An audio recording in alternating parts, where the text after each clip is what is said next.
Guess who's back? It's Achin. Hey everybody. I've been away for 10, 11 days now on a wonderful trip to go visit an important friend of mine. But alas, that has ended, and I have been dragged by circumstances back home. It was a nice break, but honestly, entirely too much touching grass for me.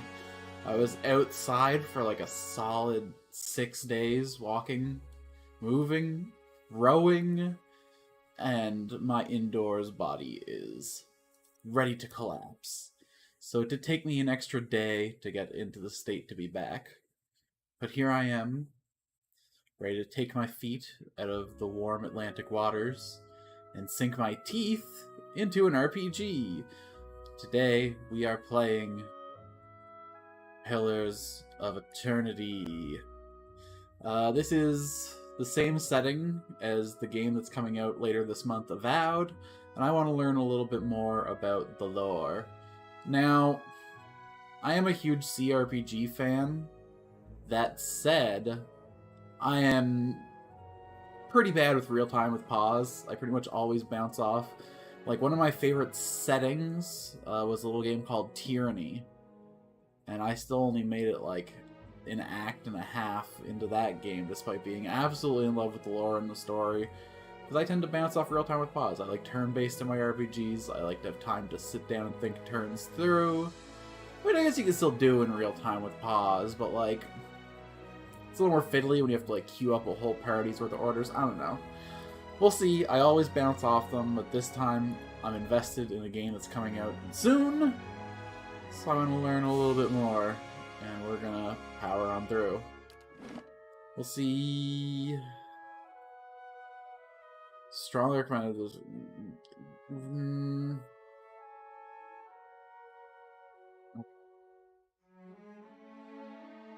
I'm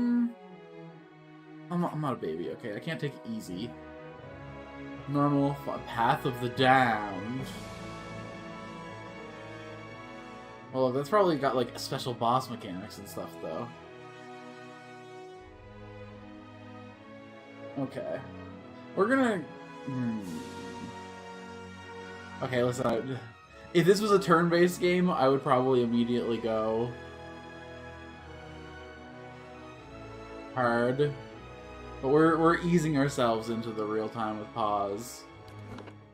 I did just finish my honor mode run in VG3, and it would be nice to have like a little bit of break of the grind. That was before my vacation, though. I had a break from everything. The only games I played in my whole trips, I played a little bit of Overcooked 2, like 30 minutes, and then I did one 10-round of Mario Party, which I don't want to talk about. Guys, Nicole beat me up in a video game.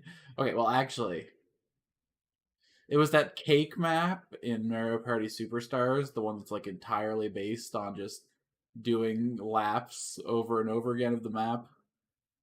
That one comes down a lot to rolling. I won every single minigame.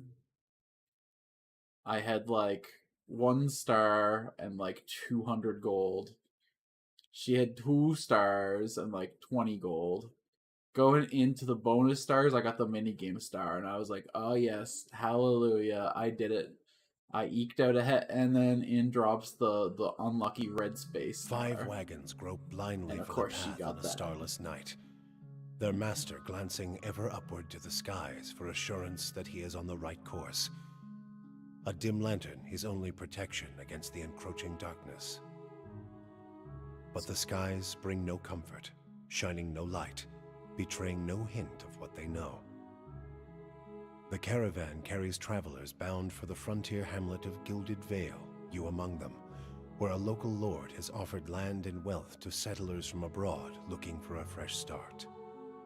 You have taken suddenly ill, sweating and shivering. Hey, Nico. Up on your behalf. He pulls up just in time to avoid plowing into the trunk of a fallen tree that bars the way ahead. You will go no further tonight. Taking suddenly up. You got here just in time for me to get completely absorbed into a character creator and therefore have no time or mental space to look at the chat. But hi, I'm back. I'm like a shade less pasty than I used to be.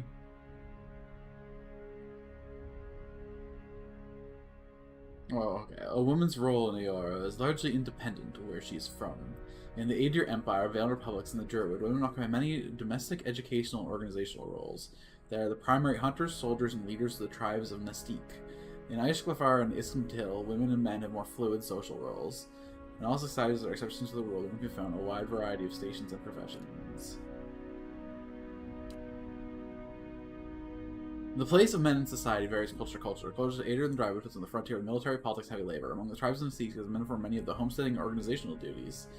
In Erglinfath and Ixmatil, men and women are more suited social roles. And outside there are exceptions to the rules, and men can find a wide variety of states. Okay. They're just saying that, like, depending on the culture you're from, you may have some expectations. Nestique sounds like the place for me. Well, I guess we'll make a dude. Humans, commonly called folk, are the most common of the races. It's not as large as the Tower Atomic. Humans are known for their strength and willpower. I get +1 resolve, +1 might. Anumas are big boys, they get +2 might. Largest of the Kith races, commonly found in or near oceans. Not truly aquatic, they have affinity for water. Many civilizations are based on naval dominance. They're known for their unparalleled strength. Dwarves lose dexterity. How can you craft some proper jewels without a dexterous hand? Elf. Orlin. Oh, they're like little tree people. What the heck? I guess it looks like bark, but is it supposed to be hair? No. They got some kind of like horns here. It's like a keratinous. It's so weird that it's sweeps. Okay, Orlins are the smallest of the Kith races, though many cultures don't consider them to be civilized at all. Notable for their large-eared, two-stone skin and hirsute bodies, Orlins are more commonly found in East Gyre, the plains, and parts of the Druid. They're known for their mental intensity and sharp senses. These guys look fucking cool. Hold on, I want to see what a lady of them looks like. Yeah. I love her and she is perfect. Okay, hold on. What's godlike, though? The godlike are children of the Kith, civilized races, who've been blessed with physical aspects associated with the gods, though some do not consider it a blessing. These aspects may take many forms and often come with mystic powers. Aberrant head shapes are typical, and godlikes are unable to wear protective headgears, as near impossible to find anything that fits. Because of their unusual nature and their inability to produce, godlike are often viewed with fear and wonder. +1 dexterity, +1 intellect. That's pretty cool. With the name godlike, I expect them to be way more overpowered, but just a couple little stat buffs, and then the fee that they're not allowed to wear helmets. I kind of want to see what like the appearance options for this is, but I mean, come on. Okay, what's Resolve do? Helps maintain concentration, contributes to will and deflection defenses. Perception increases accuracy and the reflex defense and grants bonuses to interrupt. And might's just for damage and okay, fortitude defenses. Dexterity goes to reflex defense. Contributes to will defense. Okay, let's grab Orlin for now. Ooh, Hearth or Wild? Ooh. Hearth Orlins are often found as slaves. One of the treaty terms between the Derwent and the people of Earth is the liberation of the Orlin slaves. And while this has been honored, many continue to live as indentured servants. When attacking any target that is also targeted by a teammate, Hearth Orlins convert some of their hits into crits. Huh? Okay, so I get like a higher crit rate whenever we're getting like a flanking bonus.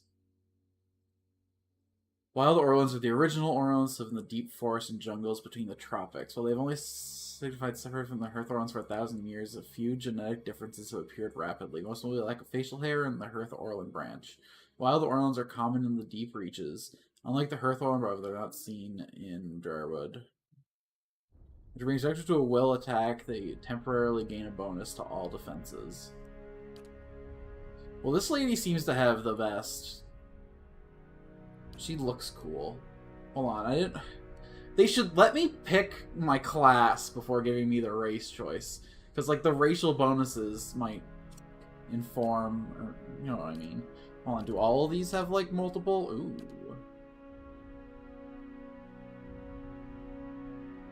When death, godlike attack an enemy at 25%, their damage is increased.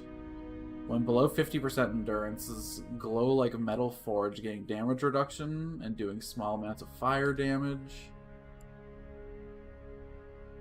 Moon godlikes are the most tolerated.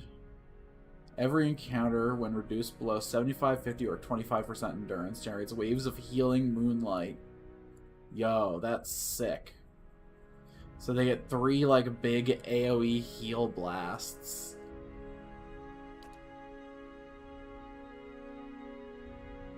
Grants a bonus to might, constitution, and dexterity when endurance is below 50%.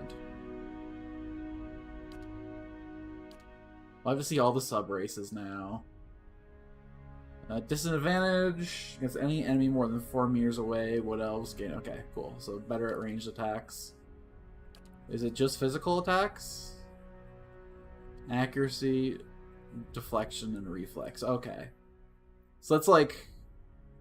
if I was an archer or if I was defending from archers. Okay, okay. Pale elves have reduced burn and freeze damage. Pretty sick, pretty sick. Boreal dwarves are good hunters. Mountain dwarves are strong against diseases. I don't know how good diseases are in the system. We got island and coastal. All island mob have an additional weapon set. Bonuses to defense against prone and stun effects. Oh, that'd be pretty cool if someone's playing like a really oil-based playstyle.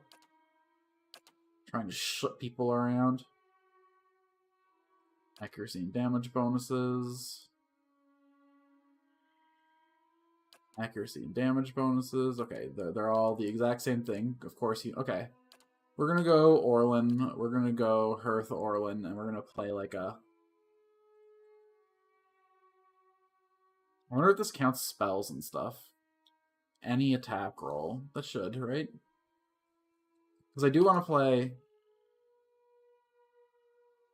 Okay. Barbarian, Chanter, Cypher, Druid, Fighter, Monk, Wizard, Rogue, Ranger, Priest, or Paladin. I'm immediately seeing 2 unique class names. I would have thought Chanter would be like their Wizardry skin. But Wizard. Let's see what a Chanter and a Cypher are. In every culture across Aora, there are Chanters. Many historians consider Chanters to be the most ancient workers of magic, their hollowed phrases stirring the collective memory of wayward souls around them, compelling them to generate magical effects in a kind of reenactment. In some societies, Chanters form organized groups of storytellers and researchers, but in most parts of the world they are a time-honored part of local folk traditions. They start with the ability to use phrases and chants. All Chanters continuously speak chants made up of magical phrases. Phrases produce passive effects and help build a chanter's power until they can use an invocation. Okay, so this is like the bard of this game. Invocations. Powerful magical effects that chanters can create if they spoke. Yeah. So this is just like a stick of passive bonuses that I kind of project constantly. After they spoke a hard number of phrases. Okay, so they gotta, like, every turn, they, like, continue their chant. And when they stack enough chants, they can unleash an invocation. So it's like a bird building up a ballad. They're getting, like, all these discordant elements of their final song. That's pretty neat. What about a cipher? Recent late discovery in the Eastern Reach. Ciphers were once called mind hunters by the Glanfarans. Ciphers have the ability to directly contact and manipulate another person's soul and psyche, using an ally's or enemy's essence as the focus of their magic. Though most ciphers are still found in the Eastern Reach, practitioners of the technique have spread throughout the known world. They are gaining acceptance over time, but are generally distrusted, especially by the uneducated. Ciphers can directly target allies and enemies with powerful soul-focused effects. These cost focus, which the ciphers build through the use of their soul whip. Okay, look. She has a sword. She uses a unique kind of magic. This is feeling pretty gishy. It's also new to the setting, so maybe there'll be like lore implications to picking this class.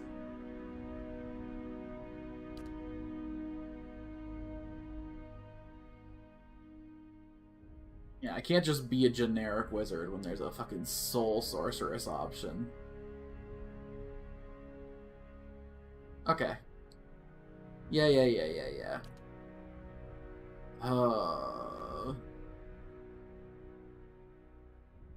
I haven't played a druid in anything in a while now. Come on, we can't come into this setting and not pick the unique class. It either has to be Cypher or Enchanter. Even if Enchanter's just effectively a bard. I don't know what a soul whip is, but we're gonna build up focus with it, damn it. Okay, now I get to pick a power. I get to pick 2 powers. Antipathetic Field. Creates a toxic physical manifestation of the mutual antipathy between the cipher and the enemy target. Enemies caught up in the path of the two will suffer corrosive damage. Okay. So I spend 10 focus to do 13 to 21 corrode damage in a line. The range is 15 meters, so I'm assuming that, like most RPGs, it's done in, like... I guess it's a... Probably more of a... It's probably not a grid base if it's a real-time with pause. So I could probably fit, like, a lot of enemies into 15 meters. I was gonna say 5-meter grid spaces, but no. Since this is a more, like, line-based. Real distance. So 6 seconds. And does... average 17 damage a second. So, like, on a high end, it does about 120 for 10 focus.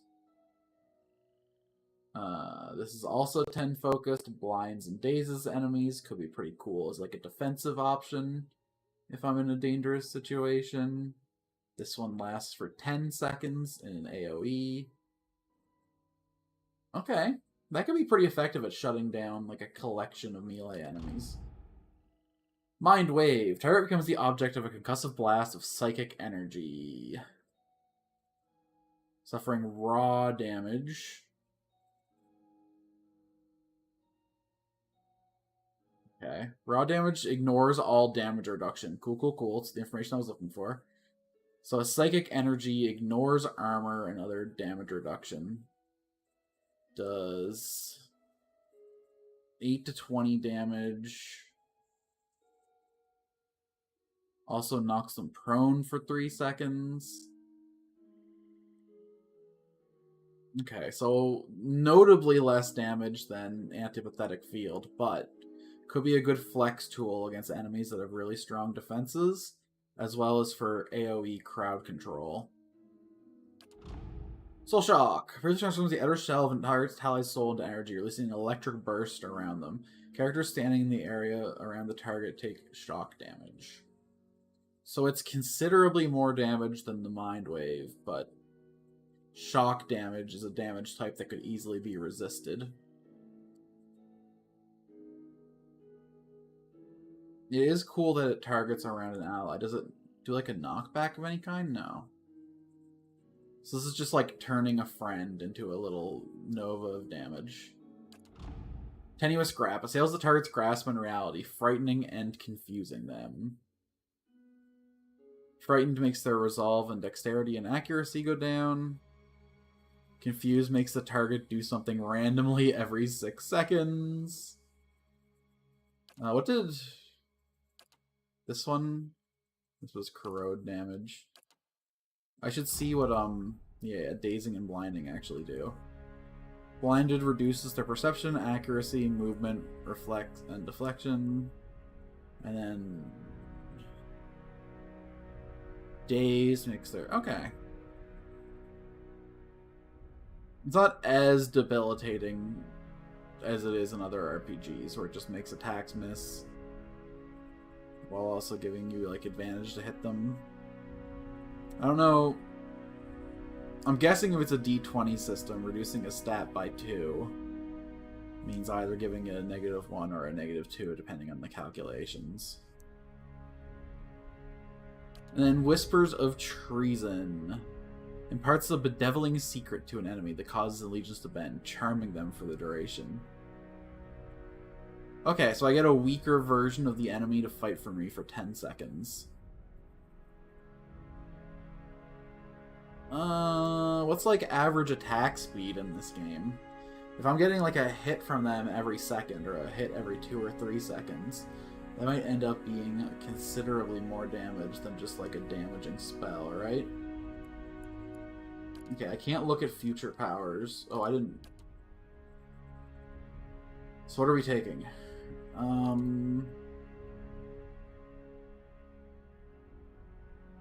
don't think I can just take a beam spell. I am kind of tempted to take this just like as a source of true damage versus a will save. Does this have any saves at all? Versus a reflex save. Fortitude save. Reflex save. Will save. Will save. Okay, I should take one spell that's a will save and one spell that's a reflex or fortitude save. Just so that, like, if I'm targeting different enemy types.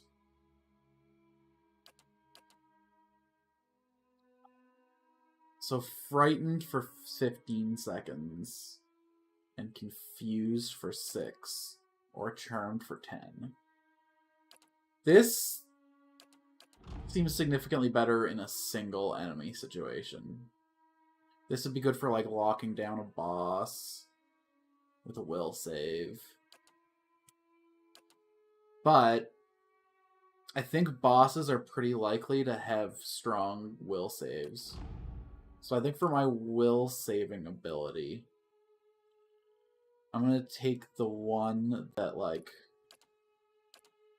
is good for clearing out crowds of enemies. I'll take this.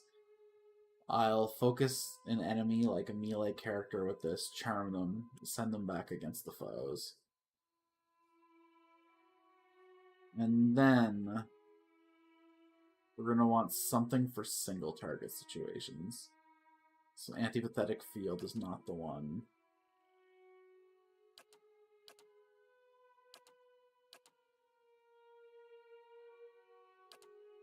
Let's grab...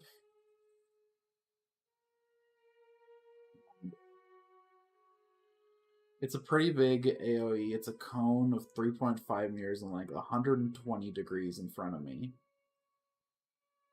So like roughly this. It's a nice consistent burst of raw damage. It can knock them prone. I can use it as a crowd control tool as well. And even against boss enemies, the fact that it's raw damage means it'll continue to be pretty useful.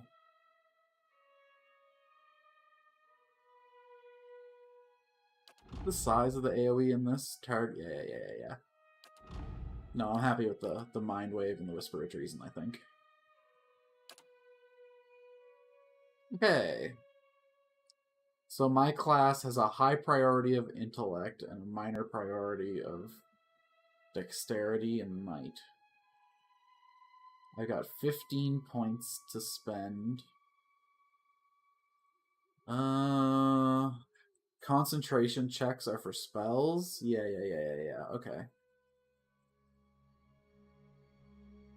I don't really understand what I want might for. I guess since I'm a little more gishy, I'm not like a dedicated spellcaster. Action speed and reflexes.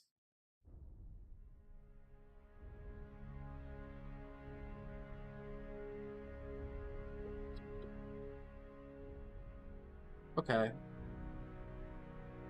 Interesting.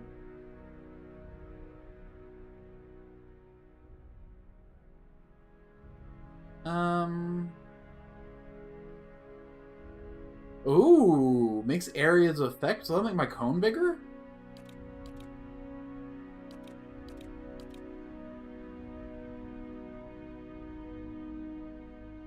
Okay.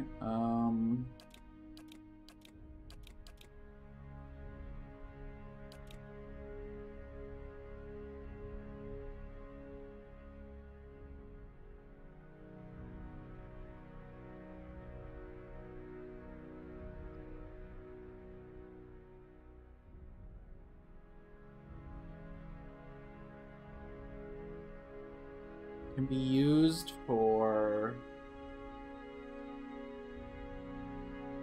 mental intimidation, leadership, and performances. This is also my charisma stat, huh? If I'm playing a CRPG, characters with like decent charisma are usually like pretty good to have as your main character.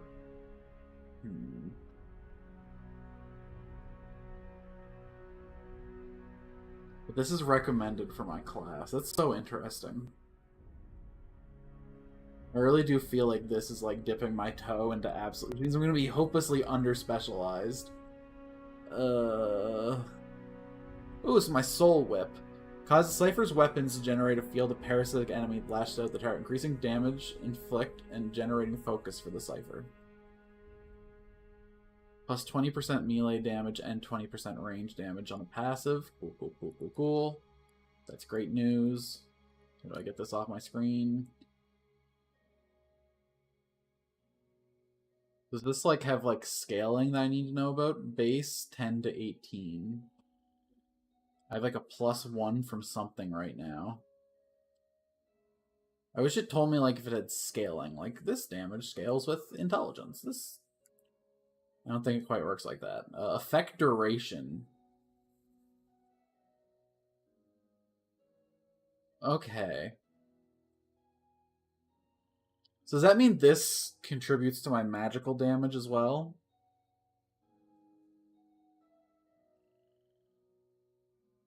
It just says plus damage and healing, right? These two are fortitude, these two are reflexes, these two are will. Okay, okay, okay.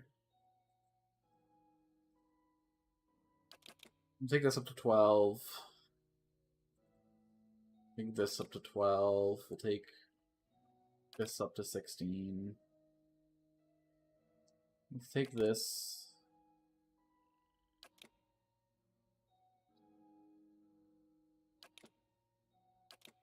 14, 14, 16, 12. So we have plus 12 to our reflexes.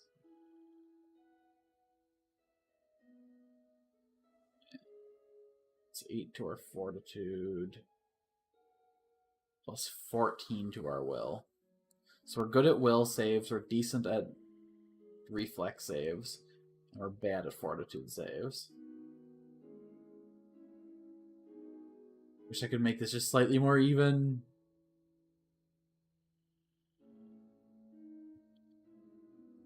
This doesn't help with our... This helps with our concentration saves.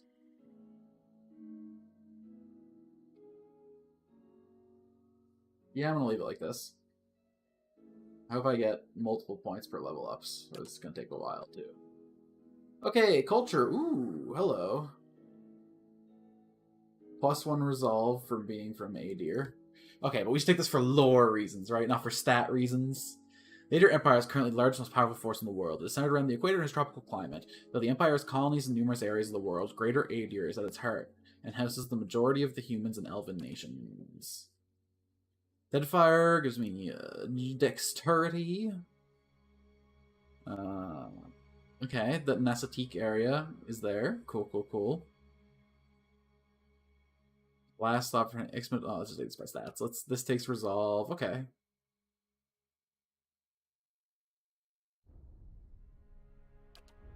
Well, this is also determining like my starting clothes and equipment. Neat, neat, neat, neat, neat.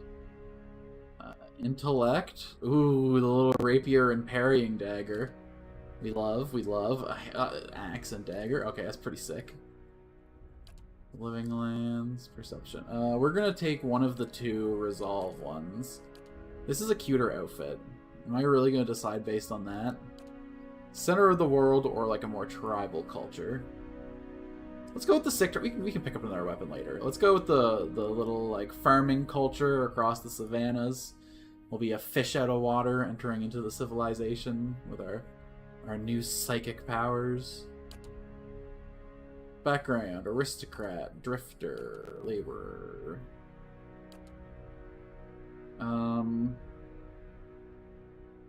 Really like to see what these are currently. Stealth and mechanics, stealth and lore, stealth and survival, athletics and lore and mechanics. Let's be a drifter. Stealth and mechanics. Helps me open traps, helps me sneak around.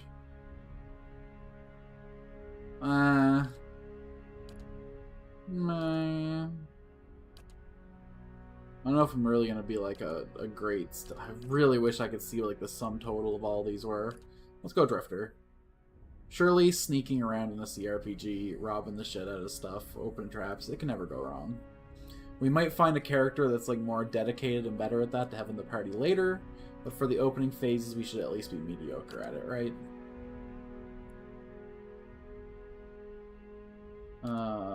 So is this like my outfit colors? Oh, interesting. Does that mean that any equipment that I find will change to match this color scheme, or is this just purely starting aesthetic?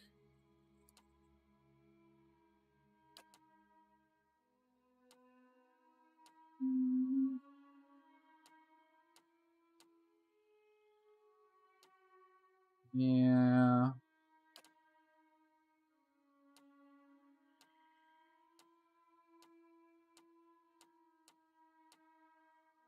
Go with this. Get two different heads. Definitely this one. And hair options.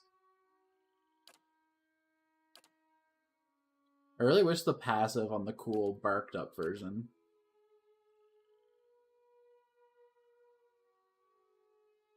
You know what? Who needs crits? Let's go wild. Oh. Well, no. If you're gonna take away all options from me, then hell no. It's not a lot of options, damn it, but I want a choice. Ooh, I like that.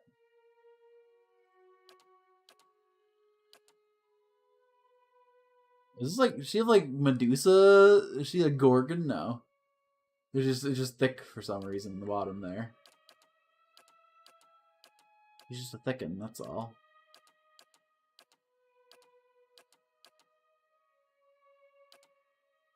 Okay, most of these suck. There's like, out of the 21 haircuts, like 17 of them are Karen as fuck. She will ask to speak to the manager. She will make it your problem.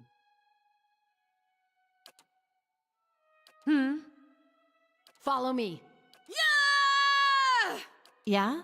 Watch and learn. Nothing will slip past me. Yeah? I'll lead the way. Duh! I'm here. I'm flattered. You'd better run!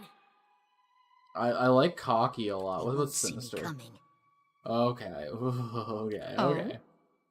I shall lead us. Ha! Silence surrounds me. Just say the word. We gotta go with cocky. I'm gonna go with the old standard. Veil the Cipher. Coming out the valley with her spear. Ready to conquer the world with a mix of might and intelligence. A little bit of resolve to get the job done. Hopefully we have not immediately ruined our character from the very beginning. We'll see how absolutely unforgiving of an RPG system this is. Honestly, character creation was a little quicker than I thought it would be. There was no, like, feats or anything to mess around with. I guess they want to keep their new RPG system as simple and easy to learn as possible. This ain't no Pathfinder, where they're expecting you to know 10 books worth of information going into their video game. The Caravan Master finishes addressing the group, his bushy red mustache and sagging jowls quivering as if for emphasis. Everybody stays close to the wagons, got it? Stay out of the woods, and beasts take you if you were planning a stroll through those ruins up there. He nods towards a looming black mass on the hillside. Whole area's crawling with hut-dwelling types who would be happy to stick an axe in you for trespassing. So mind that you don't track mud on their sacred blazing rocks. Tonight, everybody stays put, and in the morning we'll get the path cleared. Gilded Vale's less than a day out. Understood? Yeah, totally. I was paying attention. Step on all the hot rocks. They're very nice for stepping. Keeps the ice off the roads. Totally. At last, the Caravan Master turns to you, frowning as he looks you over. Touch of the rumbling rot, could be. There's a stinging beetle round here, carries it. You'll be fine once it passes your innards. Unless you don't drink water, of course. Which case you'll be dead in a day. Okay, we brought water, right? There's a berry grows in these parts, small and pink, called a springberry. About the size of a fingernail. Give you cramps if you eat it, but the frontiersmen make a tea from it. Calms the insides. Should get you through the night. You might check around, see if you can find some.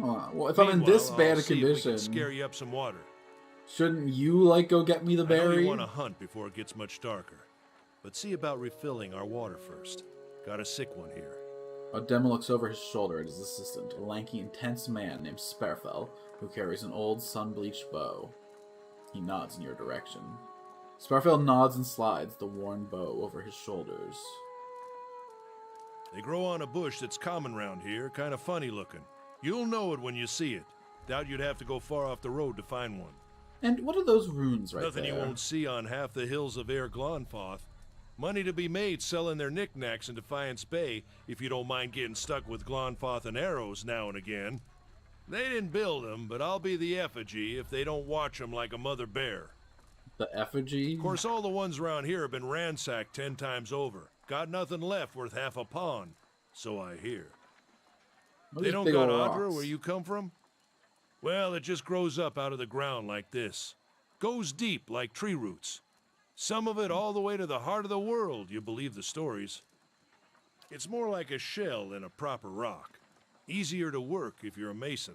Got all kinds of strange properties. Seems to have some kind of life of its own. Dies if it gets dug up. Loses its luster. Folks think it probably grew at one point or another, but not these days. One of the two. Alright. Ooh. Cool. Pretty cool. The soul butchers in Defiance Bay use it for different things. I've heard tell it can hold a man's soul, but I don't care to see it. Got enough to worry about without seeing something like that. So you're saying that using these big rocks, I can apply my cipher practices. Who did build these different rooms? names for them. Settlers called them Ingwithans. Nobody that liked them enough to stop them becoming ruins, tell you that much. Not if you hurry about your business, and not if the weather holds up. Kind of weather This did time they of get up year, here? rain mostly, and wind. But there's a different kind of wind out here time to time. Locals call it a beowick, born out of the ether, Wow. the spirit's path. Never seen it myself, never cared to. Rule of storytelling says we're gonna get caught in a beowick soon, so let's go get those berries. Take someone with you. I know you're not some helpless tenderfoot, not like most of this lot. But you drop dead, I don't want to be looking for the body. Got a schedule to keep.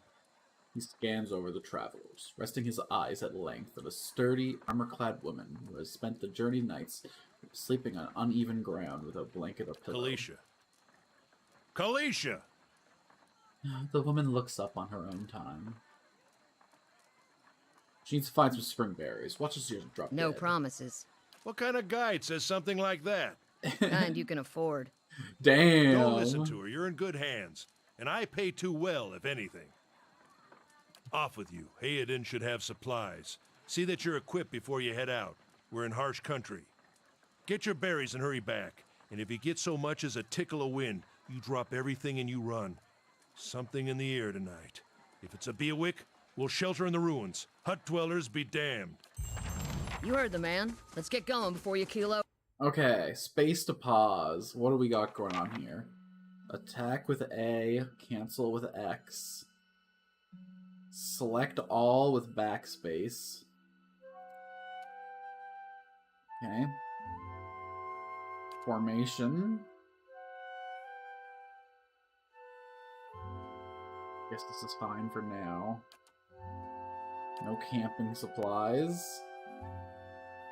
Scout, Quick and I'm quiet. assuming. Yeah, this is the sneak mode. Understood, understood. Inventory, character.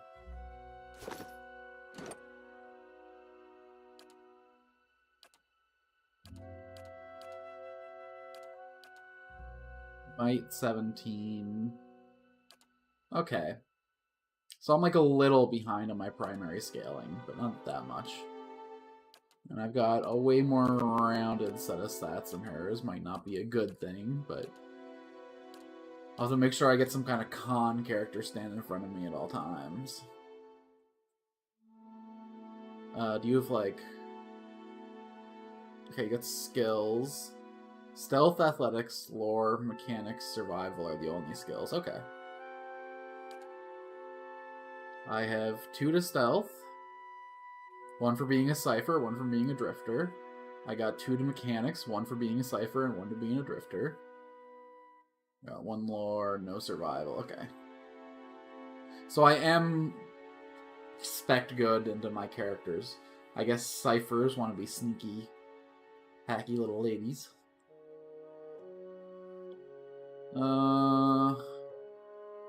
10% of hits converted to crits when attacking the same target as an ally. Okay. So a plus 10% crit rate while flanking. I'm currently ill. It's taking my fortitude and my concentration down.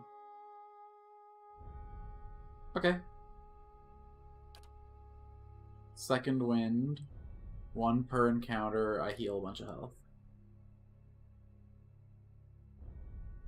Do I have a limit to how many spells I can cast? Do I have spell slots of any kind, or... I probably use my Soul Whip to generate charges and use these as much as I have the charges for them, if I'm guessing.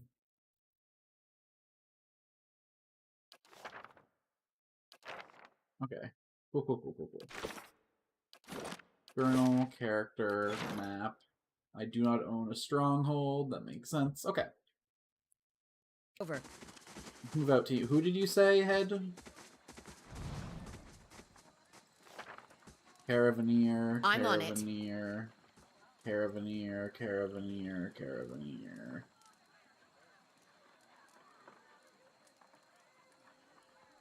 I'm looking for a specific guy. What was his name? This probably need this supplies? guy over here. Yeah. Hey, Hedron. You see a man wearing simple but mostly neat clothes. He's transfixed, however, by a ragged tear in the seam of his Brought a cheek. whole wagon full of goods to sell, but not enough shirts for the road. He scratches one cheek with his knuckles. It's covered with uneven stubble, as if he hasn't quite gotten used to shaving on the Say, road. is there anything you need? I've got some basic traveling supplies for sale if you'd like to take a look. I'm a Who trader, are you? originally from the Adir Empire, but I've been trying to establish new business out here. Life on the road has brought some unexpected challenges, to be sure. And I'm sure you've noticed how prickly the locals can be. But we're here to make the most of things, right? If you think these caravaneers are prickly, watch out for those axe-wielders Adema mentioned. Something else you need? Looks like we're settled for the night. Why'd you move all the way Because out it here? seemed friendlier than Raid Saris? My brothers took over the family mercantile business a few years ago. He shrugs. Drywood is a former Adria colony, so it seems like a good place to start. Much as I admire the Red Servants' work ethic, they always struck me as a little fanatical. That's high-minded of you. A blush rises from his collar. Not at all. Just doing my part. Let's see what you got, brother. Okay. No. I do not want to buy your greatsword. I was hoping for stats on your greatsword. 17 to 24 damage. My girl does 13 to 19. She's got a torch on the other hand, does 8 to 13. I am wielding a pike. It is a slow weapon. It does the same damage at the same speed. It has the increased reach property, though. Interesting. I think my pike is better than the greatsword, then, because it's got the same stats of every kind except it has enhanced reach. Cool. Bow, though. 12-meter range. Slightly less damage. Because I think it said that my Spirit Lash worked on ranged attacks too, right? Do I have currency? I have 100 currency. 0 out of 4 camping supplies, I think? Because it looks like a bundle of sticks. Okay, it's a stash. That's the party inventory. How does this compare to the clothes that I'm wearing? I am wearing light armor that gives me 4 damage reduction, and she is wearing medium armor that gives 70 damage reduction.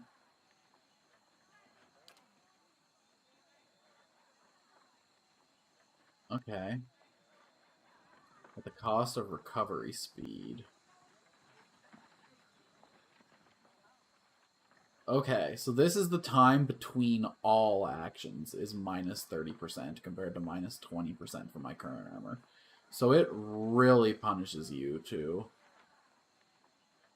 Okay, it does 6 generic damage reduction against everything, but does 9 against slashing and 3 against corroding. That's pretty sick. It's got like a little bit of a strength spread there. And can be enchanted 12 times. Okay, okay. I'm intrigued, I'm intrigued.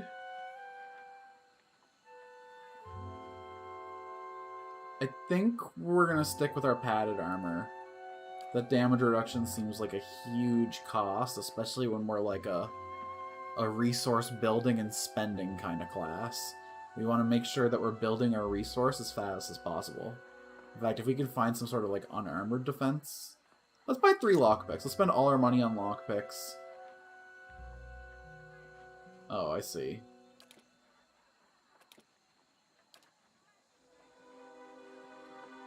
They're 38 each. Yeah. That makes sense. Yeah, there's nothing else here I'd want. We might regret being a melee build. But we'll figure things out. Fast mode. Exploration is key in Pillars of Eternity. So make your way through the Eastern Reach. Open the area map to see what parts of the map you've already been to, and what's left to explore.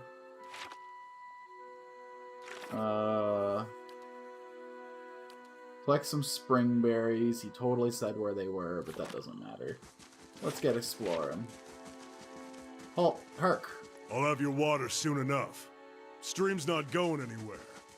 The stream is. It's flowing downriver, you nerd. It's going all kinds of places. The stream bed. Now that's not going anywhere.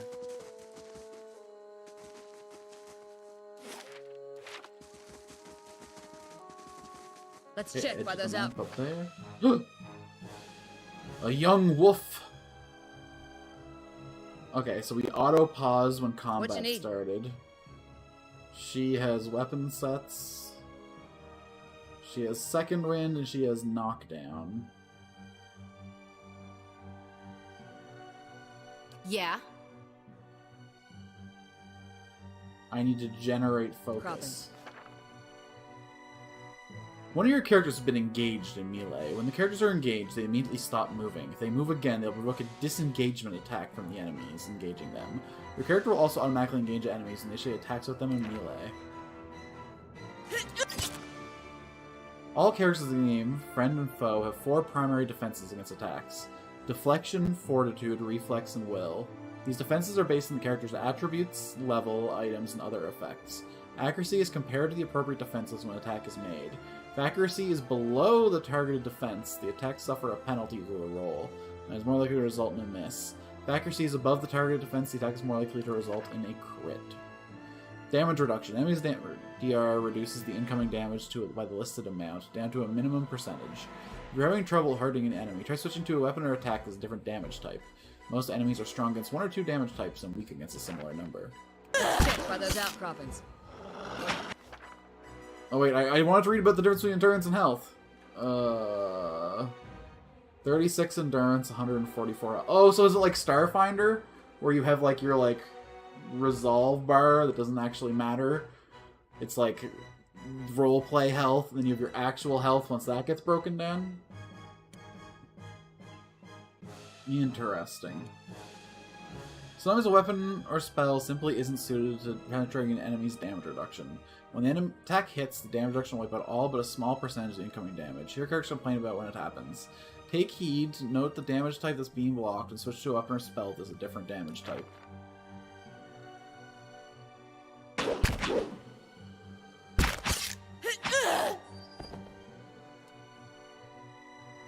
We got 24 out of 72 Bestiary XP for the Young Wolf.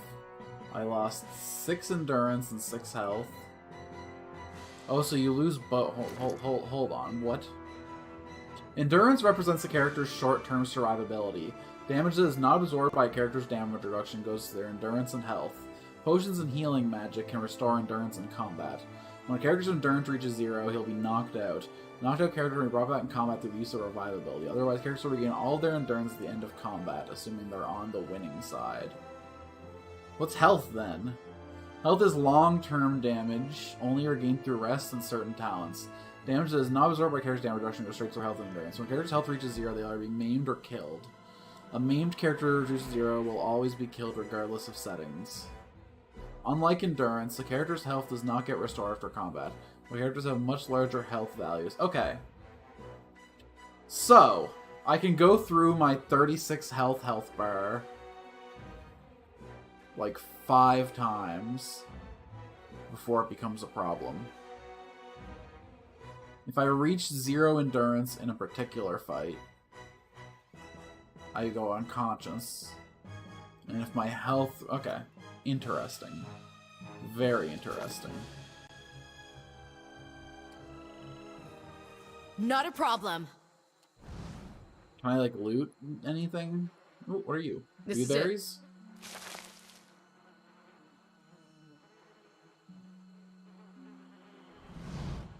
You're kind of a mystery to the rest of the caravan. Just some kind of wander the way I hear it.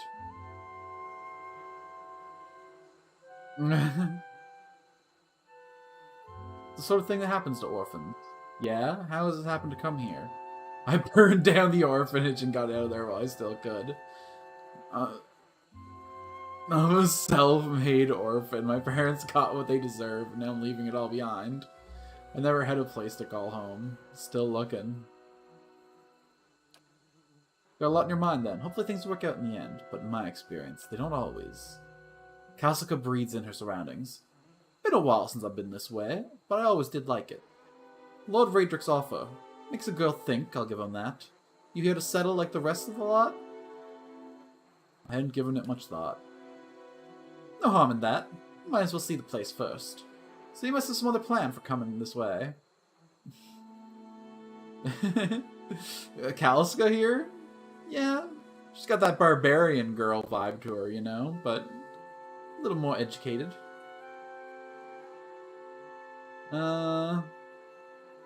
Must have some other plan in mind. Hoping to meet someone and fall in love. Probably the same thing I did before. Just looking for some adventure. Getting into trouble, I expect.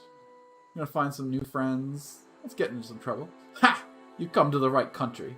This place is crawling with troublemakers. It's a point of pride for them. Anyway, it was time here. A den will give me an earful. Let's be on our way. Whoa, whoa, whoa. Tell me about yourself. I got simple needs. I like open skies and far horizons. I found work that lets me live that way. My family wanders too. We started in Deerwood, but my parents ended up in the Living Lands. I got a brother in Rotai and another in Adrir. My sister in Gilded Vale. She's the only real homebody. Why are you here? Kalsika sighs unevenly. Her eyes search the ground at her feet. My sister moved out here some time back. She sent me a letter. She seemed worried, but that's how she always is. This time, though, she asked me to come out. That's got me a little worried. I haven't seen her in ages. Been doing guide work in Ixamiddle. But I'll do anything for her, and she's a much better woman than me. So I'm here, and we'll see. Odema I've worked with before. He doesn't usually drive a route this way, but he's doing it for me. Tell me a little bit about Durwood. I'm not much for history, but from what I know, it used to be part of the Ager Empire. Broke off after a war some years back. The locals here are feisty, and that's how they like it. I've been out of touch, but I've been hearing weird kind of things about it lately. People having trouble giving birth, I guess. A lot of them. Been going on for years now, but somehow it's getting worse.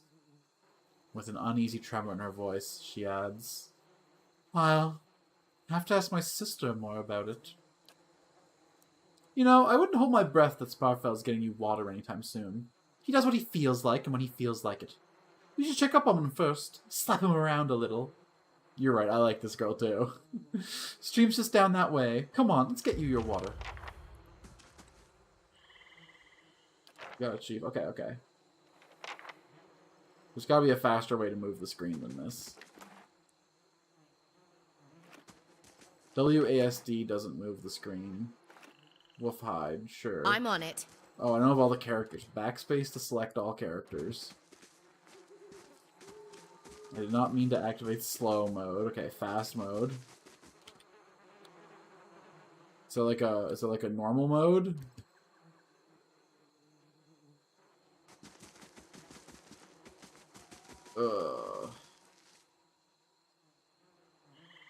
Why does the screen move so slowly? I just want to get over here. When we deliver on this quest, though, does it, like... Hold on. I want to explore the area a little bit more before I call it quest complete. I don't know if we're going to be, like, forced off this map. I want to make sure I get every little inch of value I can get. Okay. I need some controls here. Controls... Highlight interactables with tab. Okay, good information. I tried control and alt, but I didn't think to try tab.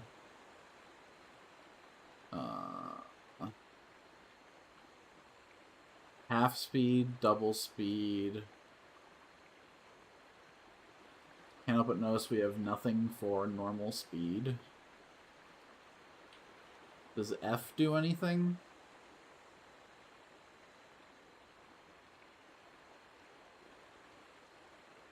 F is formations.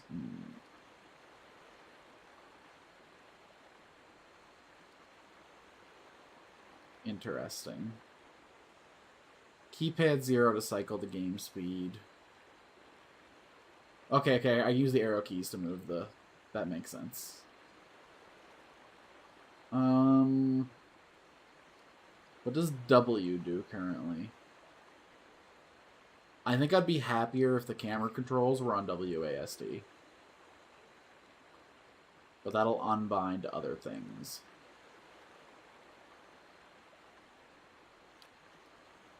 So, if I rebind if W, it does not appear like that'll do anything. A is attack cursor.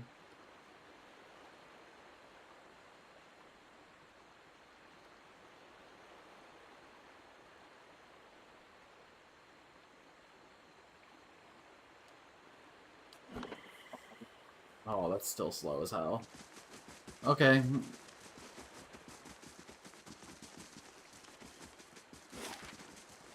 This is fine. We'll work with this. Ooh. Travelers, maybe, or looters, or bandits. Bad sign any way you figure it.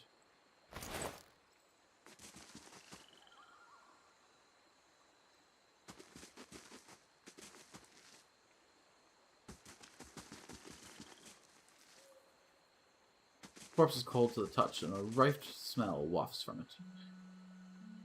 Putrid waves. A dark, crusted bloodstain besmirches its simple linen clothing. Okay, we don't want to be here anymore, I have decided. I have made the executive decision to cross this bridge and not think too much about what I just saw. If the games want to let me.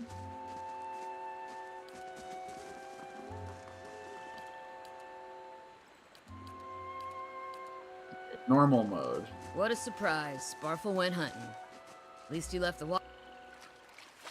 You crouch at the riverbank and dip your water skins into the cool water while Kalsika waits nearby, keeping watch. As you rise, you notice her look up sharply towards the tree line. You've gained an item, quest, full water skin, added to the stash. Sparfle, are you alright? Ruffled toe catches on a rock, and he collapses forward in a heap. The feathered shaft of an arrow planted between his shoulders like an enemy flag. Sparfle, no! Ambush! Oh, from behind a bridge, too. Okay, shit, hold on. What are we dealing with here? A hunter and a hunter. Let's, rush this one down. This guy seems like more equipped for a drawn-out fight at the shield. I think if we rush this guy down, we can kill him fast and have only one enemy to worry about. Just say the word. Okay, excellent, excellent. Now, I will take a Whisper of Treason on this man back here. Come, join me! Only the more powerful. Just say the word. You Well, that was actually really useful. Oh my goodness. I whispered treason. It worked. Come on, we have to get back to camp. Okay, so she's gonna gain all of her endurance back, but her health stays the same. I like that mechanic. It's pretty neat. Okay, so I loot all the bodies at once. Good, good, good, good, good.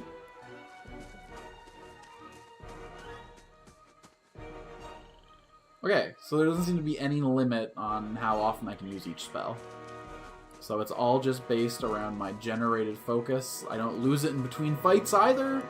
Incredible news. Backspace and my whole group moves together. What we got over here then? A little sip of the old rum.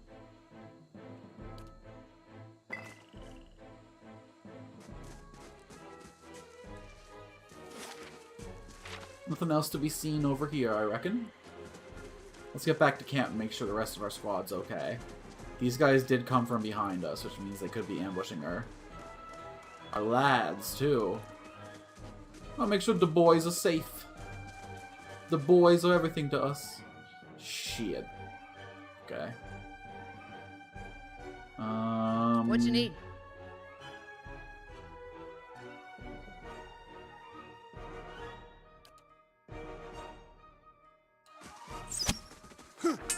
Well, we're gonna shove this boy over. Just say the word. They shoved my girl over. How could they?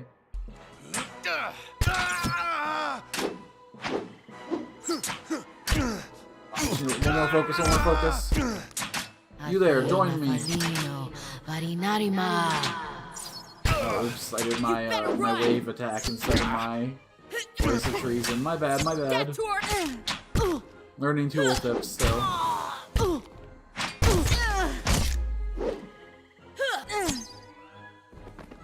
You're mine. Get him, boys.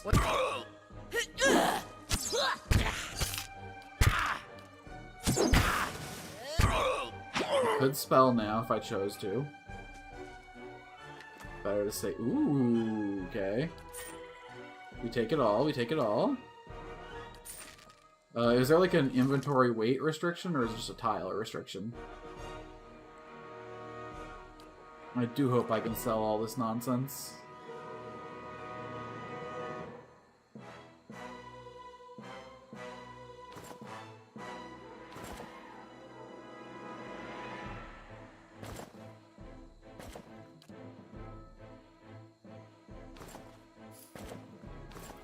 Does look hot as all hell, but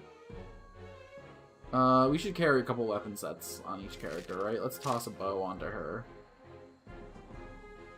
Oh, we can unlock more too. Interesting.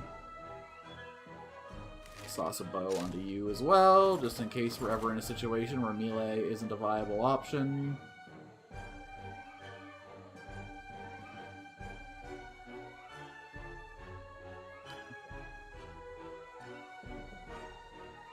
Ooh, +1 damage reduction for 5 minutes when you drink a beer. Hell yeah. I'll toss that into the quick items in case I need to have a quick drag.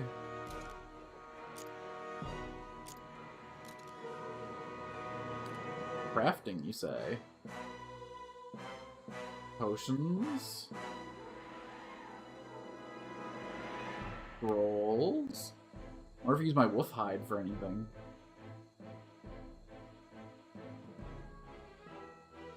No, but I can use my spring berries to restore endurance. Interesting. Alright. Time to get back to the action. Backspace.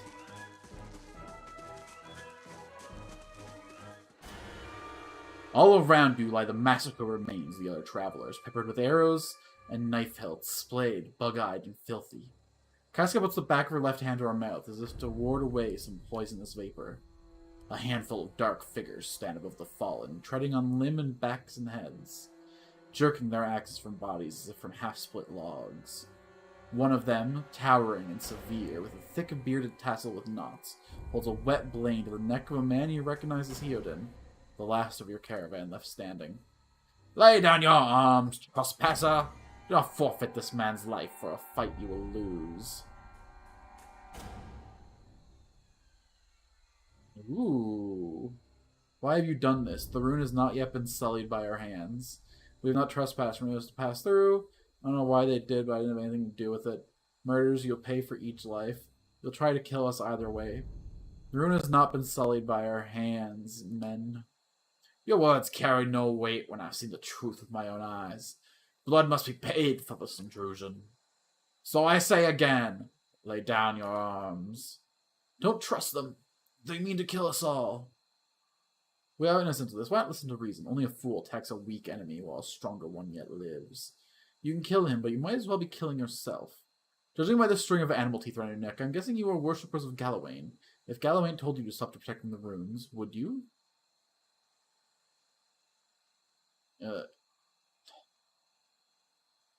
Cool. At least it shows me all of the different things I could get if I had the skills for it. If I had Resolve 15, I could do this. If I had Perception 14, I could do this. If I had Athletics 1, I could do this. This one just feels like if your friend jumped off a bridge, would you do it too? And yes, if I saw him survive. But yeah. This is the higher intellect option. But I feel like this one's smarter. Make sure you're recognizing.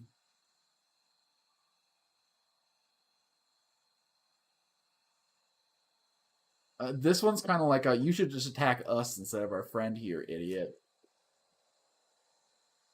I'm just going to assume that highest stat means best options, and maybe the game will punish me for that. The man frowns as motions to swing his axe. Heodin winces, but the blow never comes. Instead, the man cocks his head, intrigued. Of course, but he would not. It is by command of all the gods that we accept this charge. How do you know? Because it's consistent with their beliefs, or because it's what you were told? The man glares. It has always been known to my people. I see. In one of Galawain's edicts that weakness and age must be purged by youth and strength.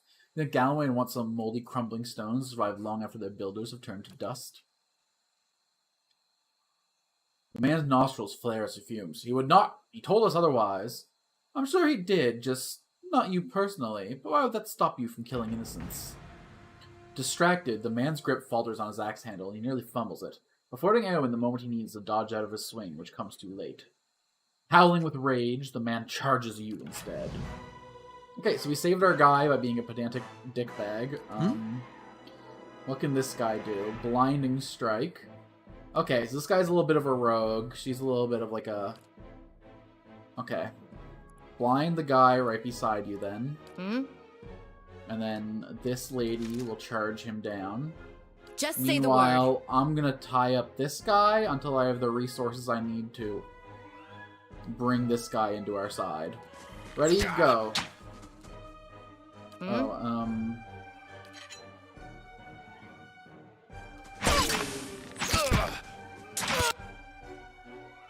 Yeah.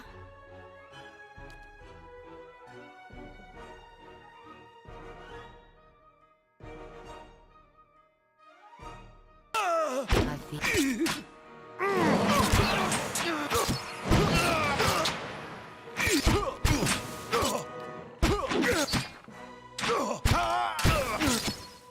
Excellent, excellent, excellent. Good fight, everybody. Your enemy lies supine on the ground, unable to rise. His companions now silent among the other dead. His breath comes in wheezing, fitful gasps. He looks not at you, but the sky above you. Forgive us. Barely audible beneath his choked sighs, a whisper of wind stirs the air. At this, the man's eyes rolls back as he closes them. Good, good. The gods are just. A queer smile crosses his face. I am ready. The wind begins to swell, whipping around the camp, electric and volatile, upending pots and rattling tents like an angry spirit. You can feel it begin to seep beneath your skin, and where it pierces you, it feels as though it is rending you apart from within. Seated against a wagon wheel amidst the howling maelstrom, slashed across chest and bowel, Aldema's body stirs, and with a great effort he raises his sagging head, his eyes barely open. He looks directly at you. Get inside! Run! Oh, this is the wind he was talking about, the biowoom. Oh shit, I didn't get to loot those guys! No! That's like full on a ghost storm. Straining against a gale that threatens to pull you off your feet with every step, you set your hands in the worn folds of weathered rock and set about pulling yourself up the precipice. With a last burst of energy before your arms give out, you swing yourself up onto the ledge.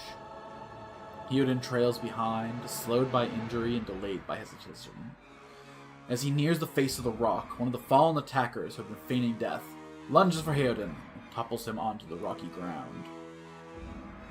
Restrained, Heoden lashes out against his fatigued assailant, but struggles to break his hold. They are close to you. From your position, you have a good chance at hitting your mark. I can fire at the attacker. With more dexterity, I'd have another option. Okay, yeah. And then I could allow Heoden to... Let's fire at the attacker. Your aim is true, and the hit jars Heoden loose. Lurching to his feet, Heoden clambers up the base of the rocks. As he nears the top, however, the wind flares, pulling him sideways and tearing one of his hands free. But diving out into the hard rock, you manage to catch hold of it. Securing his other arm, you pull with waning strength, and it feels as your arms will be jerked from their sockets. They hold out just long enough for Heoden to set his feet and join you on the trembling ledge. There is a deep resonance to the swelling wind now. You feel it in the rocks beneath your feet and inside the cavity of your own chest, as though it would shake the marrow from your bones. Each new gust menaces the old stones before you, loosening connections, unsettling balances. As you dart beneath the old archway, the entire portal begins to fall beneath its own weight. Oh shit, we in a dungeon now. Survival skills used to identify plants, creatures, and other knowledge of the natural world in conversations and scripted interactions. Classes like Rangers and Barbarians start with a bonus to survival. Was that? A Bewick. Had to be. Then we're lucky to be alive. And we're the only ones. We can't stay here. There could be another collapse. We're not getting out that way anyway. Let's get further inside. You got it, ma'am.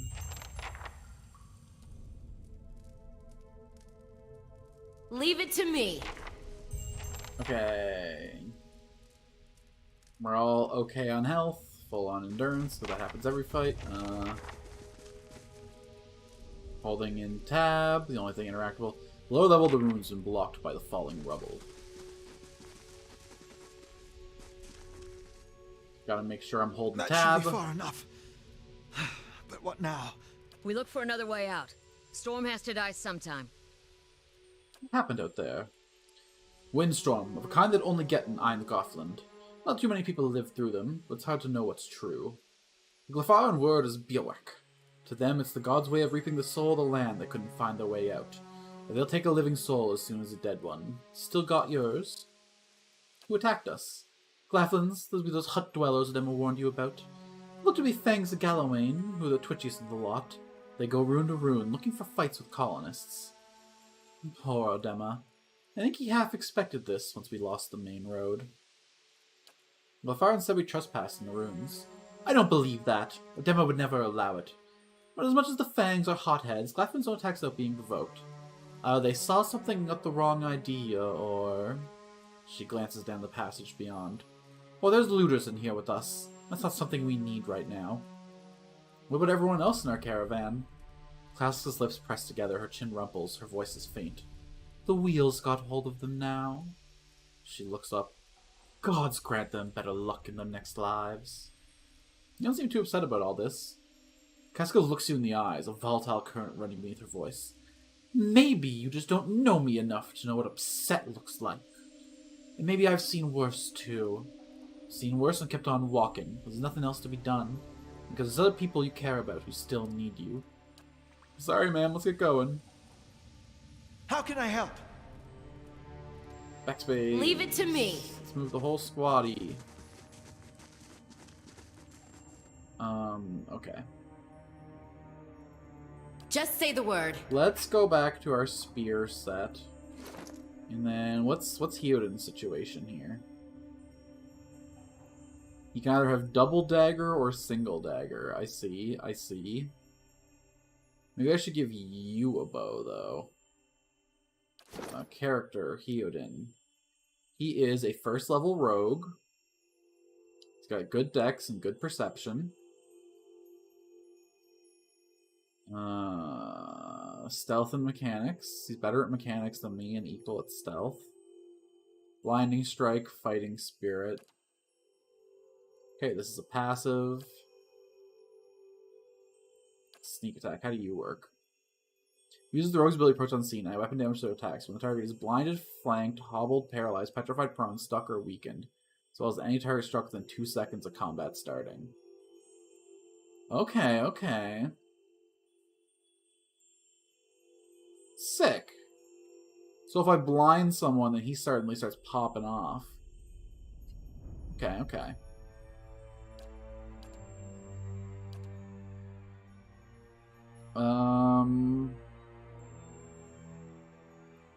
I am going to give him my bow.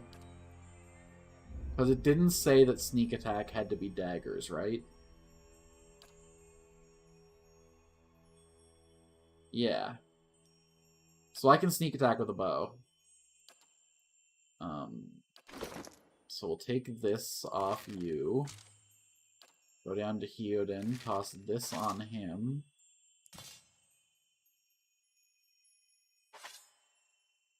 Okay. Hold on. How does my soul lash work exactly? Soul whip. Just plus 20% to all damage when my focus is below the maximum. What's my maximum focus?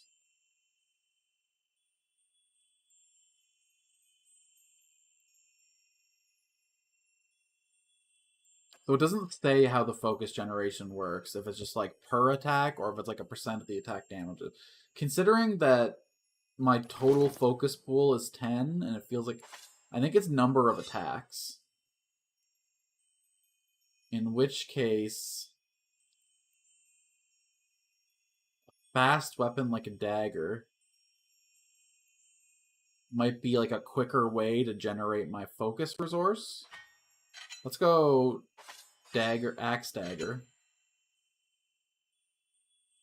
And use this as like a focus generating setup. And then use this as like a damage dealing. Yeah. Not a problem. Yeah. The Eastern Reach is a dangerous place full of lurking enemies, carefully concealed secrets. Enable scale mode to move stealthily, search for hidden objects like traps and secret doors. Okay, I think I had a key binding for this. Ooh, okay. This is excellent news. Let's do something like this.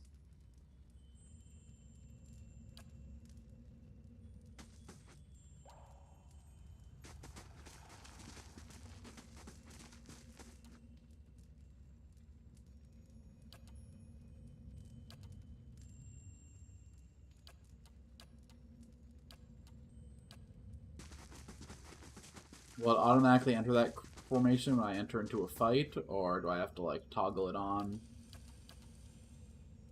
Oh, I see. Look at the tiles. What are those symbols? Alright, Nothing will slip past me. Wonder what this is. Trap detected. Okay, okay. Do we want to detect any more traps there, squad? Worth a look.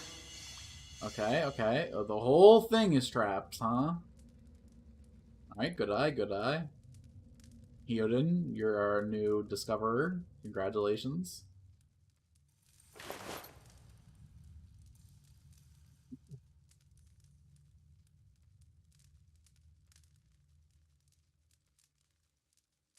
Brilliant blue gems and sculpted to look like an eye. The small folio is torn in several places, and the wood is soaked into several of the sheets. One later entry is still legible, however. I can't believe my luck! A few rounds of dice, and I got my hands on a genuine Enigmathian artifact. The fellow who had it said it was pretty nothing as far as he's concerned. He's not willing to go digging in some ruins, but if he's right about this gem leading to a hidden treasure, then it's worth sneaking past a few painted elves. I'll head to see Aunt Lee in the morning, when it's just a matter of finding this relief he was talking about. Sick.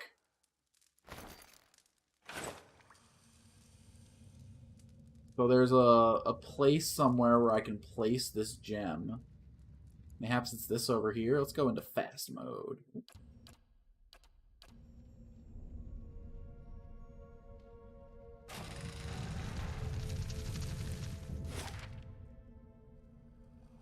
Okay, well this feels like clear, obvious story process up here. I mean, look at that tile. That ain't mundane cave tile, no siree.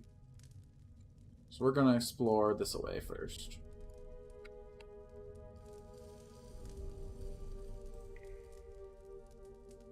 Hello, Mr. Zarrip.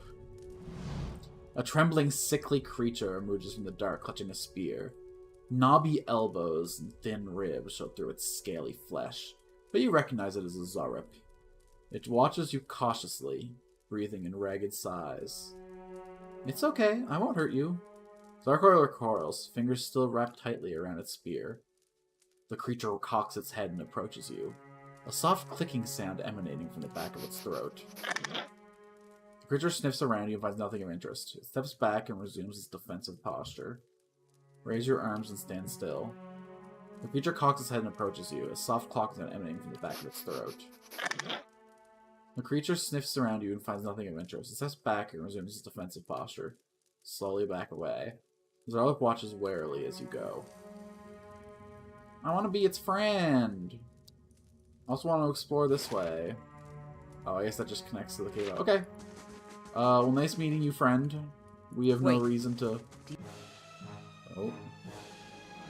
But this Scudder Whelp, on the other hand... Oh, Skuldir Whelp. So it's like a baby version of whatever? Let's go ahead and backspace real quick and send everyone in to get some work done.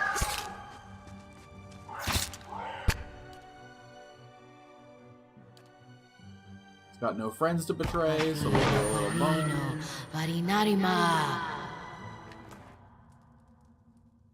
Some Skuldir meat. Skuldir meat is both stringy and slimy, making it palatable to few in its raw form. Not a problem. I would say that sounds like most raw meat.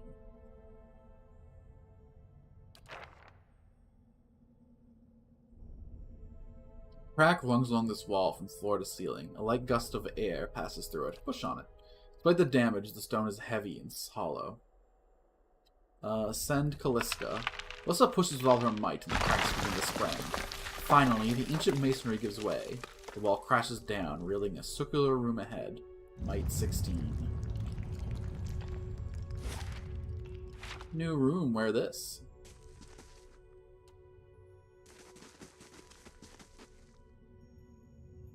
I could scout ahead, see what's around the corner. Okay, buddy. Since you volunteered, why not?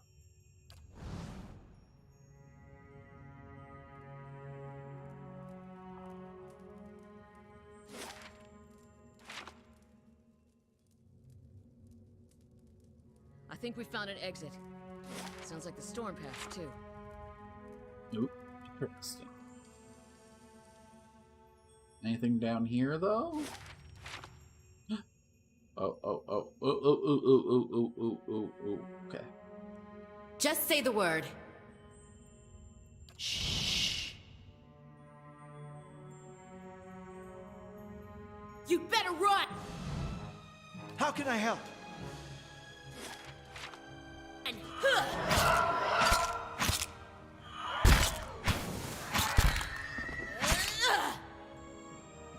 Sick. I really wish you had your bow out, buddy, but that's my bad. just say the word.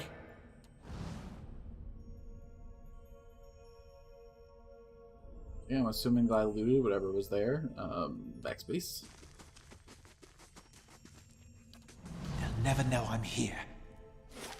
Okay, so this was an exit up here?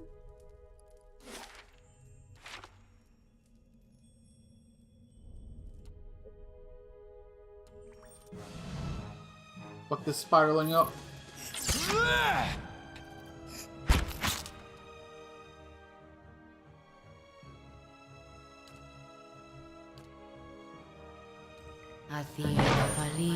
You better. Y'all die so fast. You survive just a little bit longer so I can get sick AoEs off? Come on. You'd really be doing me a kindness if you weren't such little bobbies.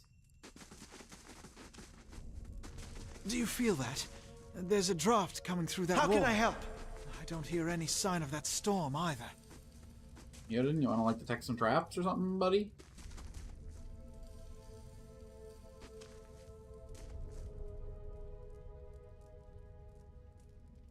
They'll never know I'm here.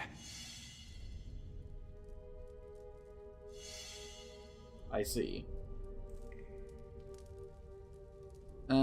Interesting. There's gotta be like some kind of pattern that we can walk where it's safe. It is not granting us any such information. Which means backspace to select all.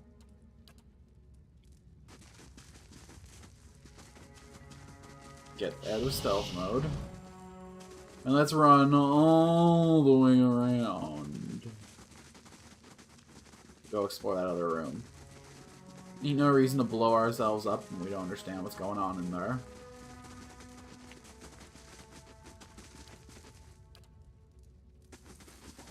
That roundish symbol.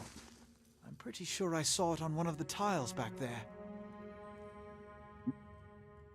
Symbol of the patterned circles inscribed in this filler. I don't know what Brazier sits as his base. It could be lit if you had the means. If you were a fire god, like, you could just use your body to do it. But, you know, we have a torch, so why would we bother with overcomplicating things like that?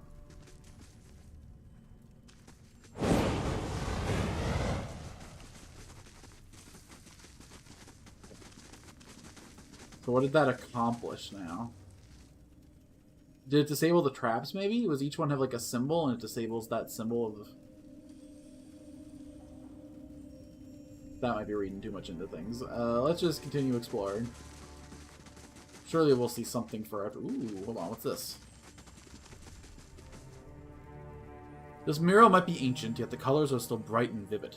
Shows the process units from all the Kith races. Wama, Elf, Orlan, Dwarf, and Human. They walk among the pillars, similar to the ones that span the chamber, each one topped with a flame. Oh, was I supposed to do this in order? Was it supposed to be like Human, and then... Or... Wama, Elf, then Orlan, then Dwarf, then Human? Only 5 races, though. 5 races with 6 pillars. Are these the Pillars of Eternity?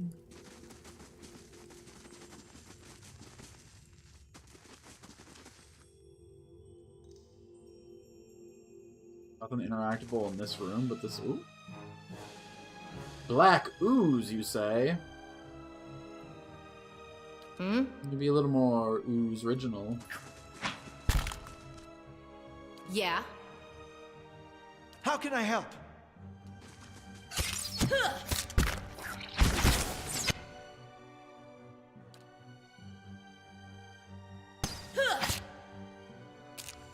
You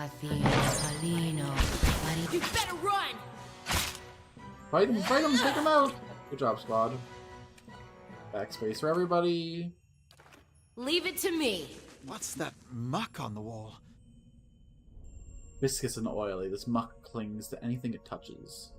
Viscous slick of dark something. A viscous slick of something dark and tar-like runs down this wall. The shapes and bulges in the ooze, just something lies beneath it, but you can't tell what. Use your water skin to clear the ooze off. You rinse the ooze away, revealing an intricate relief of a man's face. The sunburst surrounding it is chipped away in places with the details of his head, from the tight curls of his hair to the ridges of his pointed ears, still show remarkable craftsmanship. One eye socket is empty. A gem fills the other. Place the gem in the eye socket. The chamber begins to rumble, stray rocks dancing across the tile floor. Finally, a large section of the wall gives away. You lost the Ingwithan relief gem. And we found a new battle! Oh my god, that was like all of her fucking endurance in one shot. Slimes be crazy, yo.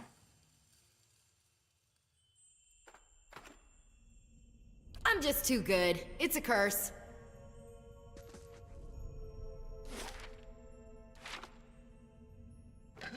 What's all this then? A minor cloak of protection, +5 to all but deflection saves. An amethyst and an Adra. Okay, well shit. Let's toss this bad boy on. Yo! Got a little bit of like a sheerness to it. You can see right through it like it's negligee, but still a pretty sick cape. We don't need this no more. So how do I get rid of it? Is that a pet slot? That sure is a pet slot. Important information. I was pretty sure I changed this. Oh, I can still change it after the fact. Oh, it changes the cloak, too.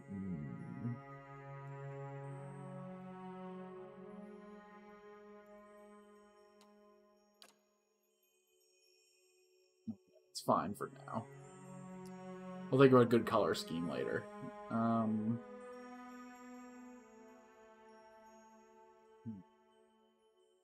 I wish we could get like a medium or fast speed ranged weapon. That'd be pretty sick.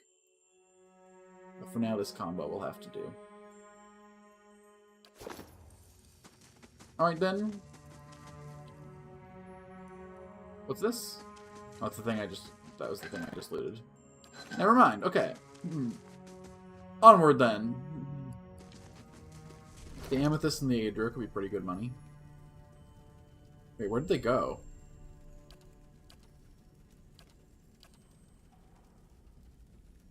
Did they just automatically get converted into currency? Oh, they're in the stash.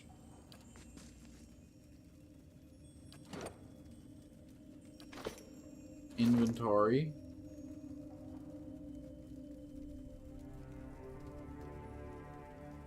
How did I find that earlier?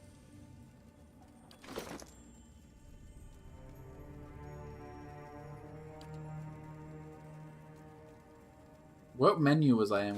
Maybe it wasn't. Maybe when I'm like in a shop, I can access the stash.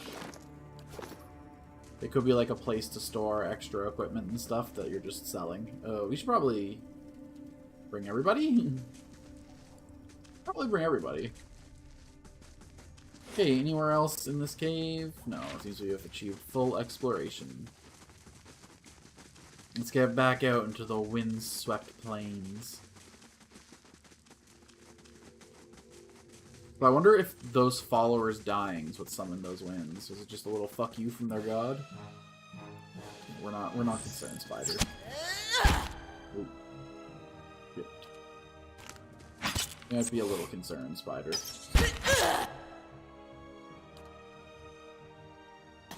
What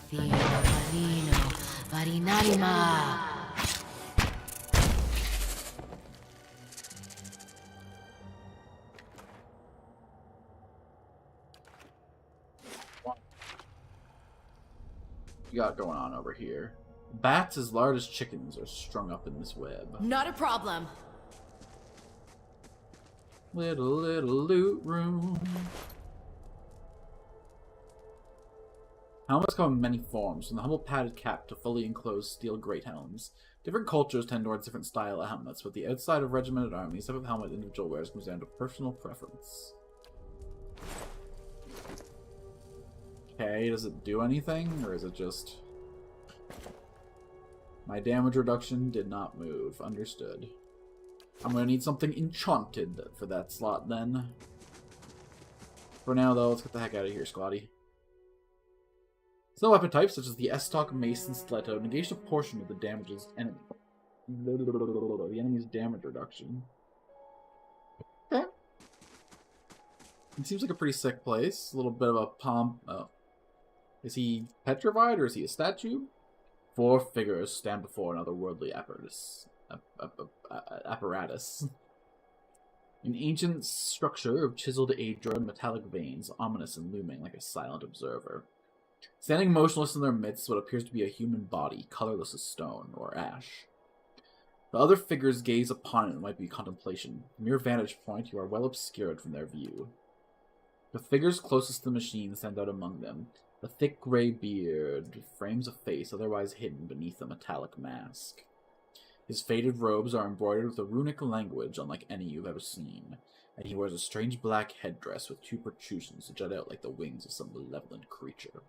Oathbinder, bear witness, and see this man has kept his word true to his last breath, full to his blood's last drop.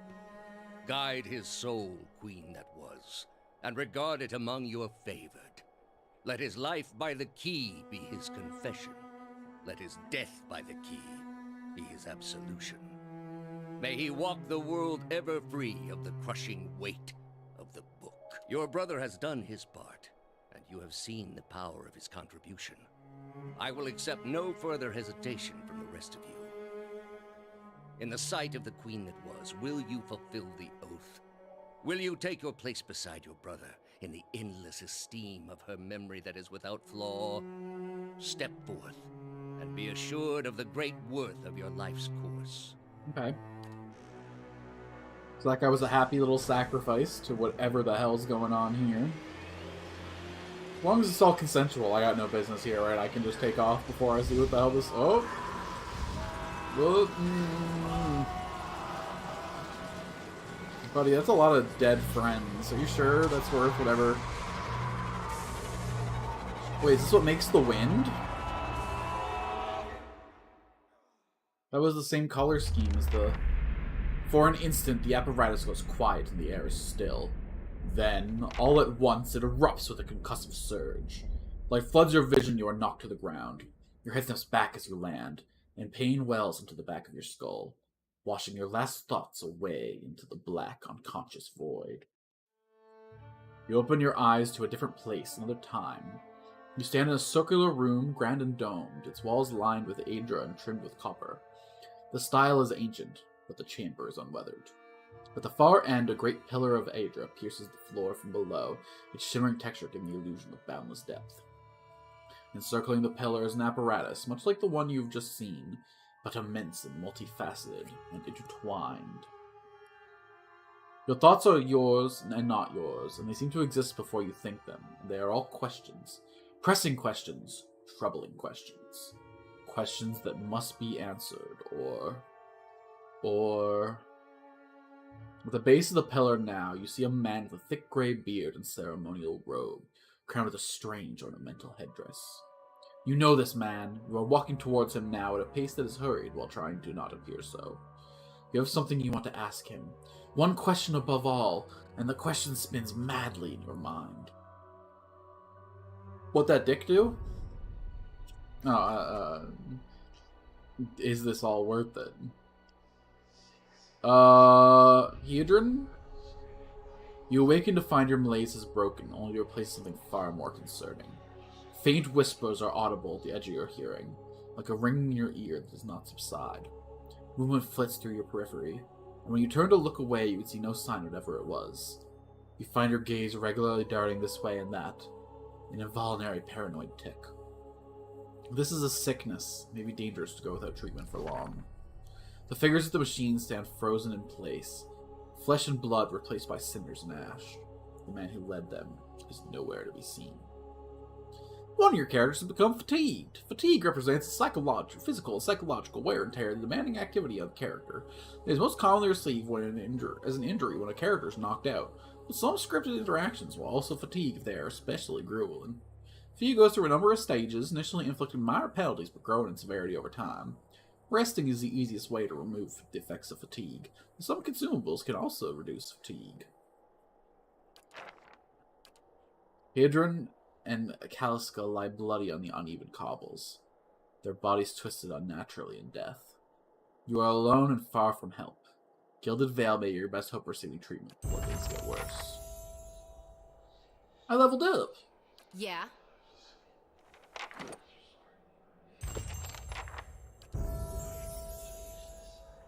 Alright. I get 6 points with which to increase my skills. Stealth, mechanics, we got interesting.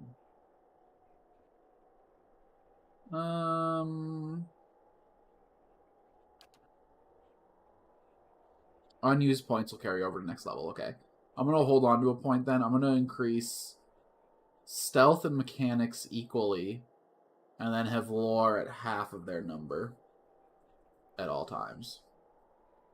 And then I'll leave athletics and survival to whoever joins the party later.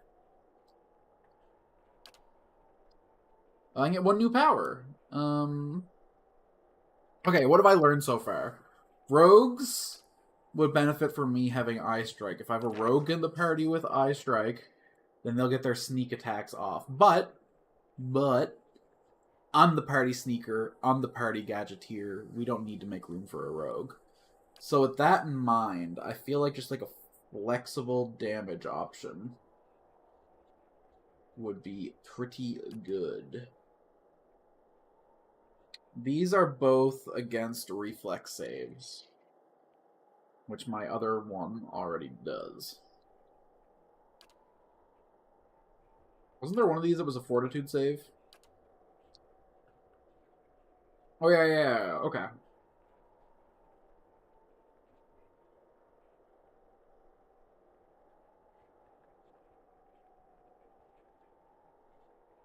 This is a good way to weaken an enemy, and it's a kind of save that I don't have any spells for yet.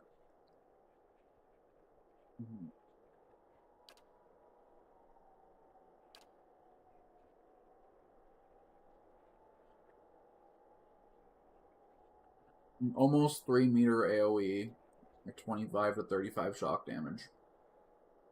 The AoE goes off around one of my allies.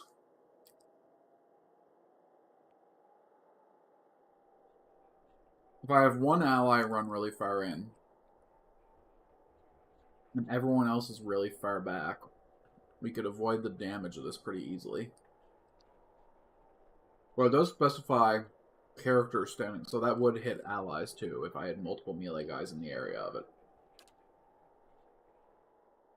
This specifies as enemies, so this one does not do friendly fire. And it's damage per second. Okay, this is immediately 1 burst of shock damage. 25 to 35 in an instant. This is a beam. Goes through enemies. Does 15 to 22 a second. For 6 seconds. Ends up being a lot more than, yeah.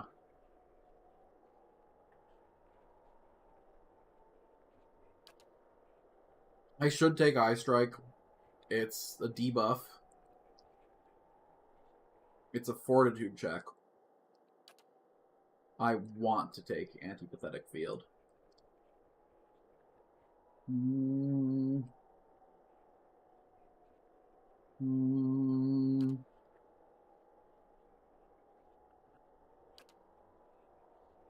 Enemies have corrode resistance, but how common is corrode resistance?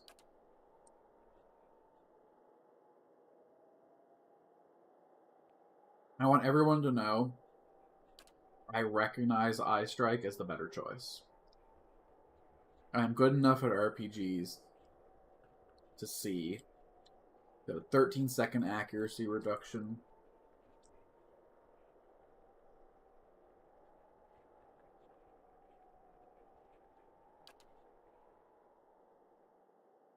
This one scales with my stat, with my intellect stat.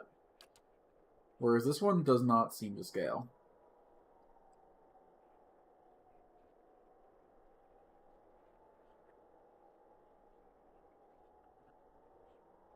Take an Eye Strike. What's this now? A talent. Talents can be used to customize your character beyond your class ability choices.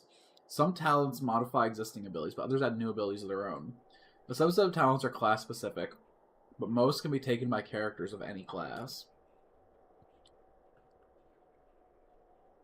Your Soul Whip bites deeper, granting a bonus to damage.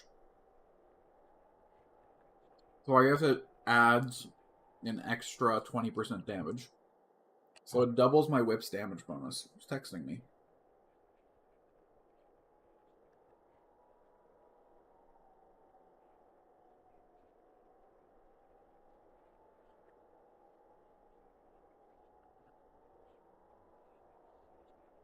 Okay. A random file from an 825 phone number. And a text from me mom. So this is just damage escalation. Makes me a better melee and range damage dealer. Ooh.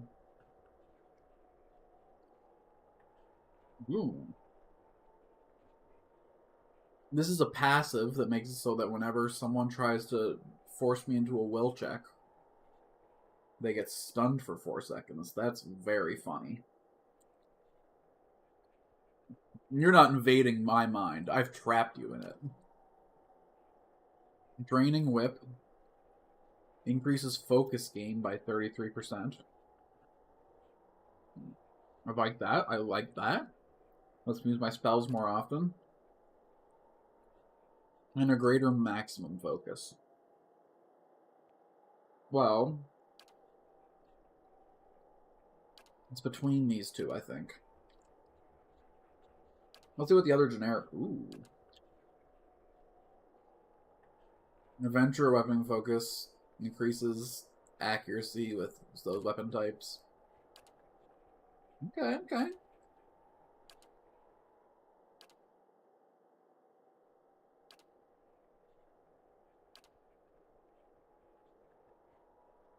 Excuse me, where's the dagger weapon bonus?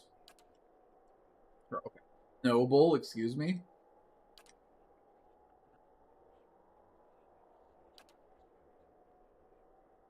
Dual wielding attack speed could be useful for me. Because I'm dual wielding weapons to generate focus faster. But if I also increase the attack speed, that's also faster focus regen. But it's 20% extra focus gen. Or I could take the class one, these would be 33% extra. Oh, that's cool.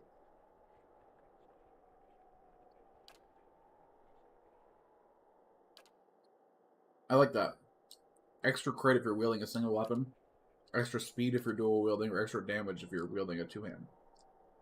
It's a sick way to distinguish between those playstyles.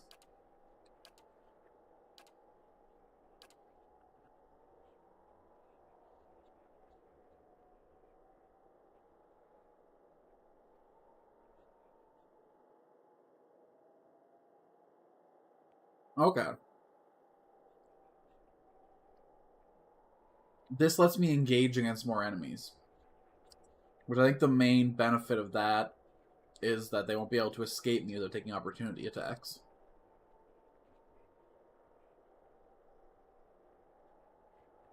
Okay. Cool, cool, cool, cool, cool.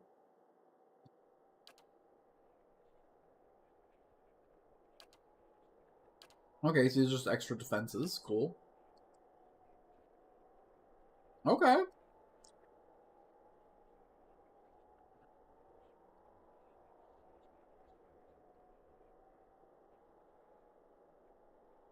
So this means that like shields and bracers and stuff will also help me dodge stuff. It's cool flavor. You learn to like jump back and absorb some of the blow in your shield.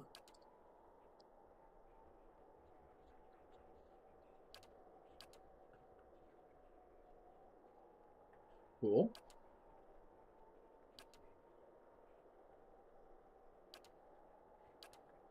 Ooh, if I had one of the corrode spells. There's some cool stuff over here in utility.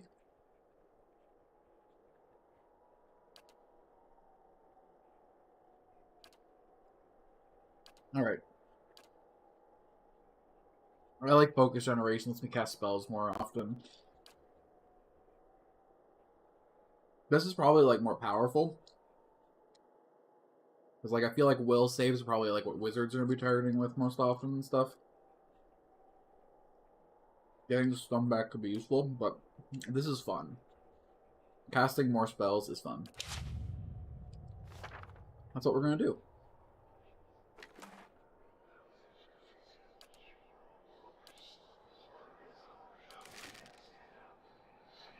Did I just empty my inventory into the stash? Is that what just happened?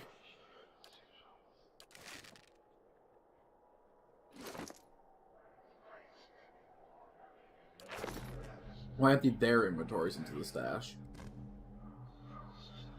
After leveling a character, you may want to review their statistics. Open their character sheet to see their attributes. Yeah.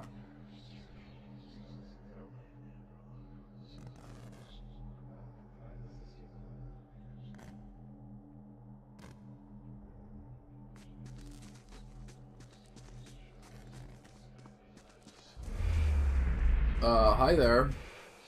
You a friend, or... Hoping for friends out here is entirely too much, huh? Ooh, some flowers, though. Some for my friends' graves. That's nice. Vessel flesh, huh? Is that because that one was older? You had less vessel? Oh, no, I guess the first one was just a hunky guy.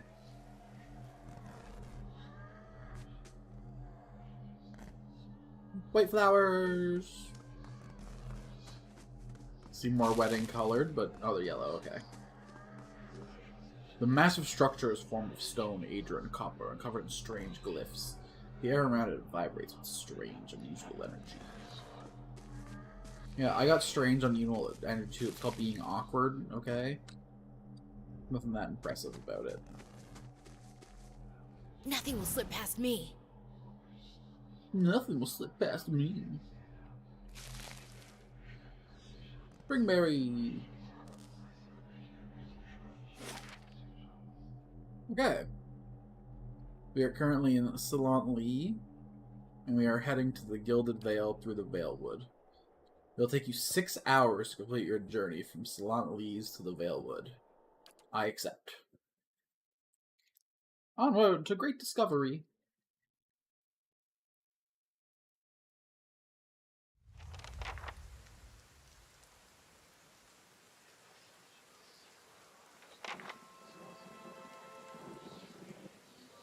Okay. We're starting at the top right corner this time. And we've already immediately found a body. Hey, buddy. Camping supplies, hell yeah! You use these rest in the wilderness or dungeons, fully restoring all your character's abilities and health. Easy difficulty allows you to carry more camping supplies, but hard restricts them severely. If you fully run out of camping supplies, try to find an inn. Most have cheap rooms available. We'll just get ourselves some wort instead. Don't worry about anything but wort. Seeing a lot of little ghosts ever since I got caught up in that explosion. Was this my cipher abilities awakening? I wonder if every class is like a slightly different start or something. Huh. They could do that. I don't think this ability has multiplayer like something like Baldur's Gate or whatever, so you can't have multiple do not steal characters running around Zalworldo together. Can I loot you, huh? You too good for the hands of one such as me?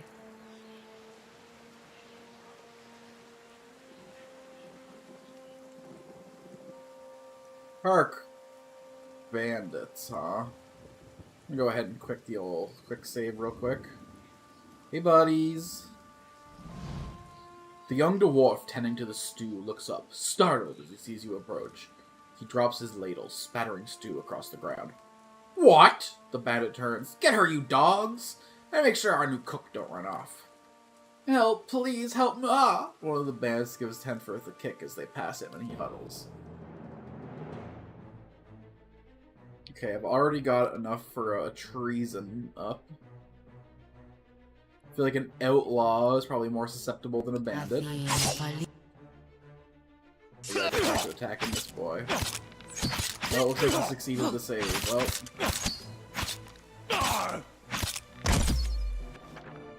Ouch! When a party member is reduced to 0 endurance, they are knocked out. This means they are out of the fight, but as long as your side is victorious, they'll regenerate their endurance when combat ends. Even though endurance starts if their combat health does not. Keep an eye on the left bar when becoming maimed or killed. So I think I lost. You have died. Thank. Luckily, I just took this quick save. So that fight's probably a little bit too much for me. I'm on it. Can we, like, sneak around and kill the ones that jumped out first? Death to our enemy!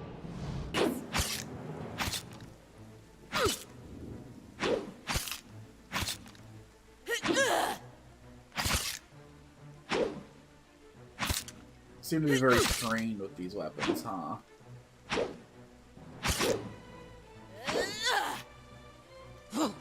You better run!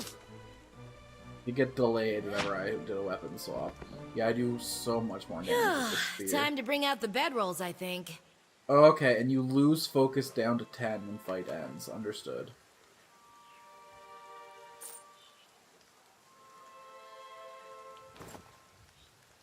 Doesn't actually do anything? It does not. The rest of y'all to the... Hold on, can I, like, warp stuff to stash real quick?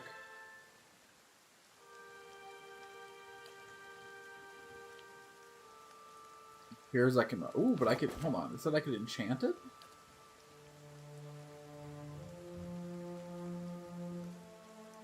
Oh, shit. Requires level 4, like, character level 4, or...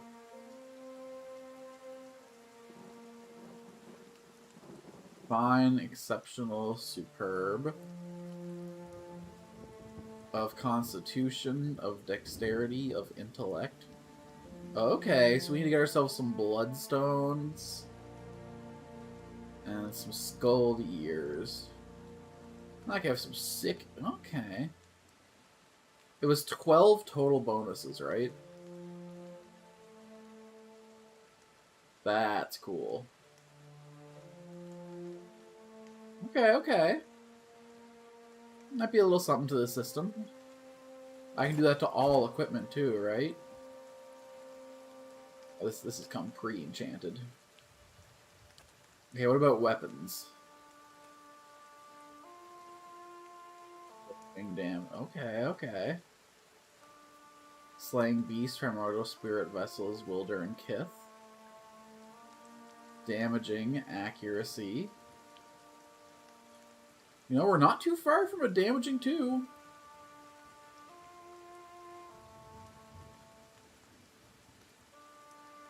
Okay, so 6, 8, 10, 12. Yo, we could make a pretty sick elemental weapon if we just had this stuff.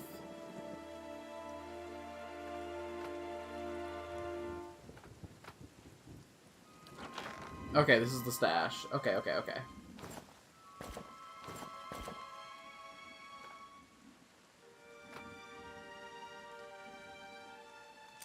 Yoink.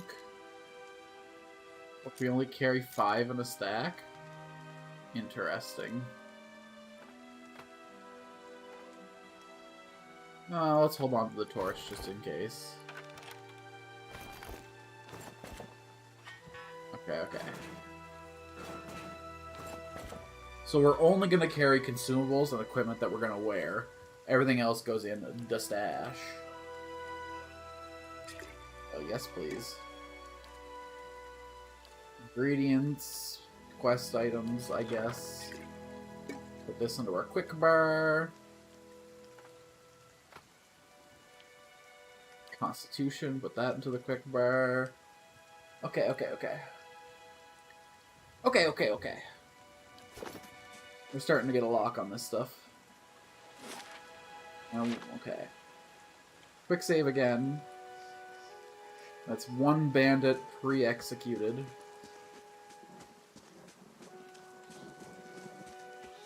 I think there was another one hiding around over here. Let's go into scouting mode.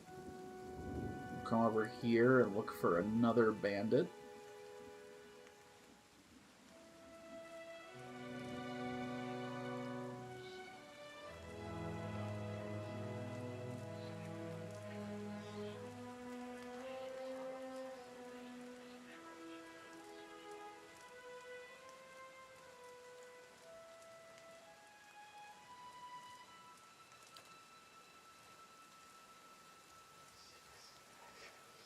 You better run!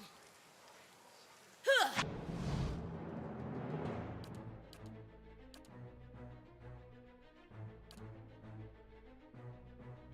You there, join me.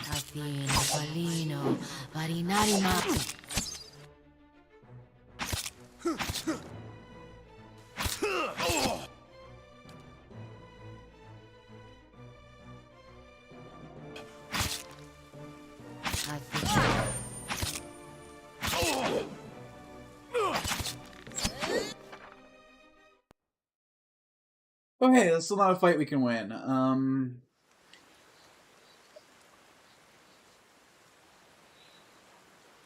They're making those will saves like pretty hard, actually. Quick and quiet. Is there a way to like stat check these boys?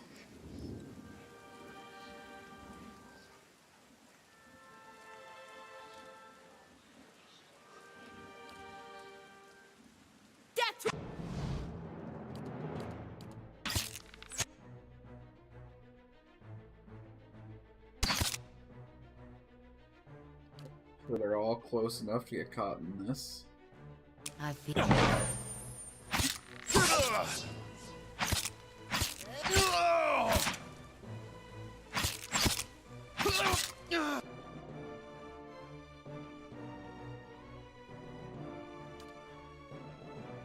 As tempting as it is to try and mind control someone. Mine. Let's just, You're mine. Oi. No, we can do this. We can do this. We can do this. We can do this. We can do this. It's all about spell efficiency. Or something. Nothing will slip past me. We'll scout up into burst range.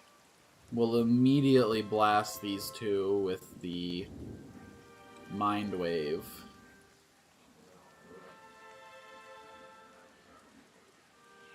Now that I'm mostly fighting mooks and shit, though, I really regret taking the mind wave over the,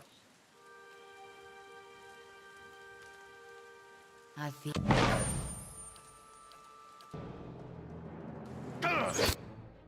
Did I hit myself with that and not either of the enemies? Let's go ahead and mulligan that one right away. Leave it to me.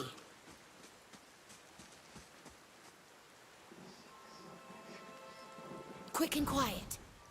Yeah.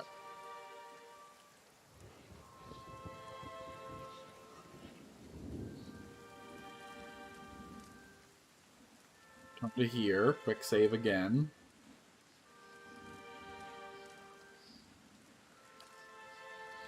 You're mine.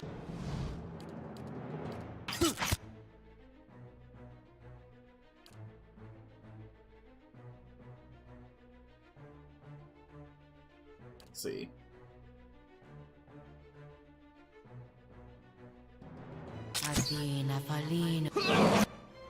Okay, I think it worked this time. Hell yeah, it did.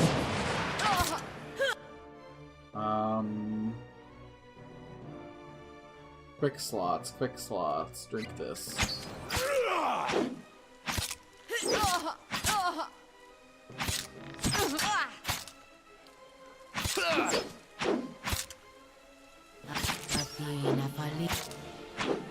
Death to our enemies! Did my thing not go off? What happened there? You're mine! Join me, join me, join me! Oh, 17% rip. No wonder that wasn't working. Oh my god. You got one of them this time. That's like 100% improvement.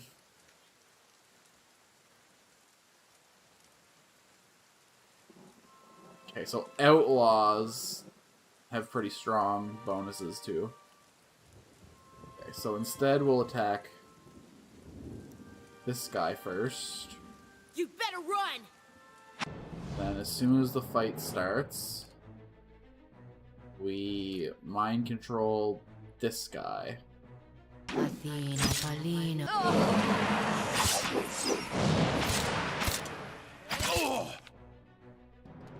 our regen potion. We'll drink our regen potion. Does that mean I'm currently under the effect? Okay. Sure. Then... just gotta do our best from here. Miss every attack, why don't we? Okay. I'm gonna go ahead and join us again, brother. That was really nice when you were helping us. Cool. Does this guy keep healing? What's going on? Oh my goodness, okay.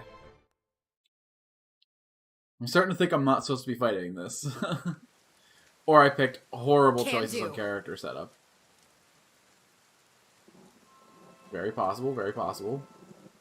I could blind a guy, but I feel like just blinding one guy doesn't, like, accomplish anything.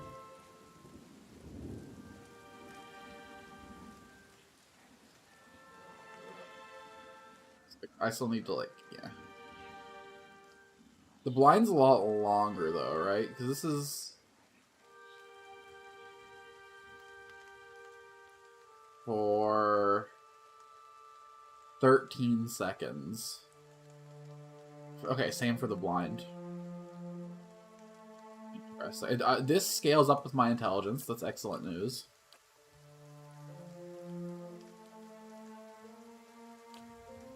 Fast mode. Live life in the fast lane. Oh, those are some doggies. Those are some doggies. Indeed.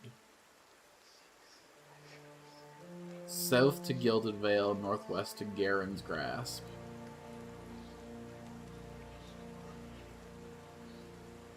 So I have to go through them dogs to... Excuse me, I have 2 lore. Why is that grayed out like I don't have 2 lore? Use you.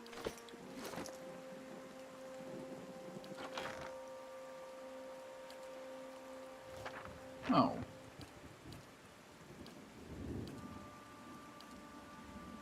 Quit that right there.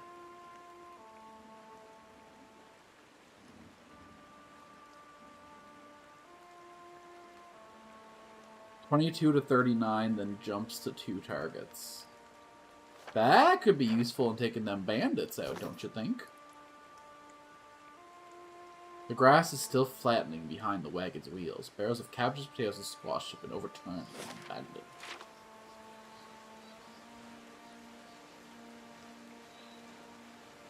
You're mine. Doggo. You can dog go right to hell. Athena, Palino, Marinarima. I only got 2 attacks off in the time that, oh my god, that was nothing. Okay, our durations for stuff might be a little low. Time to bring out the bedrolls, I think. Toss that into the stash.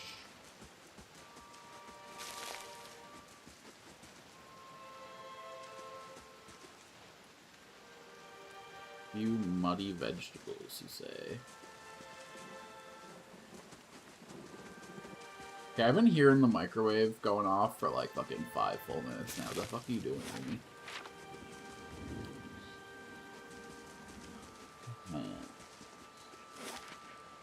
Hey.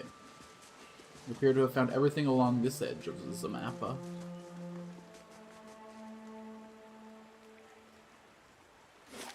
Can't do anything over here. Wait.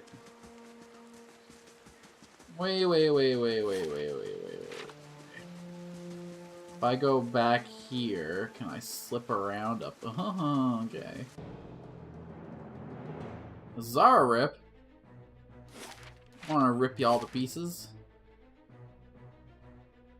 Alright, well shit. Oh, shit. You there. You've been recruited. Athena, Palino, Marinarima. Welcome to the squad, welcome to the squad.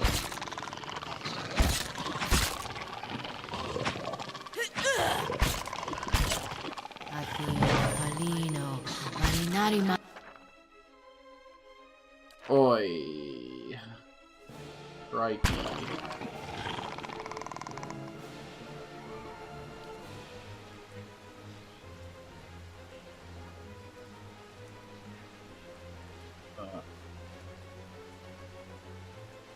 My last autosave was 6 seconds before this manual save, or this quick save.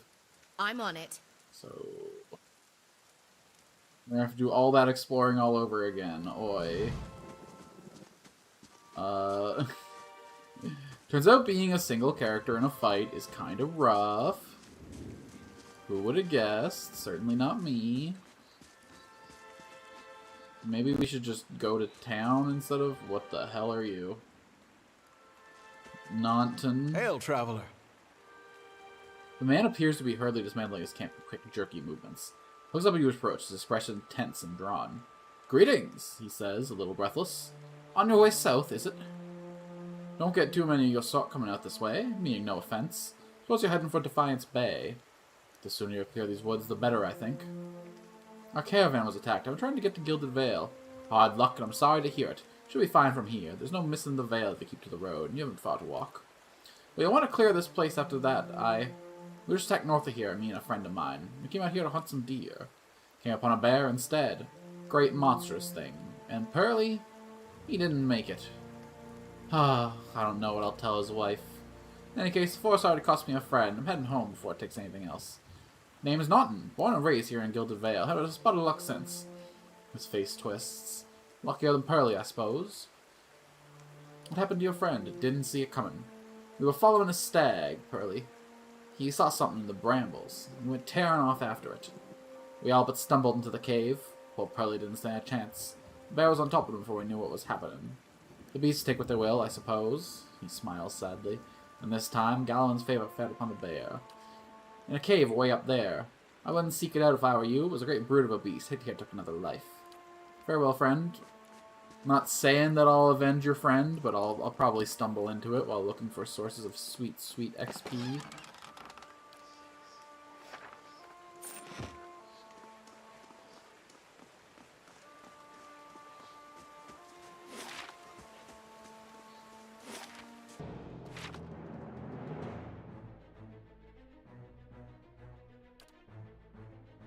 Athena, Palino, Marinarima. Fuck him up, fuck him up. Wow, we got nothing done before his blind wore off, huh? The cast time on my spells is pretty rough, honestly. I don't know how worth any of them are casting. Death to our enemies! I think I picked a class that also like really thrives with a squad. Not really got the squad that I need to make the most of my various buffs and their strengths. Well, I guess the other class, Chanter, is more of like a buffy support class. I guess I'm more of like a debuffy haranger. The point remains. Ooh, cave. Bear cave. I can't even handle a bunch of little boys though. I don't know if I could bear a fight in that cave.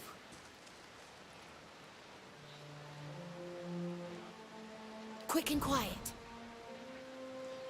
And quiet.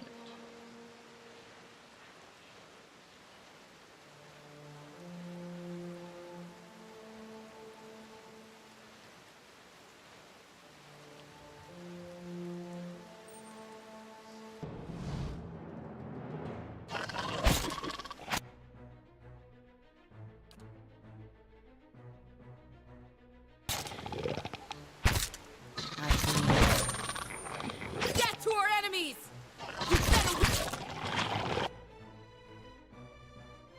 I don't think I got time to drink it, do I? Don't count me out yet! Oi, oi, oi, oi, oi, oi, oi.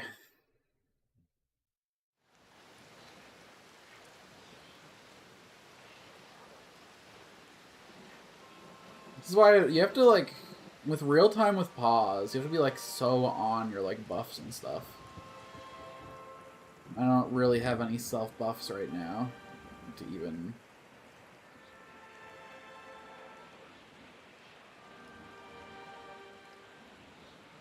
Death to our enemies! You better run!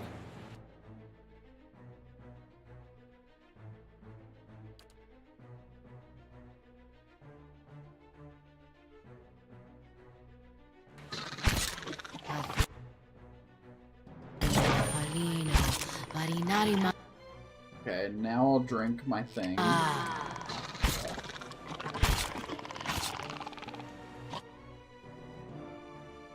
And then I will cast Whispers of Treason on this one. Turn back to fight this one. We have enough for another Mind Wave.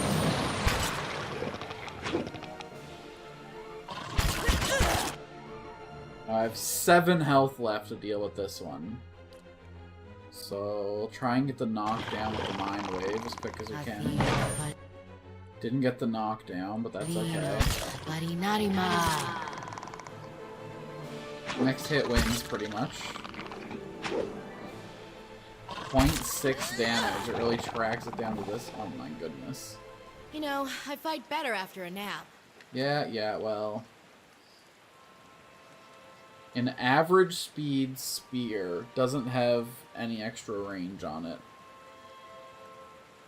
0.5 second interrupt, which is average. 1 to 16 piercing damage. Properties accurate. So plus 5 accuracy when wielding this. I could dual wield these instead of wielding one pike. That could be interesting, right? Let's just toss it all in the stash for now. The struts and supports are large enough to be the ribs and vertebrae of a dragon. Max endurance for 10 seconds and constitution for 150. That does not seem worth, but... Ooh, a quarterstaff.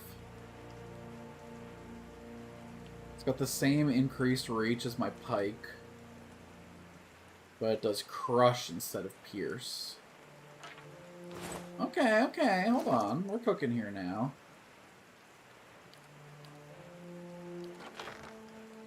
Oh, let's take this quarterstaff out the stash.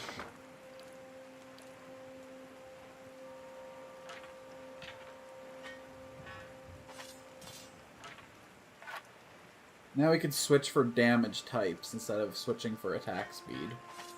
I think we're generating our resource at a fairly good rate. We don't need to gimp our damage to dual wield. I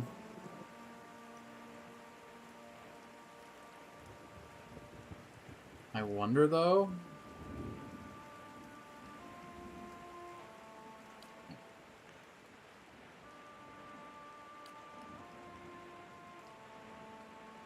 We're just gonna leave it like this for now. Now we got a piercing crushing setup.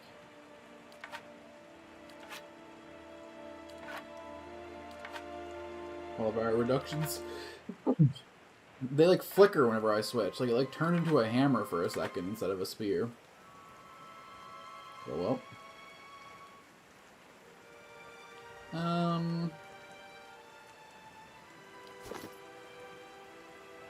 So now we don't have the health potion for fighting Just say those the bandits, though. They are already kind of an impossible ask. Let's go fuck with that bear. I think we're, like, way better in a single target situation. I mean, not with this, but with this right here. Although the bear is probably, like, a high fortitude character. Can't handle bandits, so surely we can handle bear instead, right? Hey, buddy. I was just here picking flowers, man. You don't gotta turn on me that quick. Just go ahead and blind that bear. And he one-shot me. Okay. That's the game telling me that I do not belong in here. Not a problem. Which doesn't mean that I don't go in there. It just means that I be a little more careful about it. Quick and quiet. I want that flower. Flowers have like powers, you hear? Cave coral. Okay, now we quick save again. Okay.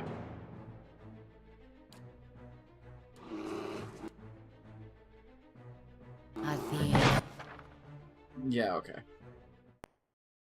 I wanted more loot, but... Can I go behind the bear?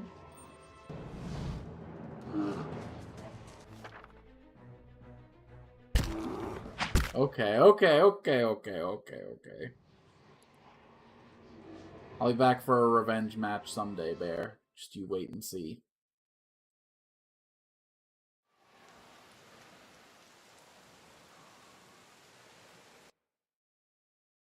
Excuse me, game?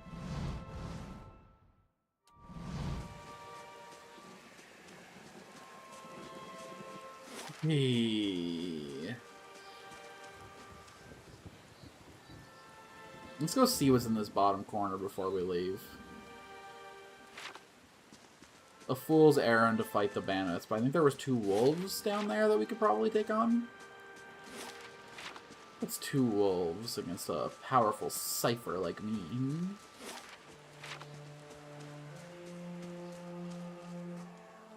Can't but I feel like I made all the wrong choices in cipher abilities though, with how hard I'm getting my balls rocked. Nothing will slip past me.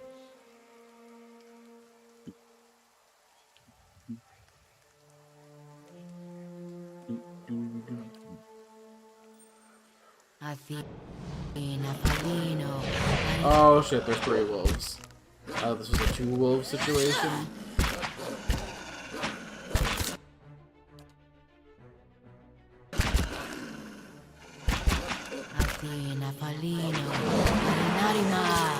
Welcome to the Team Wolf, please, for the love of God, get in there. You better run! Oi. I tried to right click for the attack, and I think it had to be a left click, because she was attacking the wrong...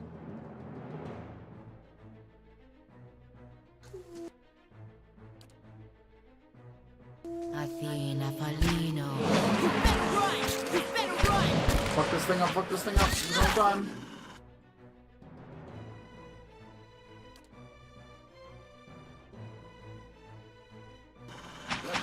Death to our enemies! Okay, whenever I... Please kill this fucking dog. You're mine!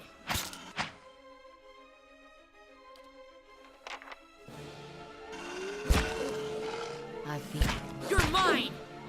Okay, okay.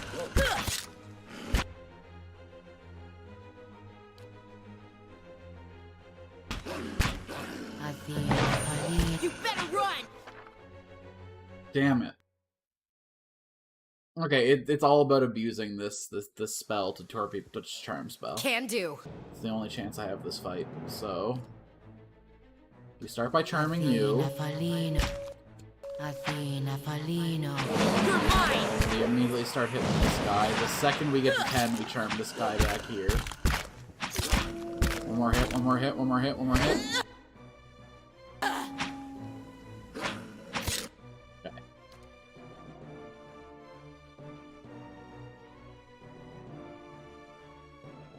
Oh, did I cancel that when I... Okay.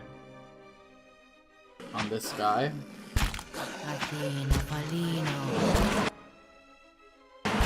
Finish this guy off. Good, good, good, good, good. That's one wolf down. We turn our focus on this boy. Wait, why aren't you dead? There we go. That's one wolf down. And then we gotta reapply this to you. Once it wears off. Oh. You're mine!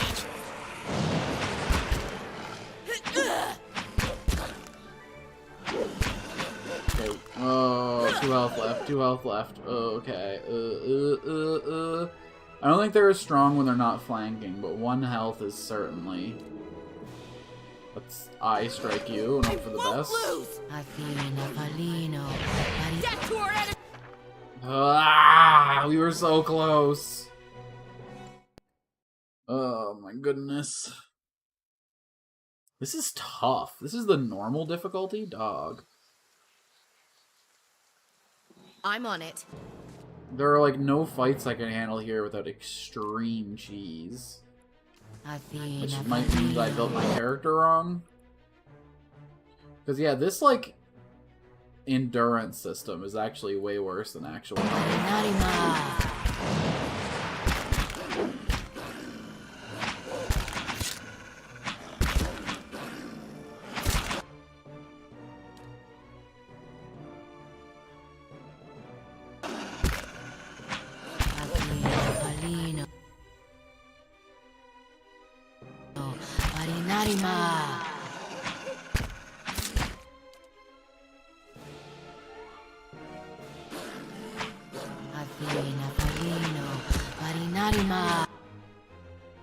Why didn't my spell do anything? Hello?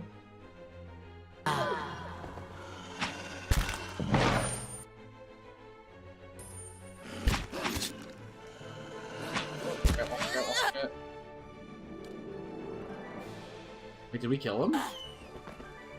Okay. Must have cracked more skulls than I thought.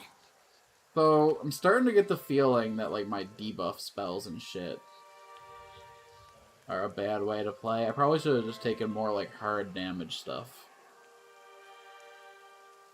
Because, like, this is too short to really matter. And this would be good if I had a party with me to, like, benefit from their reduced defenses and stuff. But when it's just me, Leave like it a to 1v1 situation, like a 1v3 situation, it ain't really helping. Nothing will slip past me. Hello. Sick. And what are you? These aged walls appear to have once circled the entire glade. Only a small fragment remains, and the stairs leading to the top of the structure have crumbled away. These heavy bricks are slick with moss, preventing hindrance to climbing, but the stones themselves are sturdy enough. Given the right tools, one may easily reach the top. You find handhold one of the large stones are pushed level, but the uneven bricks and odd angle of the ascent make the climb difficult. After a short distance, your arms begin to burn too fiercely. You are forced to drop back to the ground. We need equipment of some sort. We need rope, or we need pittons, or... Quick and quiet. I don't need slow-mo, thank you, though. Okay. I bet the bandits have the gear that I need to climb that, don't they? Like, realistically, do I have any way to even try and fight those guys? You know what? I'm gonna try. Damn it. I don't have the healing potion this time, so it's even more of a fool's errand than it was before. But maybe if I just spam Mind Wave, everything will just come together. Maybe I was trying to be Tricky Dicky before. Maybe I just need to come in here and start blasting Mind.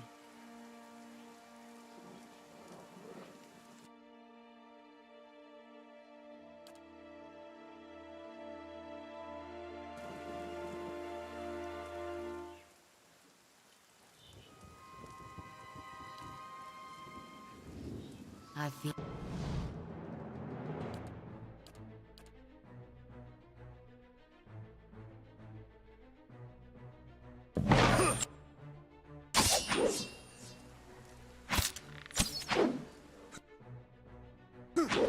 I would like to generate some resource, please.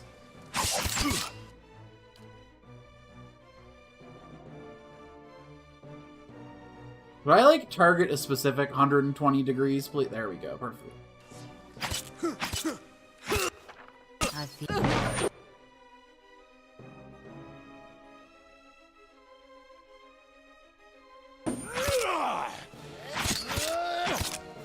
Oh, that was fucking rough. I'm on it. I should have got the fucking line spell to attach to this guy, man. I could have burned all his little goons away.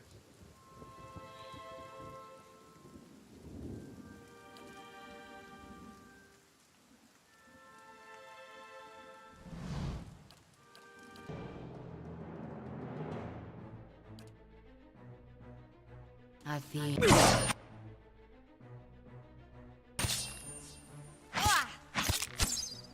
Get the archer, get the archer, get the archer, get the archer. Okay. Wait, when did I get this back? I feel... Thought I used that against the doggies.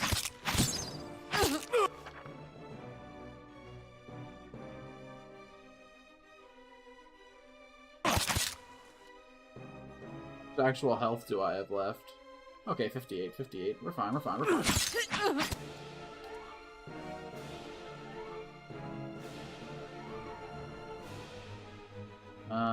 Okay, hold on. Now that that guy's dead, I think I pivot to this.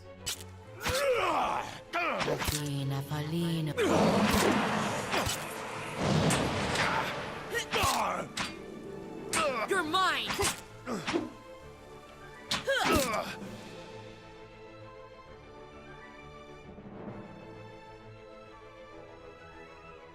Alright, Niku, have a good rest.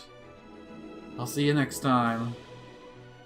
If I can make it through this time. He's charmed for 3 more seconds.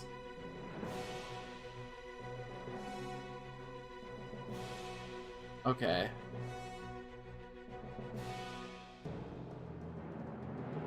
Should I just blast this guy before the charm wears off? It's just... I feel... Just focus up, walk in. Oh god, I'm getting wrecked so fast. Okay. No, no, no, no, no. Please, land a hit. I made the wrong choice, baby.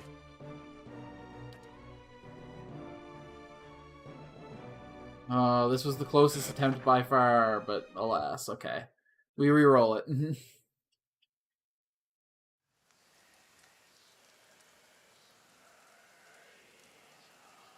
Leave it to me. Go back to using an accurate weapon, yeah.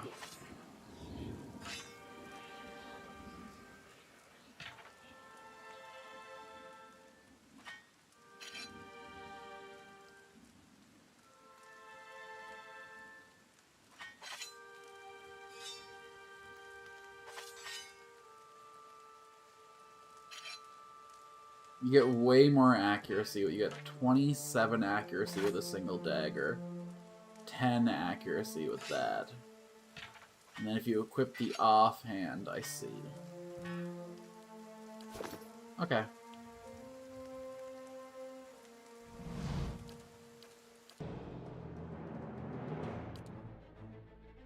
Welcome to the team.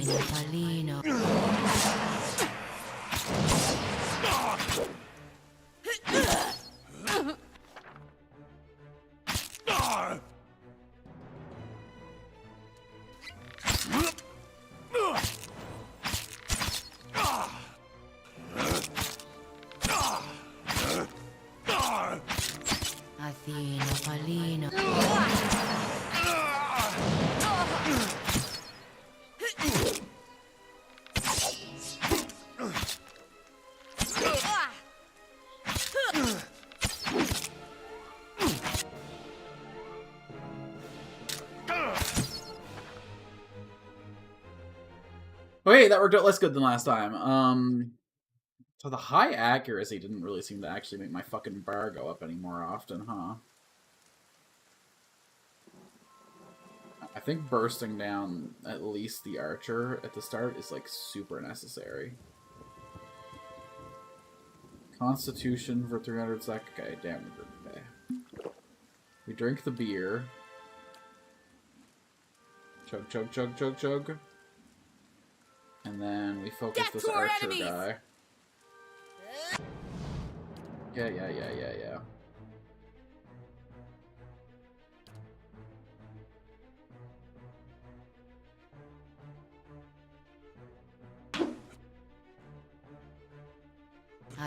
I think.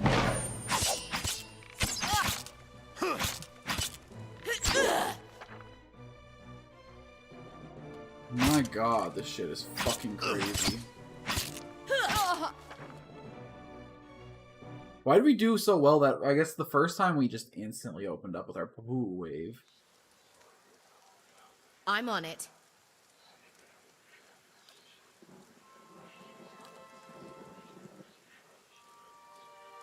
I think.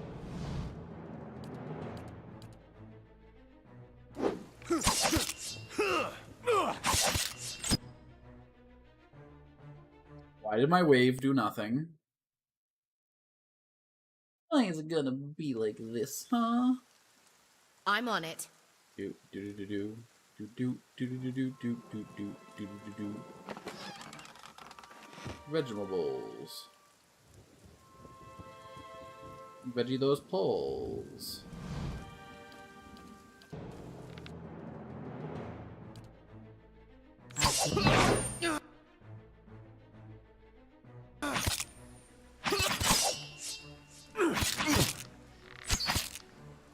Another hit, another hit, another hit.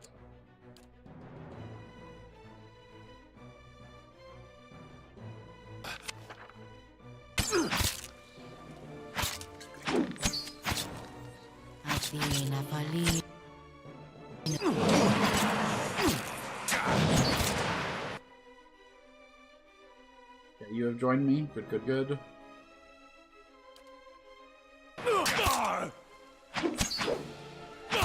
No, stop hitting the guy we just mind controlled. Alright, that's left like that. Okay, hold on. We can make this work.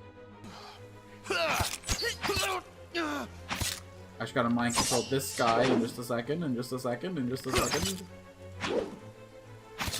my god, please hit. Okay. You're mine!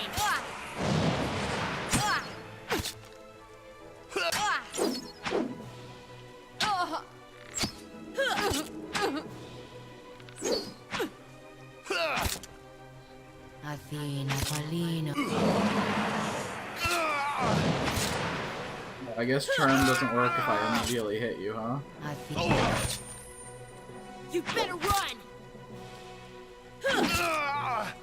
Just focus on the blind for now. You better run! Yeah, fuck him up. 4 health, we can do this. Oh my god, we were so close. Okay. It's doable, though. We know that now. We know it to be true. The mind control strat is the strat. Death to our So enemies! we'll start with hitting this archer boy. And then... Welcome to the squad. Death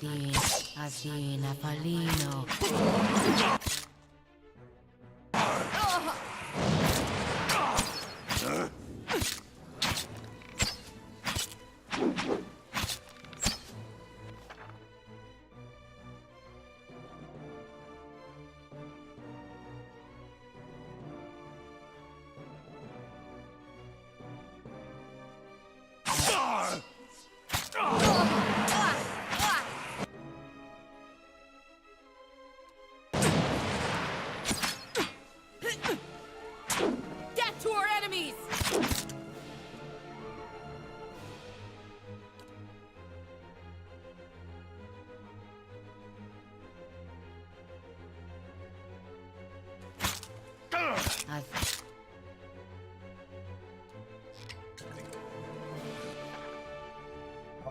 The potion didn't... I thought I used it earlier in the fight, but it didn't go off then.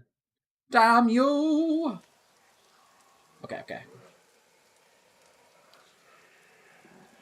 You better Attack. Archer guy. Correct. Mind control this guy. And I'm an archer guy again.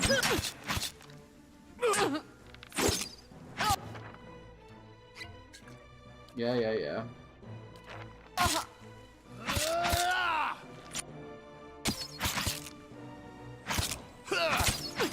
Drink the damn potion, girl. Okay, she did.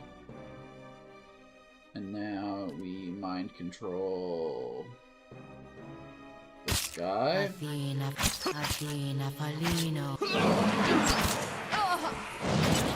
off. Get it on this guy.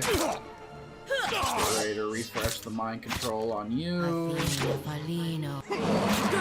Hitting this guy. I'm out of potion. Damn it. See, why did it get... I guess just like the RNG, the dice roll of it all.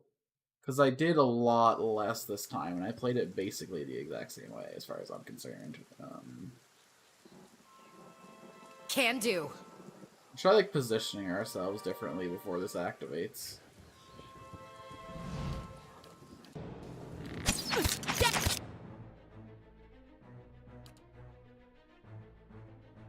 I don't know if that was good different or bad different. I feel like I have more access to this guy.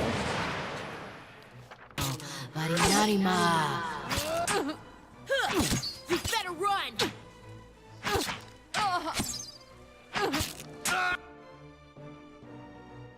How much time is left on 3.8?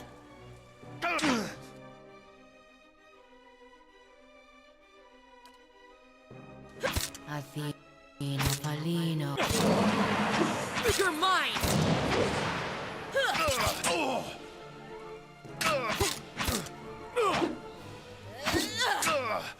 What are you healing for? What the hell?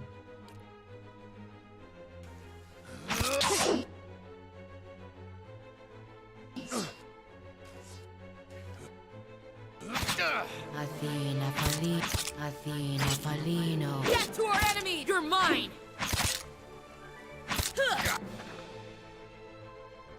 Are you fucking kidding me? Okay.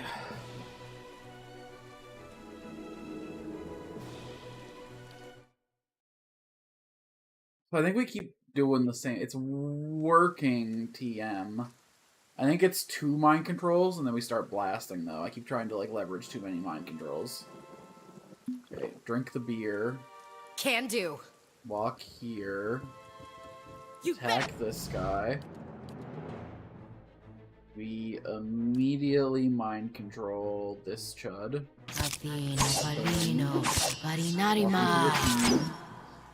You bet. Said welcome to the team, motherfucker. What the hell?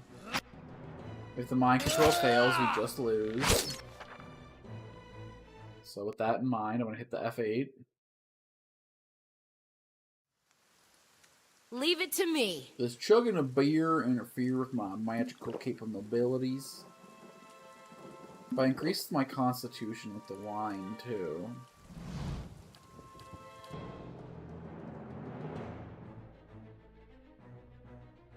Excuse me? Athena, Palino. Death to our enemy! Okay, excellent, excellent.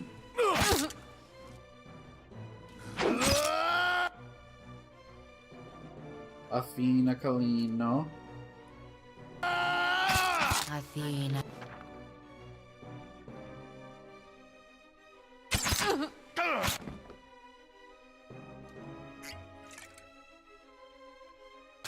Death to our enemies!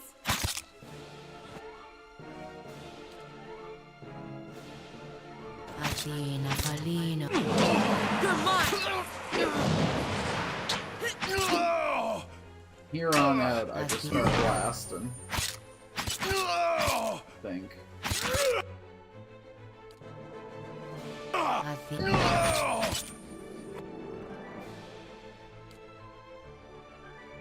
Athena. Slippery devil! Stop healing!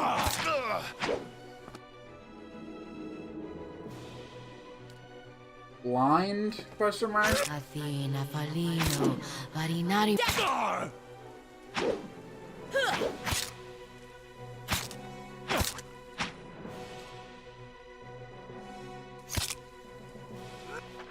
Oh my god, so close! We're gonna get this guy. We're gonna save our boy here. Surely he'll want to join the party after that, right? He can't just be living on his own out here. Just a cook in need. Okay. I'm on it. Chug. Chug.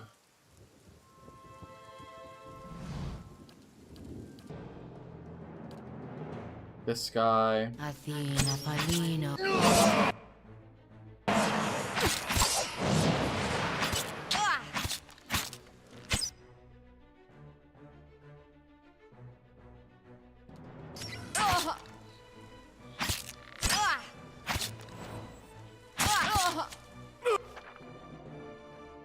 Death to our enemy!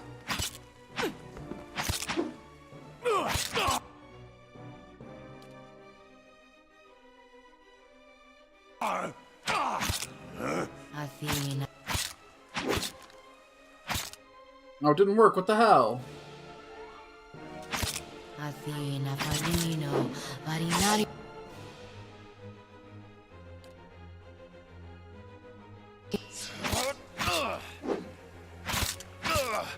You're mine! Athena, Palino. Marinarima. You better run! Oi. Why didn't my shit work? Oh, I am fatigued. Maybe I should rest before fighting. How much does the fatigue affect me? Minus 25% accuracy. Oi, hold on. Have I been fighting that gimped? Jesus. Okay. My bad.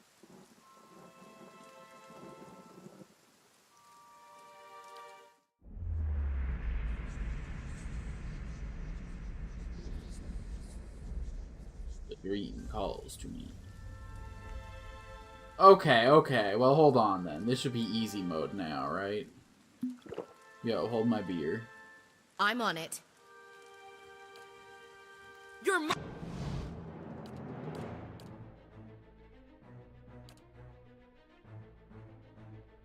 Athena, Palino. Oh my god, yeah. I'm actually, like, effective now. You're Look at me go. Pay attention to buffs and debuffs, Alex. That's the lesson to be had here.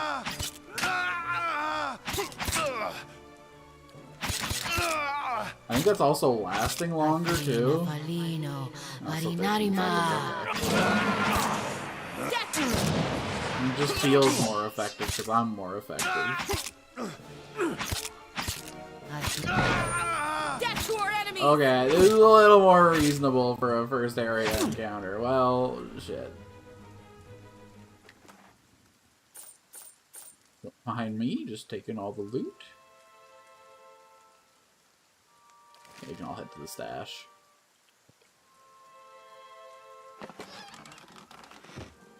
Lieutenant Firth, how you feeling? Hail and well met.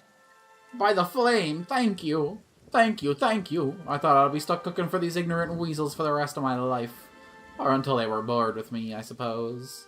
I must get back home. I only hope they haven't hired a replacement. The dwarf looks aghast. Next time you're in Gilded Vale, stop by the Black Hound Inn. I'll let Pasca know what you've done for me, and I'm sure she'll do right by you in turn. Oh, to be back at my oven again. Late for dinner. I just want to be friends for dinner. Pen is empty before a pair of stained cots and the stink of unwashed bodies. One, you say? Does piercing slash crush damage? Huh? How's that work?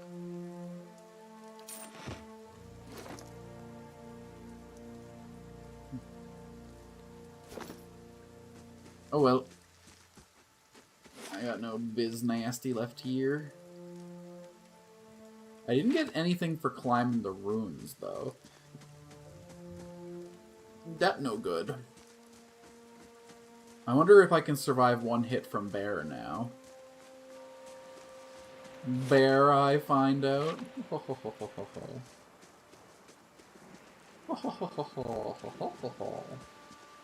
we're gonna make one attempt at Bear. Okay, one. And if he one-shots us again, we give up and we go to the next town.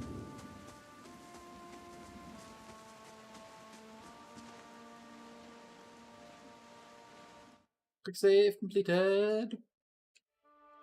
In we go.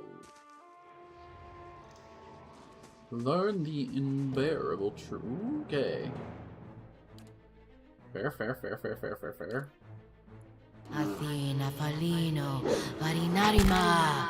I can survive one hit from Bear. He doesn't seem to care about me making him less accurate, though. We're gonna go ahead and roll that one back. I'm on it. Alright. We have to just give up and realize that we're not getting the loot in there. I'm gonna come to this little unexplored corner down here. Just to make sure that my climbing gear ain't... My climbing gear... Now, let's get out of here. We'll come back with friends and show that Bear what for. And surely the Gilded Vale is where we can make those friends.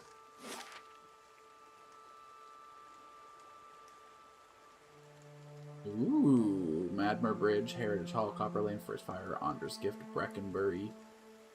There's like a big old map here. I'm guessing we're going to discover additional nodes. These are just the things that my character knows exist, because otherwise it's a lot of wasted space. So. It'll take you 8 hours to complete your journey to the Gilded Vale. Understood. Accept. Red fill in Carr's portrait versus loss of endurance. The bar to the left of portrait versus loss of health. The endurance bar will change. Health bar will change colors are close to 0. When health is lower than the maximum endurance, the bar of the portrait will indicate that endurance is limited. I see.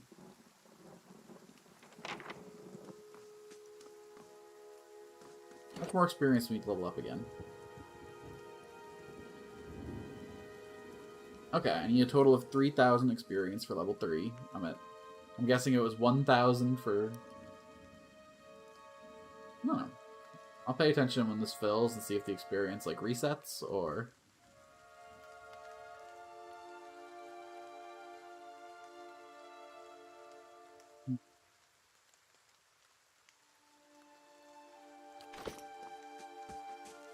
I don't know about the way I've built my character up until now. Clink? Wait, I want to go see Clink. Oh, this is less inviting than Clink. That's a lot of potential friends. Hey, do you know anything about what happened here? You must be one of the new settlers.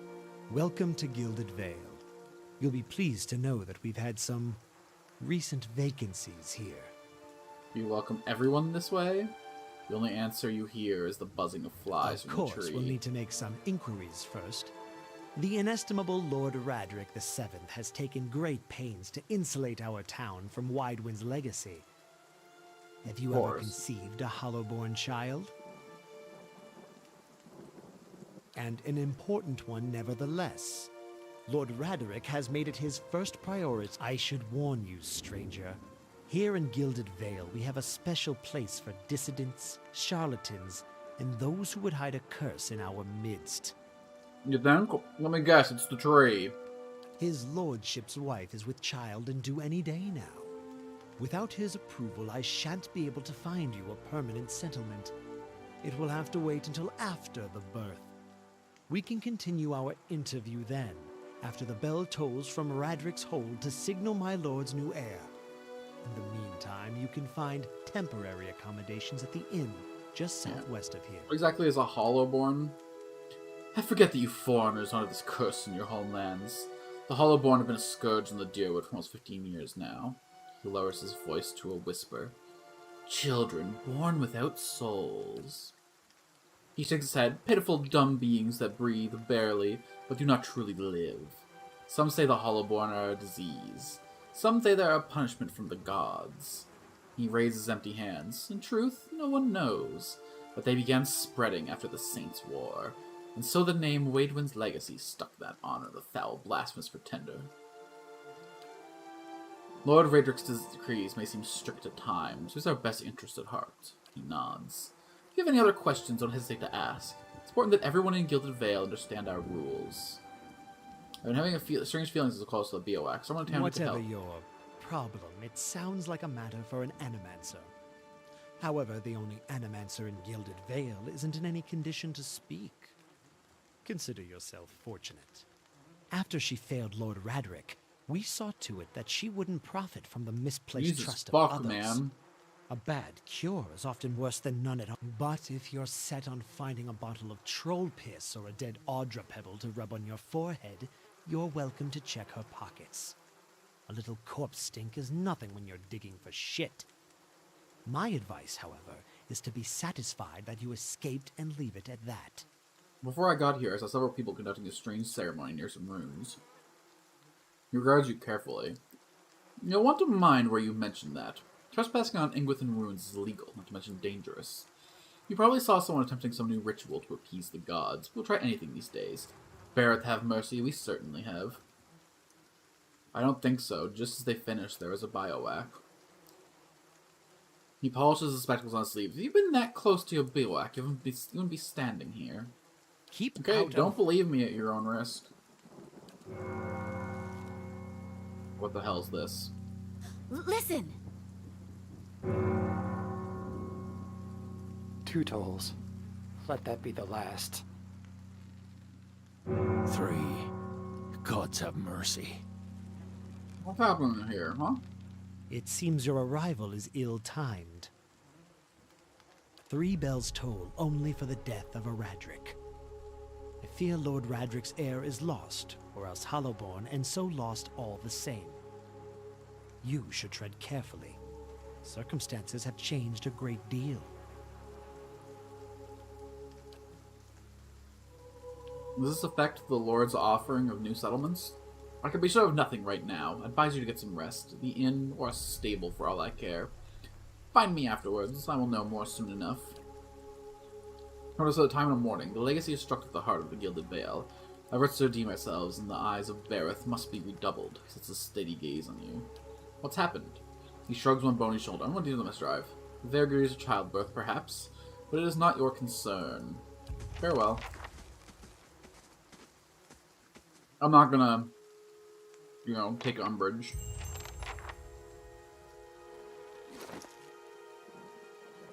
He is a little man, but I have no need to tell him that. Not while I'm weak and without squad, at least. Alright then. Anything here that's interactive? He said I could go through that lady's pocket, right?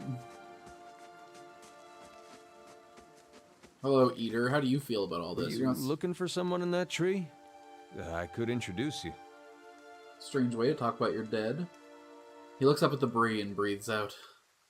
Half the town's up there now, seems like. No way to talk about it. Someone help me feel better. He gives an understanding nod as he takes a long drag from his pipe. My condolences. He exhales and turns his attention away, watching the village around him. Scattered between the roots are bracelets of twine and bead, wilting flowers, and notes half erased in the rains.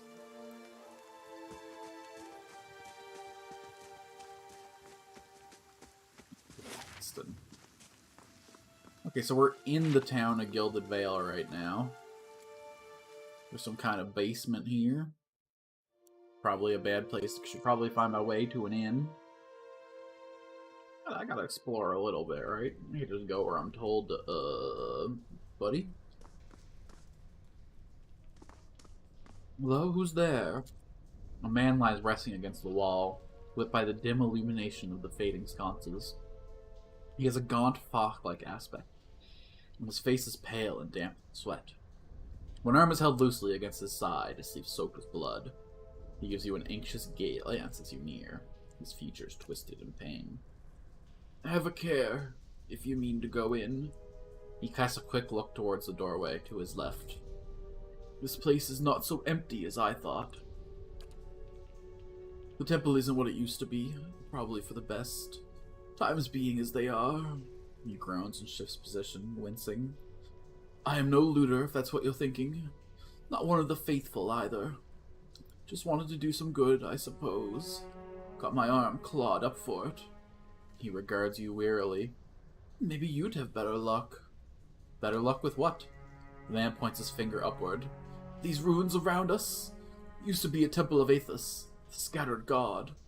A grand temple at that. His worshippers would come from all over the Deerwood. From Ridsaris, even.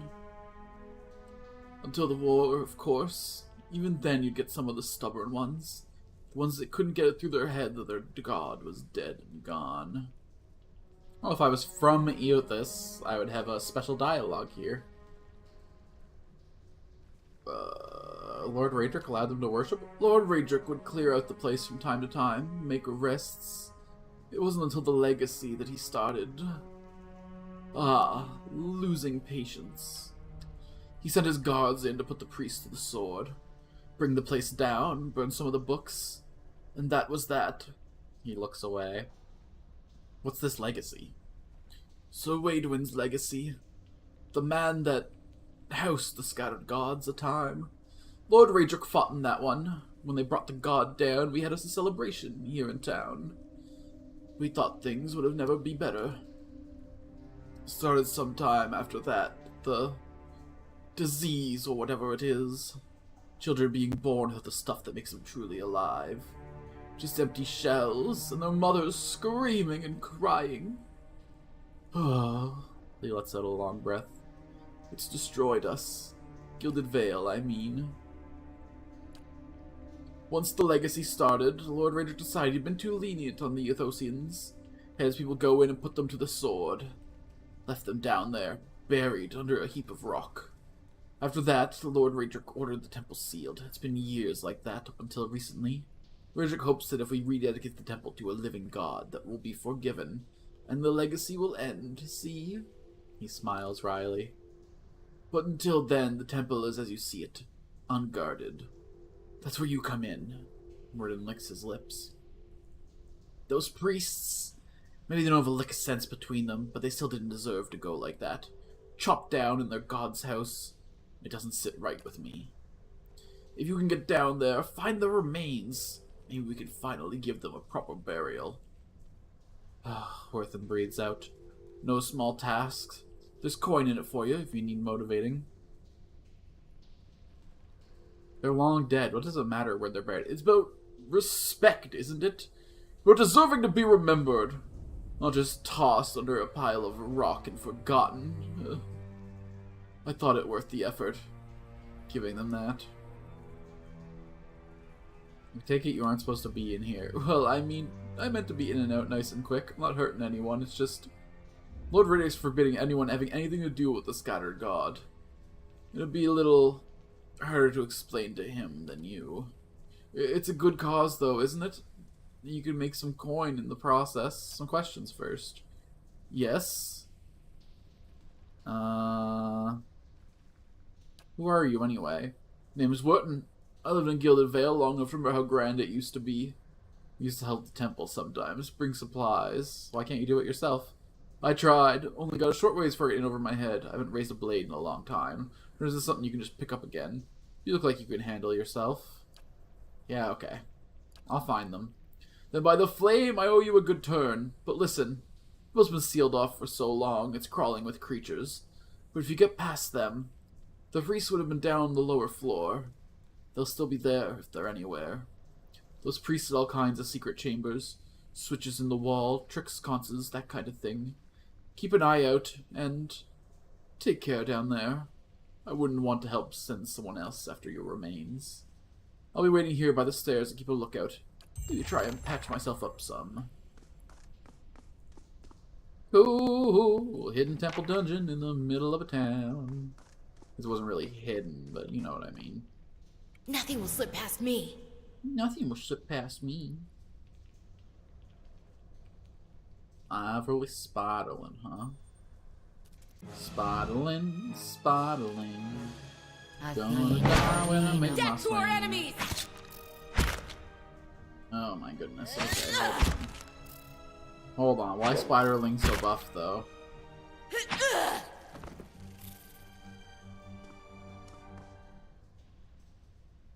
Why is Spiderling so buff, though? His parts was relatively intact, but the ink upon it is faded. You can make it a field patch as a careful, tidy script. It's just to the ritual floor. Ritual Albertus says, redemption for even those Orgotten struck the large bell first rather than second. Okay. So we have to hit the second bell first, understood. Nothing will slip past me. Or else something's gonna happen. Ooh, hello.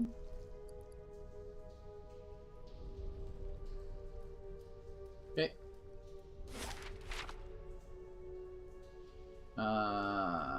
We've got 3 health bars worth of health left. Quick save. Up to here.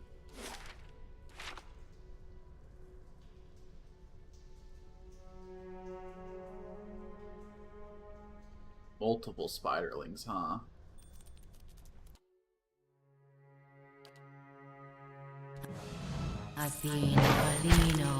You better run!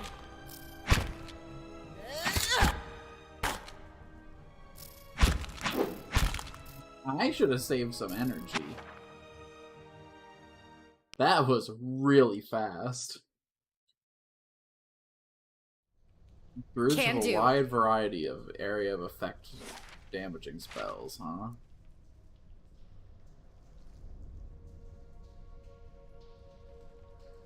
Okay. We can do this. This is easy.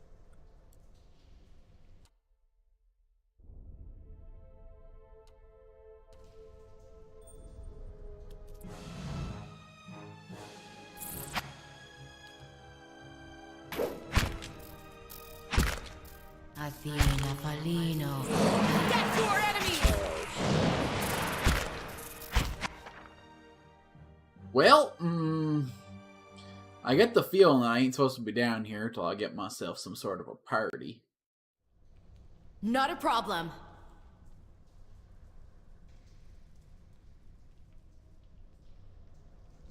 That just seemed ridiculous.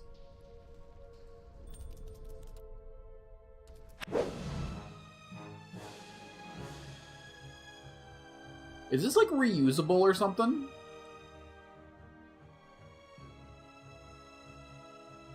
I swear I've used this like a dozen times. Poison! That's fighting. Athena. That's fighting dirty. Death to our enemies! Yeah, okay. You can retrain a character from first level through the in interface. Hello! I have some regrets about my spell choices, I think. The blind is not as good as I had hoped. Would like to replace it maybe with a beam of corrode damage, if you don't mind.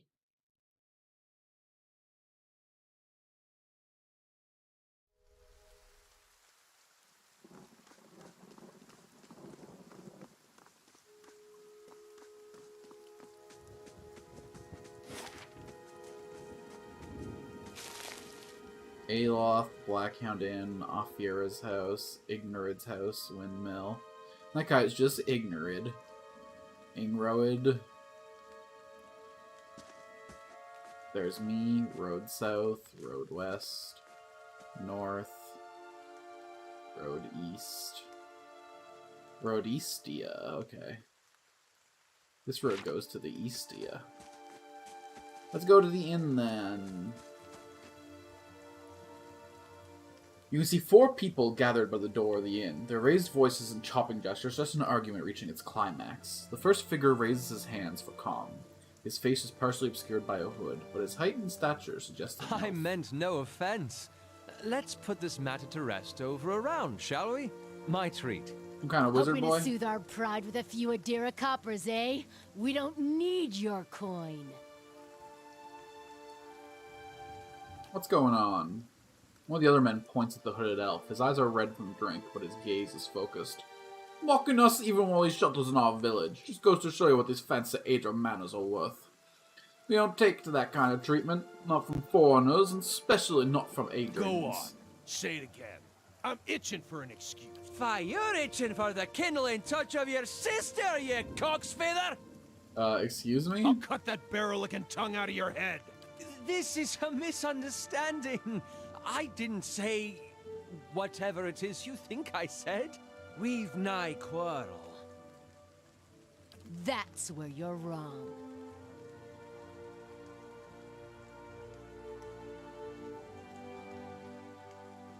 Interesting. Is that some kind of curse that taunts the people around him or something? I don't think attacking him is such a good idea. Back down, all of you. This is absurd. This is so nice. Wouldn't you rather be drinking inside down here, Art? You're not going to take that from him, August. I'm staying.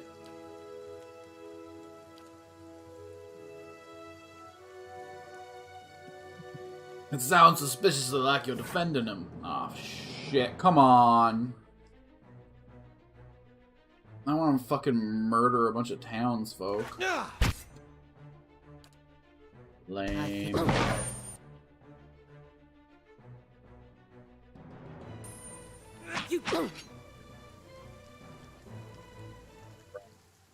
As the last of the attackers falls, the elf turns to you, the tension almost gone from his Not smooth quite face. how I hoped to get to know the neighbors. Thank you for your timely assistance with that awkward situation. Courtesy is a rare pleasure in these parts. Though your accent suggests that you are no more local than I. He straightens his hood, but you note the remains of fraying embroidery on his gloves. His boots are caked with the dirt of many months' travel, but the leatherwork beneath it is sturdy. I suppose and fine. introductions are in order after that little fiasco. Aloth Corvusser, at your service. How do you manage to get stuck out here? That is something of a long I'm a wizard story. by training, and an adventurer by necessity. I was born in the Seathwood, part of the mainland of the Adir Empire, and both of my parents served the nobility, which afforded me an education for which I am grateful.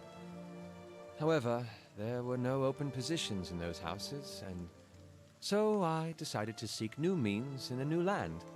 And how exactly did you come to be here? I was traveling with a caravan, we were separated near some Within ruins. ruins?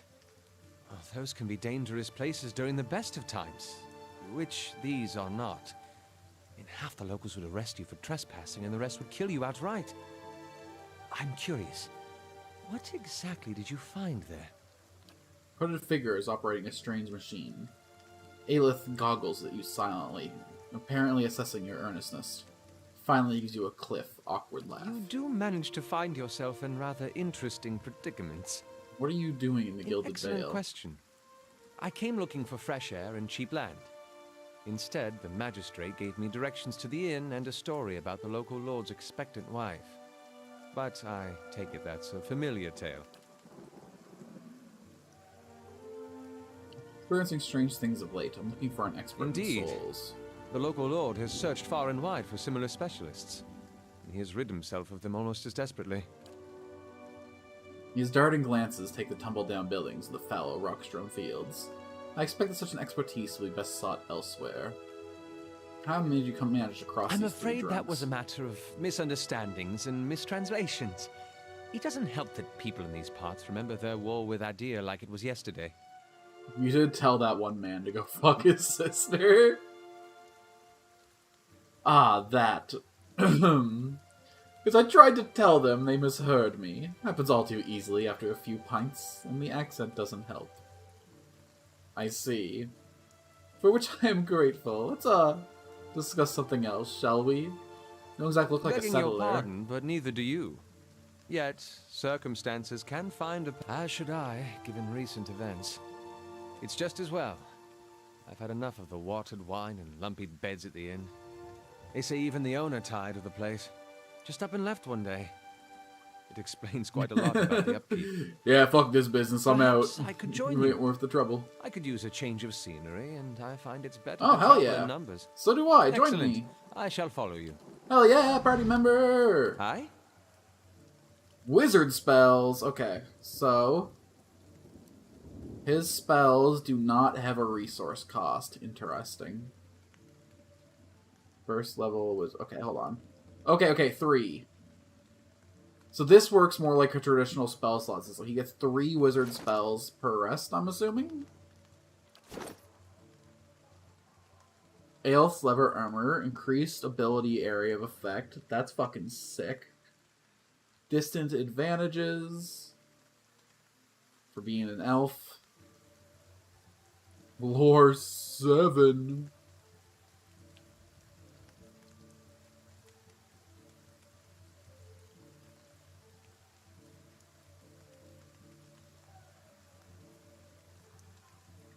He is a 2nd level wizard. He's got the same amount of... he's got less experience than me. Okay. So they do come with, like, preset levels. Interesting. He's a little more dex max than I am.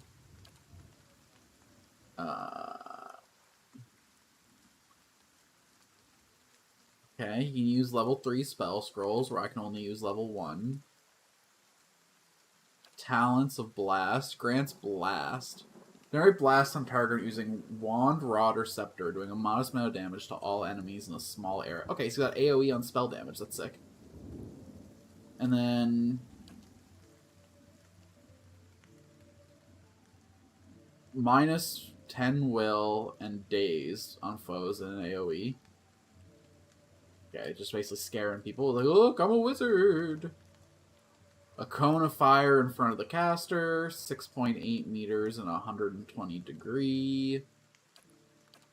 How does that compare to 4 point? Okay, so it's way bigger. Yo, why's your cone bigger than mine? Okay, pretty decent burn damage. Sunless Grasp. Target's hands go so cold as to freeze what they touch. Does freeze damage to a target and reduces its accuracy. Gotcha. This is a single target freeze. This is an AoE burn.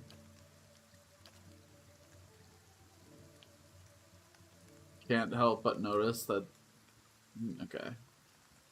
And then Wizard's Double. Creates a duplicate of the caster, granting a until he's hit or crit. Okay. Sick.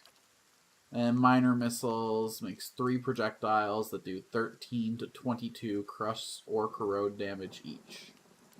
So that is a total of 39 to 66. So my AoE option is Fan of Flames, and my single target option is Minor Missiles. So Fan of Flames, Minor Missiles.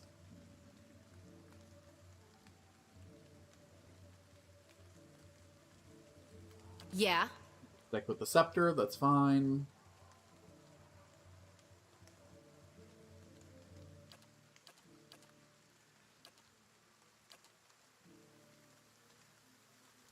Modify this custom formation a little bit.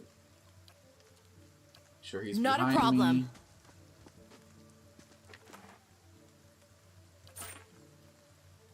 Give me the stash with all y'all. Okay. Now here's the important thing, is can I steal his clothes?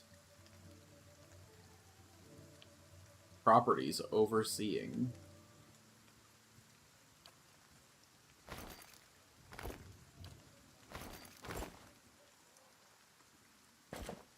I can, in fact, steal his clothes.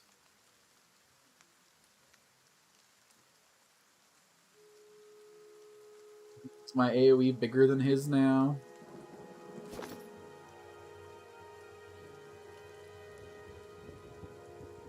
.99 meters. Aye?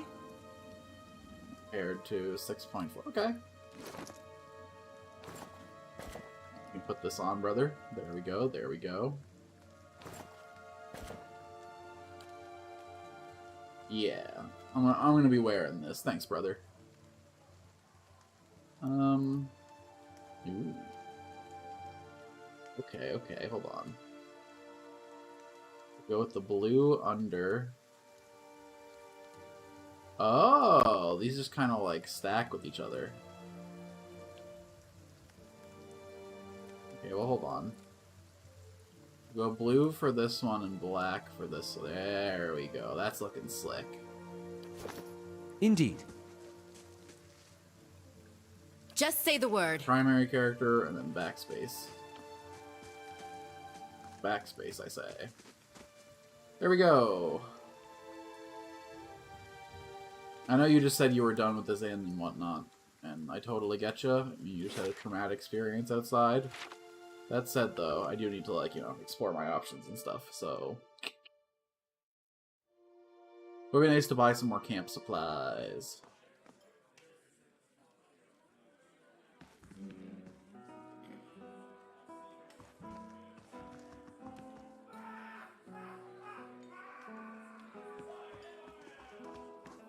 The floorboards are sticky with spills that no one has bothered to clean. Nice and dry in here. Nice and dry in here. It smells like some kind of brown slop is congealing in these dishes. It smells burnt. Well met, friend. Oh, it's you! Tenforth told us what you did for him. It's such a relief to have him back. I can't thank you enough. Consider yourself a favorite of the house. Discounts on drinks, rooms. Tenforth said he wanted to have something nice for you. He's already back to work in the kitchen. So, what would you like? I could use some reliable help. Do you know of anyone looking for work? Oh. Well, I wouldn't say I could speak from experience. We have a certain source coming to look for work sometime. If you want to hire someone, I'd be happy to send them your way. Let me see what I have to work with here. Okay, so you can hire just generic adventurers. Interesting. Begins rooms allow the character rest without using camp supplies. Cheap rooms are usually available. You have a copper to spend. You make certain the more expensive options. The most they provide last for a long time and infect the entire party. For the next 2 rests, you get +1 perception and +1 mechanics. For the next 2 rests, you get +2 resolve. Or you can just get a common room for free, because I saved that guy. Hello. Maybe it was already free and I just got discounts on these ones. Either way. No, I want information. What do these cookies do? Con and perception, endurance, con and perception, endurance, might and perception, endurance and con, endurance and dex, +2 damage reduction, +1 damage reduction, endurance and con, endurance.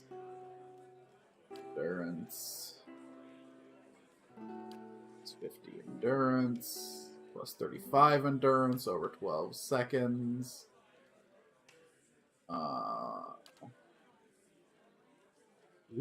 Retrain character. Party management. Okay, cool. Cool. Lots of stuff to do. Oh, there's like a pet button up here. Oh, that's just the black hand in. It's probably the inns. Okay. When we need to rest, we'll have the option. But first, let's level up. This. I see.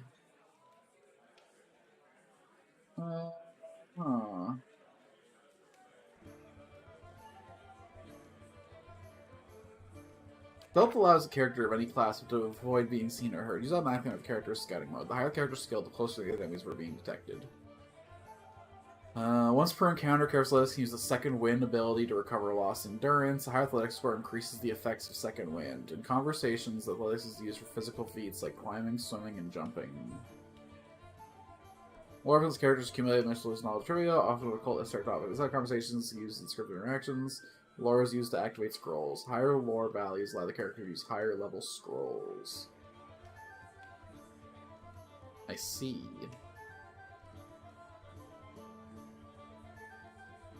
Traps and locks are all moving. As adventure, the mechanic skill makes it easier to open locks and find disable traps. Additionally, the character can use mechanic skill to place traps thereon. The higher mechanic skill, the more accurate the traps.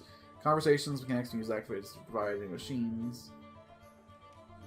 The first 6 ranks of survival gain the following bonuses. The first one gives damage reduction. The second one's a healing multiplier. The third one is bonus movement. The fourth one is accuracy versus creature types. The fifth is consumable. The sixth is bonus damage versus select enemies. After the 6th rank, the previous earned bonus become more powerful in the same order they were received. Huh. So I kind of want points in this, huh?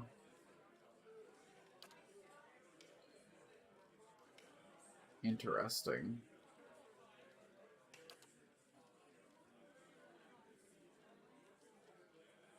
I think I'm going to save up for the bonus movement at the very least.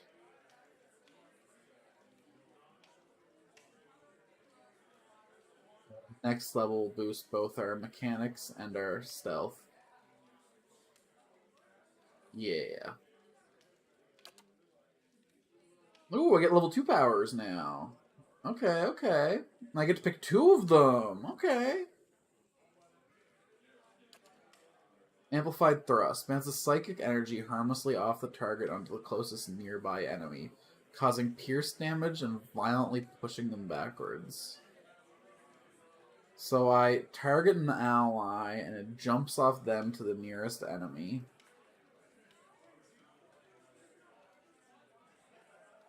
Does 45 to 62 pierce damage.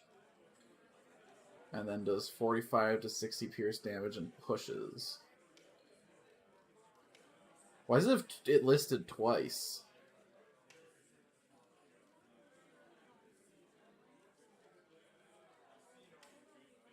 Only does 1 foe jump, but it's got 2 damages listed. Interesting. Overwhelms the target's mental ability to communicate with its own body, paralyzing it and causing its soul to emit a shockwave that leaves nearby enemies struck. Struck characters are rooted and able to act, but unable to leave their current location. Dexterity is reduced by 2, accuracy is reduced by 5 for all sources, reflex and deflection are reduced by 20.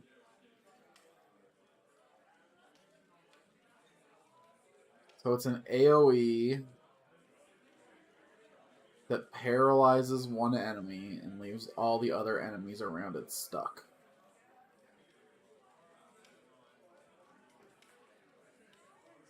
Okay. So it disables one guy's and makes all the guys around him stuck so that we can, like, blast them from a distance. Mind Blades. Co-op the target's essence is a slashing blade of force that attacks them for leaping up to 5 additional targets. So it hits one guy for 20 to 30, and then bounces 5 times for 18 to 29. Invades the mind of the target to the area of effect, causing them to believe they are surrounded by phantom foes, leaving them flanked for the duration.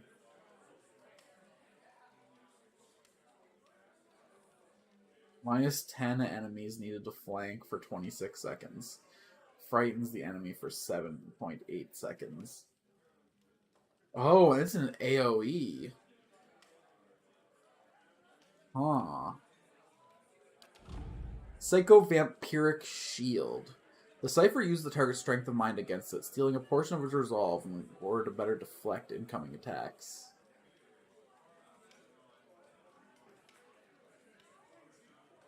Okay.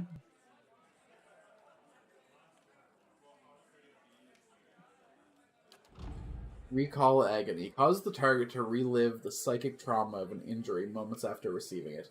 Experiencing the damage all over again.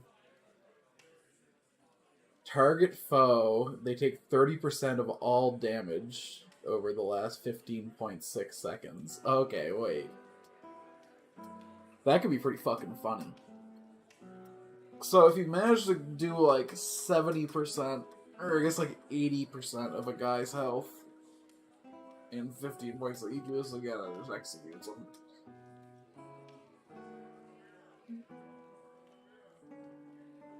I don't really know how good that is.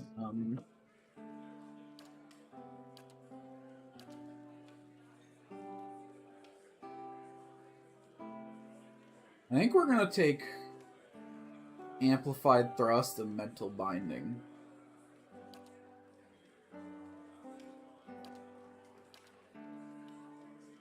Because Amplified Thrust is just like the biggest fuck you damage burst we can get. 15 to 26. And it pushes, so it gets guys off my allies' back. It's big AoE damage. It targets off an ally, so if an enemy's being sneaky deaky. And then do we get the Mental Binding? A 10.4 second paralyze, as well as sticking his allies for 7.8 seconds. If I'm playing like a ranged playstyle, this lets me like arrow them down from a distance before any problems come. But I'm not, I'm a melee galley.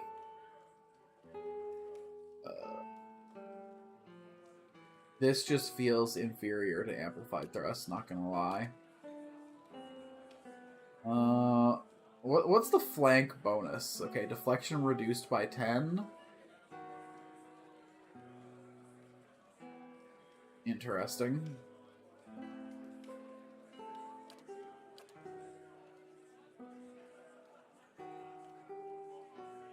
Stealing Resolve could fuck over casters pretty hard. I think out of all these, we're taking Mental Bind. Although I'm kind of tempted to go back and get Antipathetic Field with one of these. But, it's okay. This is fucking 90 to, like, 132 damage. That's kind of nuts.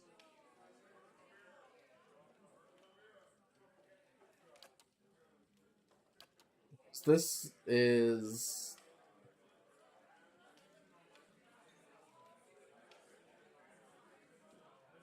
yeah, 90 to 124, I guess? Because I'm pretty sure it hits twice.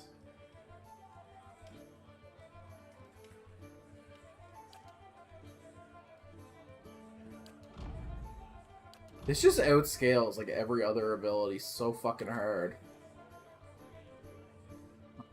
Taking these. We're level 3 now. Suck it. Yes? And how close are you to leveling up, my dude? You gotta be close. 50 experience away. Just say the word.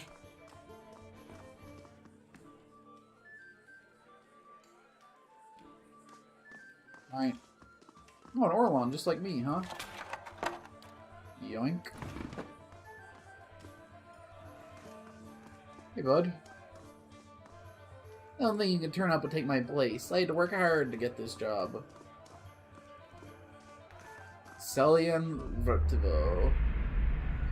As you near, you feel a vibrant history containing the essence of this woman's soul. Voices from its past seem to call out to you. Reach out for... You see a woman emptying her satchel onto her bed, taking stock of her inventory. Potions, bandages, tinctures, and herbs are scattered throughout her room haphazardly. She bites her lip, head tilted to the side, considering. She begins to repack, one item after the other. Careful deliberation undercut by shaking hands. Each item has a clearly marked place, but no matter how she repacks it, she isn't satisfied. The shaking worsens as she empties it all out once more, one hand held to her mouth. Tears leak from her eyes, and she gives up all semblance of order, just everything she can into the satchel, grabbing it and running out of the bare horse. Straightening her back, she walks into the docks, chin high, eyes hard and red. A gangly young elf offers his condolences. but she can't see him for the ocean ahead of her. She wanders the docks, offering her services as a doctor to any who will listen, anyone heading out on a high tide.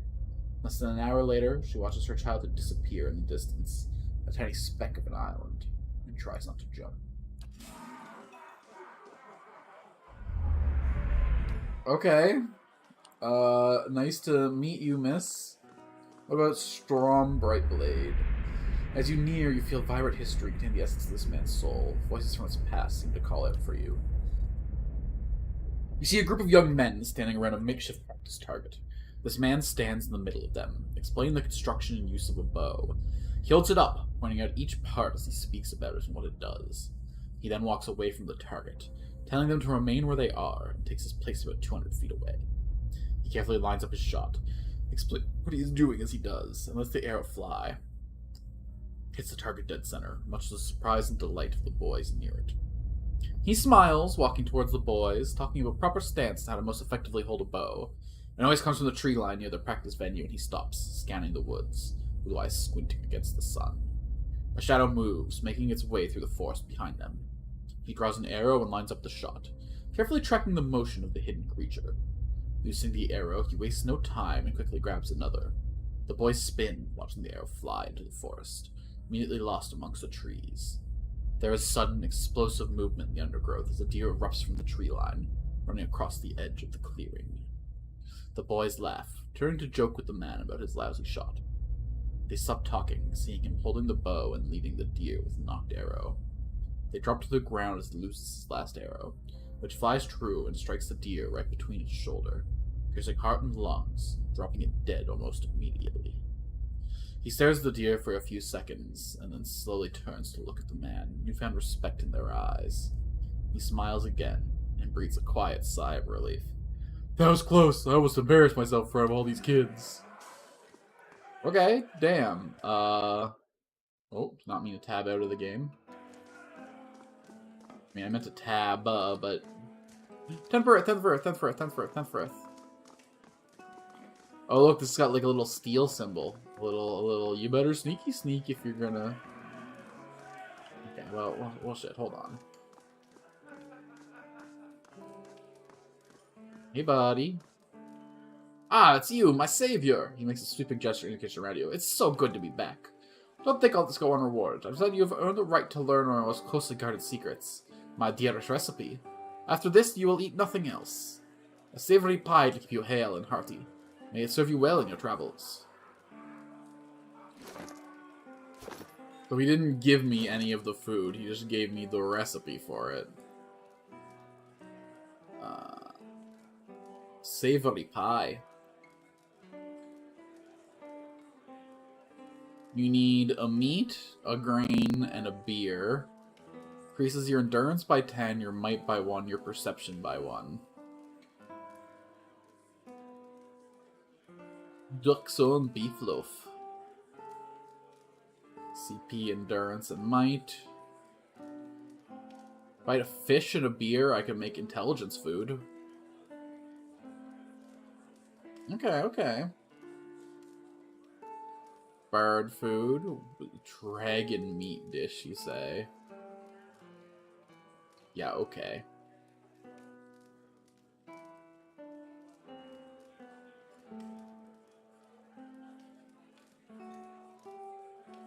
I'd love something that could do Constitution and Intelligence, if you don't mind, or Endurance, and...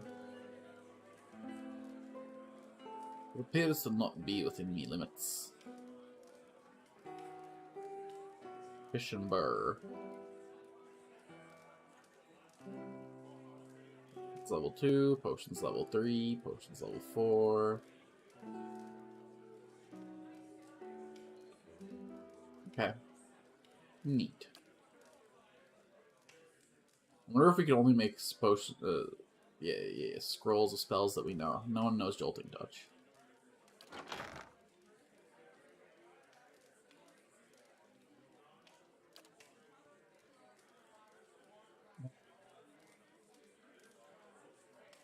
Wait, what's the difference then? The scepter does crush and slashing, and the wand does piercing and crushing. Okay. Okay. Cool. More? Oh. We gotta have prepared spells up in here. Wizards have the ability to learn a staggering number of spells. They're always limited by the capacity of their grimoire. At any given time, a grimoire may only contain 4 spells of each level. Click on a spell on the right panel to remove it from the grimoire. Add spells to empty slots by clicking on the spell to the left panel.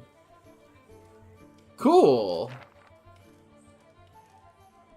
Hell yeah, wizard spell casting. I love prepared casters. I wonder if I can, like, scribe scrolls to learn spells. Hold on.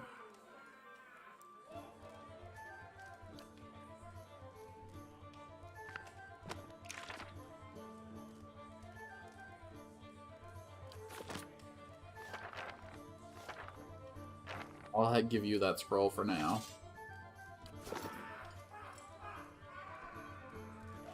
Okay, you wanna, like, just walk away? Quick and quiet. Just move away.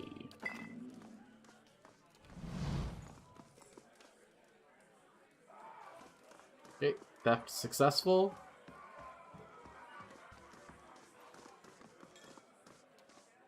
Come with me, wizard. We're gonna head upstairs just for a sec. See what kind of biz nasty's going on up here. See if there's any coffers I can empty, or coffers I can... Oh, hello. Got some carousers up here. You here to have a good time? Grab a drink, friend. Not much Ellsworth in this town, says the woman from Thane. Hey, we said we wouldn't mention Thane. Nice and quiet. Was that story told again? Captain Orland Cabin Boy. Roaches scatter and flee under the crates. Ugh. You know, I don't think I want to be in this inn anymore. As you near, you feel a vibrant history contain the essence of the man's soul. Voices from his past seem to call out to you. You see a man soar through the air, hitting a nearby wall with a nauseating crunch. He doesn't get up. His attacker, a burly, clean-cut warrior with carnivorous grin, turns and shoves his fist into the stomach of another assailant, removing another from the impromptu brawl. The bar is a whirlwind of elbows, knees, fists, and feet, with no end in sight, and he is in his element. In the corner, 3 smaller men speak quietly, throwing malicious glances at the larger man in the center. He breaks a chair over a tattooed head, cackling. The trio position themselves in 3 parts of the room, and terse nod they charge. Unfortunately for them, the man sees them coming. Something in his eyes burns brightly, and all 3 slump to the ground in agony that's all in their mind. The burly man bows in a room with the unconscious and incapacitated before sauntering out, off-key whistling trailing behind him. Okay, these guys are all really cool. Why can't I talk to them? Are these like recruitable characters or something? Or... As you near them, you feel a vibrant history. Yeah. You see an emaciated boy in chains, black holes for eyes, staring sightlessly at a wall. A man in a dark coat walks in, a scroll and an oddly shaped quill in hand. The boy glances at him, expressionless, the corpse waiting for animation. The man clucks at him, disapproval clear in his tone. The boy stands limbs hanging. And the man takes a quill and begins to write in the boy's chest, copying sharp, angular symbols from the scroll. The child doesn't flinch as the quill digs into his stomach, drawing blood as it goes. The wizard finishes with a flourish and barks some arcane command, setting the symbols to glow dully. The boy cries out, and he's hitting the stone hard, his chest burning black and red. Finally, the glow disappears, leaving only hard black scars etched into his skin. He slumps sideways, twitching, eyes facing the back of his skull. The wizard grunts, kicking him in the leg on the way out. The boy lies on the floor until dawn. Eyes still black like holes, the twitches growing into convulsive shakes. You've had a cool life. No all sorts of interesting... Stella, please, have a normal life. You see a long, empty road cutting through 2 large crop fields. The air is silent and the land seems too still for the early afternoon. Someone walks slowly on the road, leading a horse, curiously looking around. She seems to sense something wrong, but is unable to discern what it is. She stops, sniffing at the air, her nose high. Her brow crinkles as she casts about, looking for something. The air is clear, no clouds. She sniffs again, still looking around, confusion clouding her face, mouthing a single word. Fire? She looks across the fields, her confusion turning to fear. She holds her hands up to block the sun from her eyes and scans the fields again.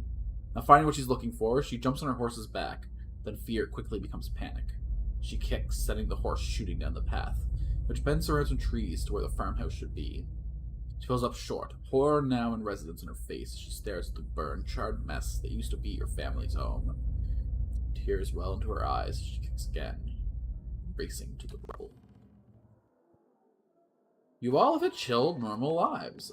Goodbye. Please leave me be. I'm full of sickness is what I've seen this place and its people. 10 years I tailed the lawless leaves, and 10 years I told myself that living in Satan Waiden's footsteps to bring me rebirth. Each dawn I'd pray that if thou art in darkness, he shall bring thee light, and yet each night would bring the same emptiness. For my decade of living as a simple dye farmer, all that show for it is a great deal of purple clothing. Aethus would not have spoken to us since he appeared at St. Waden. My hope that Aethus would claim me as his next vessel, but alas, the child of light remains silent. Every day I practice the ritual of banishing the shadow of the unfaithful, and every day I work my field in solitude with the sign of Aethus returning. If thou art in darkness, he shall bring thee light, but how long must I remain this long night of abandonment? Is it my punishment for keeping my faith a secret? Is Aethus hiding from me until I shout my reverence for all to hear? Surely he must know that Darwoodians now hate him and his followers. My countrymen are quick to blame all that was terrible with the Saints' War on those still faithful to Aethus. Should they not be angry at the Raidcris soldiers? Do the Darwoodians not realize that to dismiss the god of rebirth and redemption is to prevent all hope of healing?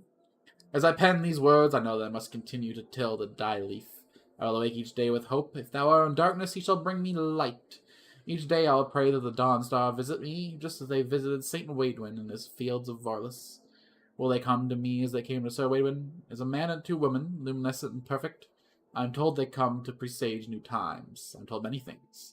I struggle to find the faith to believe it all. Yet each morning the sun rises in the eastern sky, and each morning Aethus illuminates my simple plot of land, casting away the shadows of his unfaithful and his golden gaze. I thank thee, Aethus, for all the springs I've had and all that will come. I am in darkness. Please bring me light. I'll have this open in no time. Oh? I shall be discreet.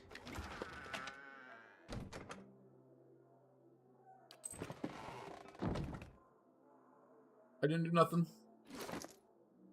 Did I get it all?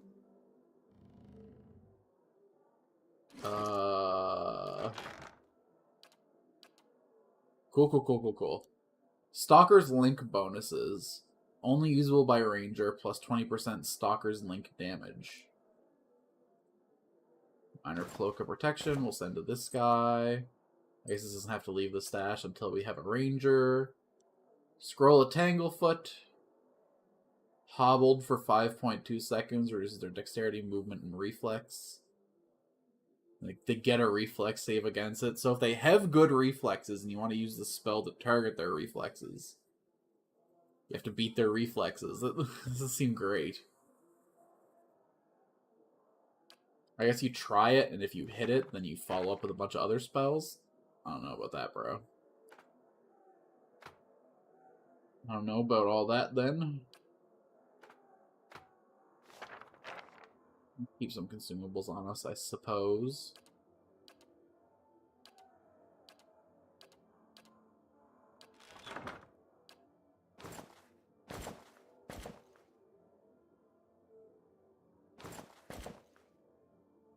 Escape didn't do nothing. It's not a minor cloak of protection.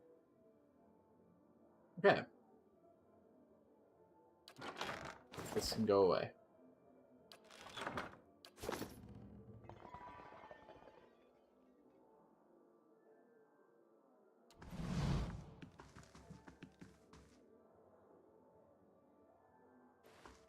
Aw, are you the dog that this inn's named after? His hound stares intently at a covered window, head cocked as if waiting to hear a particular sound.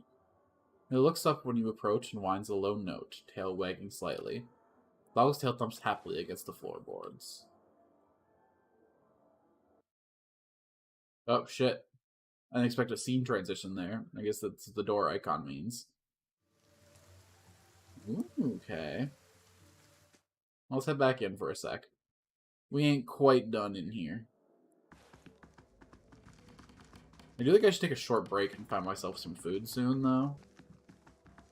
First of all, is there any robbing to be done in here? I'll have this open in no time, as promised. Okay, okay. Does it do anything? It does not. It's just a fancy hat. Okay, all y'all to the stash. That's fine. What we got down here on the table? Yoink. Let's get a little educated. No other land has such a wild and bloody recent history. From colony to Palatinate to Free Republic to Palatinate. Yeah, from colony to Palatinate to Free Republic, there was undergone a trial by fire to emerge as a powerful force in the Eastern Reach. Drywood's history actually began in Adra in 2602 AI. Adra explorers from a journey across the ocean with the tale of treasures they found. They discovered countless ruins scattered through the forest, as well as plains to the north trees that would be perfect for growing borals. There was a problem, however. The locals were hostile, and there was potential for conflict. The Thainuk of the Thair Kolning, first king of Adra, was known to too good an opportunity to pass up, and sent more explorers to scout the map and map the area. Education over the next 20 years, small groups of explorers traveled back and forth through Adra and the New World, and a handful of colonists setting up small camps to establish a base for explorers work out of conflict with locals who had agents learned to call the Glaffners were rare, but frequent enough for the character to send a squadron of guards help the citizens. These guards established a central base there over the western section of the settlement would eventually become the city of Dryford, on which the modern-day village of the same name is presently built. Once the base was established, the first permanent agent settlements began north and west of the Bale River. Over the next 3,000 years, they constructed to the new land. The Glaffners seemed to have been scattered through the forest, caused a few problems with some of the settlements, especially those found near the ruins themselves. They were easily taken care of by the colonists with help of the Imperial Guard. The Adrians, in order to keep their further foothold in the area, reduced the cost of production and attempt to keep the glyph with the population under control, started making slaves of any Glyphins captured during the uprising, so in a great increased tension between the community groups. When the population of the regrown area, an official government structure was established by the Frank. He abolished several earls to preside over the land, assigning them thanes to help run the territories. They called the new area Griffin of the Drywood. Dryford remained the center of the Imperial Guard, but settlement in Pearlwood Gulf, New Durn, the true seat of power for the area. Sitting in the west edge of the forest, fertile farmland river runs to the coast of the White March. Settlers flocked to the area, hoping to establish names for themselves. Adrian were going to spread news across the land. Oh boy, okay. Good history, good history. We learned a thing. Nothing will slip past me. What's done in here? Okay. Very disappointing. I'm gonna go down and see if now that I've like touched all those souls with my little soul grasper, whatever's going on there, I'm gonna go see if this lady over here will let me recruit them now. Beska. Good day to you. We can know more with the Black Hand. Really, they've actually been here for years. The Black Hand's fairly new. Got a lot of new faces here too. A few of them used to be, I'll admit. Tefrick's the big draw. I'm sure we'll get the crowd back in no time. I used to work the tables actually till the owner up and left. Nobody sure what happened to him. Even left his poor hound behind. That's the name. See, the Black Hound? It's still sitting upstairs pining after him. Poor old girl. Why was she scraping up at the windows, though?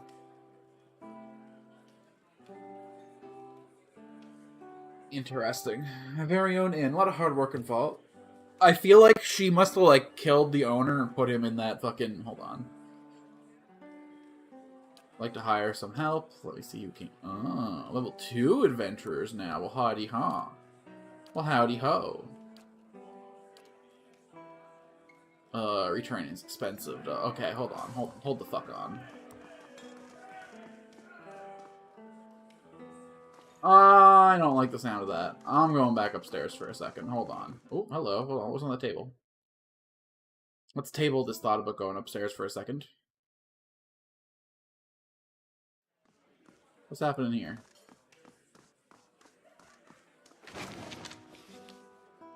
Fucking hello.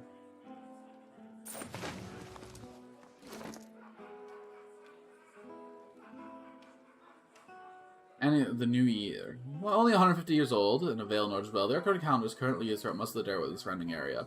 While the Derwood was using the Adrian calendar recently, they got up in favor of the Romsine calendar. Translation was easy to get people to make, because the Adrian calendar was hopelessly inaccurate. Our calculates that it takes the planet approximately 334 days to orbit the sun.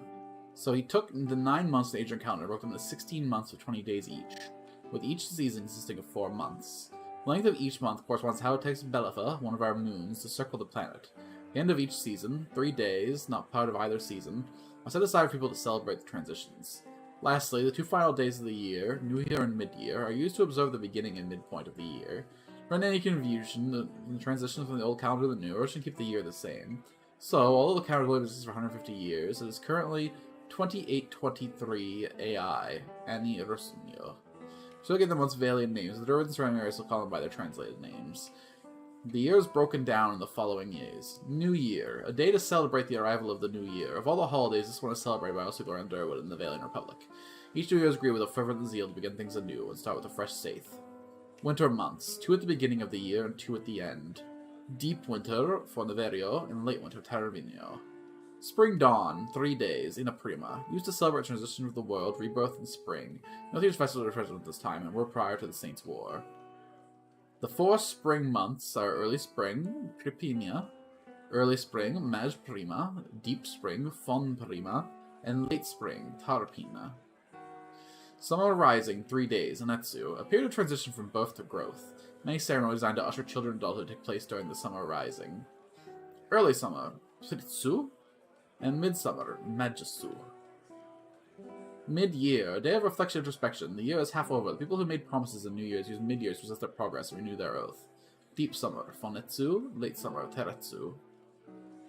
Autumn falling, 3 days, Itaton. Celebrates the harvest happened during autumn falling if the crops are particularly bountiful. If the harvests were small, supplication is given to the gods as for better harvest in the following years.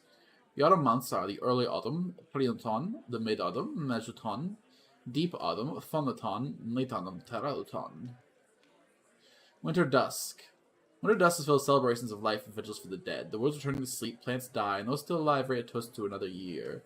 And they have the early winter, Prinoverno, and the midwinter, Majoverno. Okay. Cool. So there's Verno, Prima, Su, and Ton. And then they're divided by prefixes into... It's a cool way to do your months. That's a cool... Yeah. Cool, that was a neat little bit of lore. Look at that, we're learning stuff. Now if we go play Avowed, we'll know what the season is and what the year is compared to... The current year is 2823. I'm gonna actually hold on to this book. I'm gonna put it in the stash, but I'm gonna hold on to it.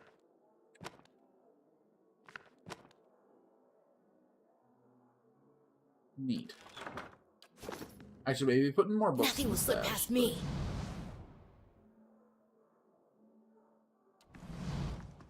Okay, let's go over here. I'll see what I can find. Maybe if we get close to the window, it'll, like, trigger something.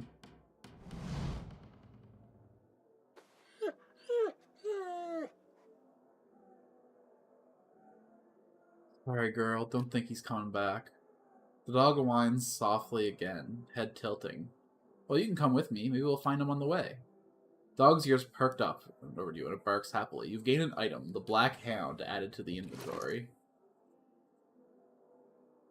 Pet slot, pet slot, pet slot, pet slot. Welcome to the team, little buddy. Welcome to the squad. You're a good girl, ain't ya?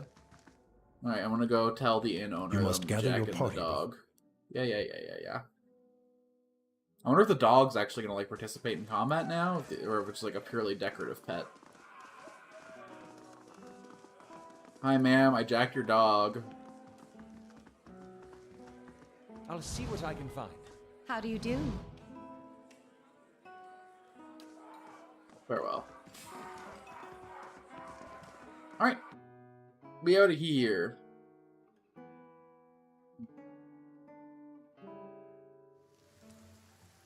I'm gonna target like an 8 p.m. bedtime today. And then try and wake up at like 4 in the morning. I'm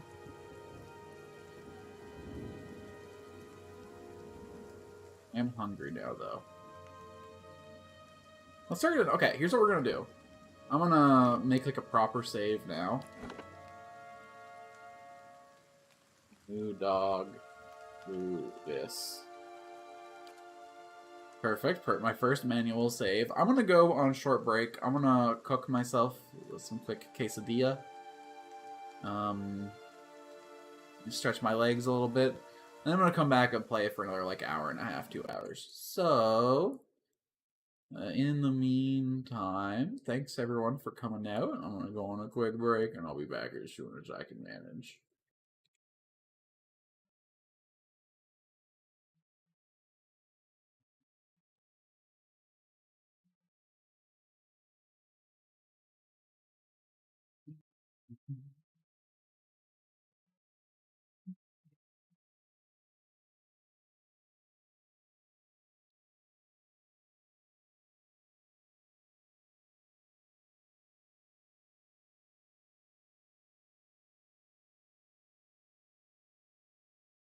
Alright, I gave my friend in Miami some Canadian chocolates. I'm trying to convince her to eat some of them now. I brought her caramel coffee crisp, Arrow, Kinder Surprise, and Canadian Smarties. And all she tried was the caramel bars and the Kinder Surprise. So I'm trying to get her to eat the coffee crisp. She's a coffee fan. Coffee crisp just makes sense. Oh, she had the Arrow too. Nice. So bubbly.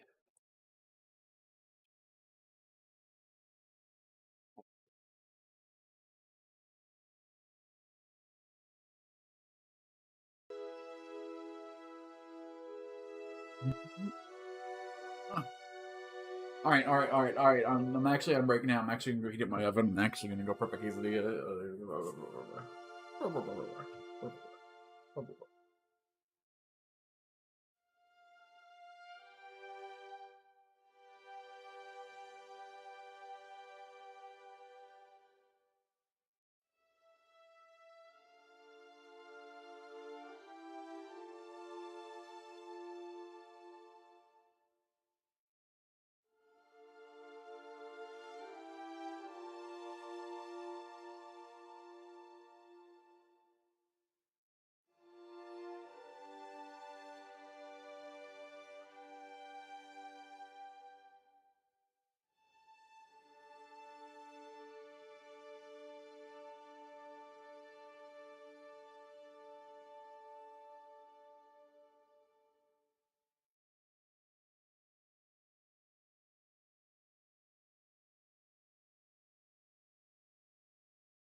this quesadilla. I ain't got no cheesy bar. If I had a million tortillas, well, I not eat them all. I'm almost ready now to come back to the stream. Just give me 1 darn second and I will make you scream.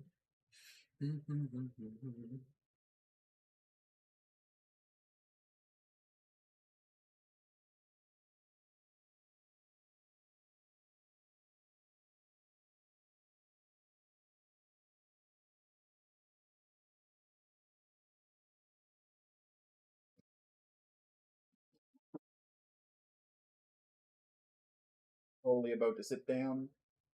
Just 1 more second.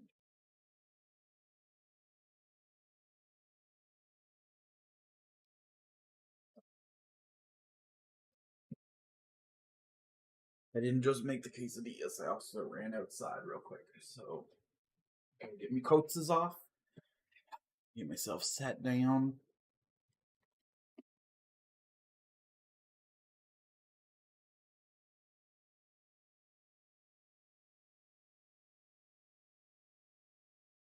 And I have returned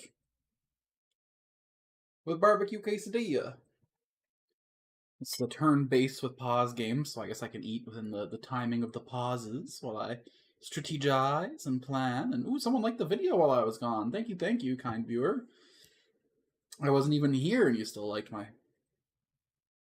I would love more information on my focus cap if you don't mind. There were skills that increase my focus cap, but like, to what end?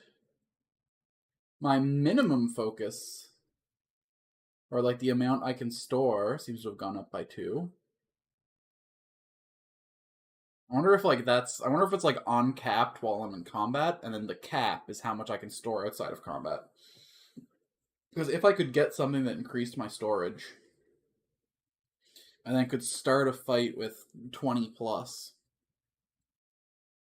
The most powerful enemy I've defeated was a famished spear spider. Most time in parity, most enemies defeated, most total damage dealt, most critties, most times knocked out. Okay. Just got reputation #1 for being diplomatic. Cool. Alright.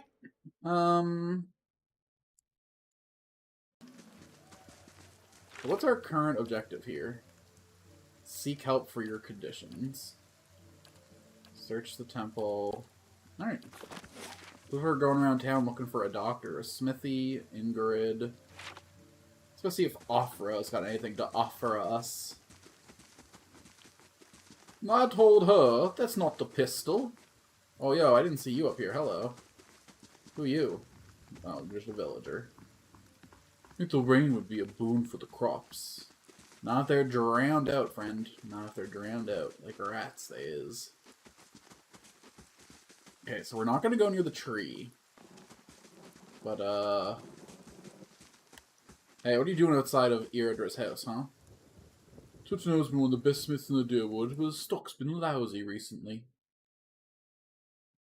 Fortunately, a smith won't help me with my condition. Oh, hello. Offra. A Derwoodian woman is standing in front of the fireplace, humming a quiet tune to herself. Or perhaps to her unborn child, for she is clearly quite pregnant. She turns her head slightly as you enter. Gods keep you. Well, finally! I was starting to think... Ugh. The woman makes a startled noise when she turns around and sees you. Oh, I'm sorry. I was expecting someone else. She gives you a cautious smile. Can I help you? I just arrived at the Gilded Thale. Thought I'd get to learn with locals. Are you with one of the caravans? She looks at you hopefully. Master Odema's by chance. You knew Odema? No, well, no more than most here, I'd say. He usually comes this way, but they say he's a reliable old fellow. She pauses, brows furrowing. Wait, why do you say new? I'm sorry, but the caravan was attacked. I was the only one to survive. Offra covers her mouth with a hand, eyes wide with horror. For a few minutes, she can manage nothing but a strangled, voiceless gasping, her eyes brimming with tears. I knew. I told her it was a dangerous path to take. Clisco was always so certain she could take on any danger. Oh, my poor sister. I'm sorry, stranger. I can't believe she's gone. She fought well with me. She was an honorable woman. If only I hadn't called her here, if I hadn't written to her, she might still be alive. Somewhere. Alpha's face crumples. A solitary tear slides down her cheek. Why did you send for her? I'm worried about the baby. About the legacy.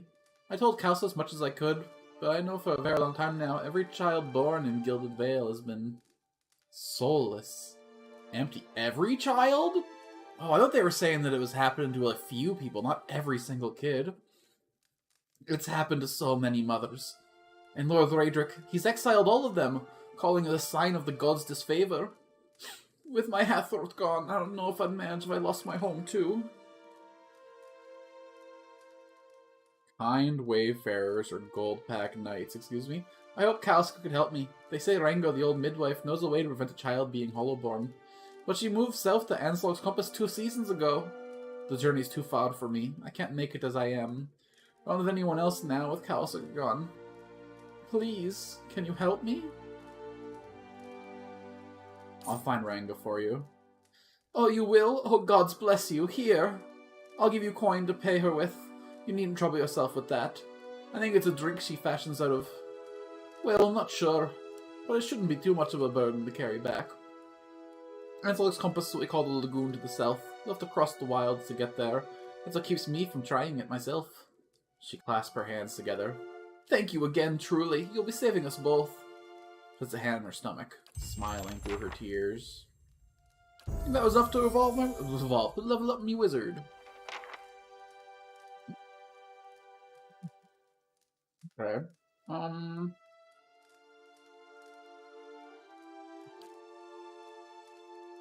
Lore mechanics.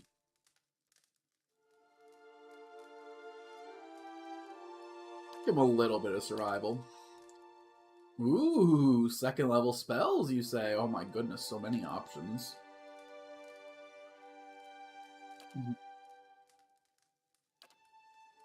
As tempted as I am to go back and look at first level spells. Oh my god, there's so many. Okay, since I'm eating, I'm not gonna read these out loud, I'm sorry, but...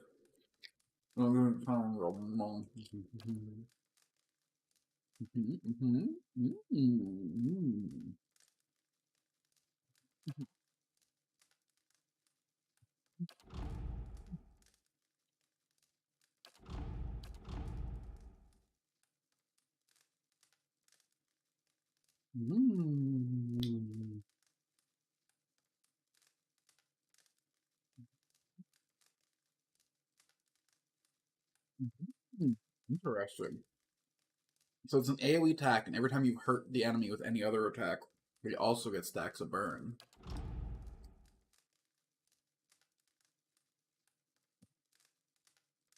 Yeah. This will shield him, too, whenever I hit someone with it. That's pretty sick.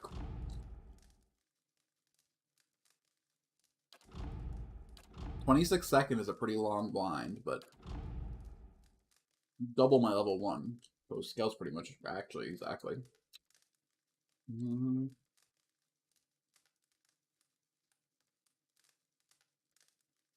Okay, okay.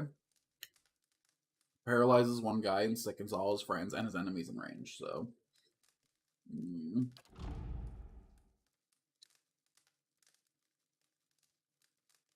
Damn. Health for 60 seconds, though, isn't that useful. Because health's like a meta resource for carrying throughout the whole area. I guess, yeah. Increases the maximum, doesn't even heal you up to it, right? So... I wonder if you casted this and rested and then healed up to that full, what would happen when it wore off? It would probably drop the cap and you'd lose the overheal, huh?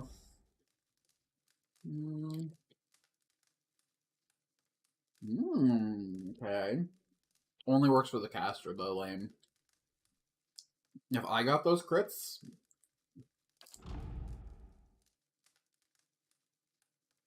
Okay.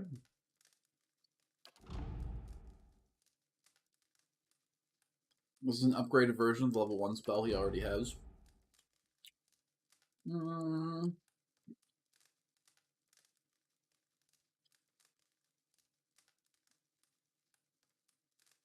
Creates a lance of pure necrotic energy, causing corrode damage instantly and over time. Single target spell. Targets against fortitude. Hits the guy for a total of 70 to 81 damage.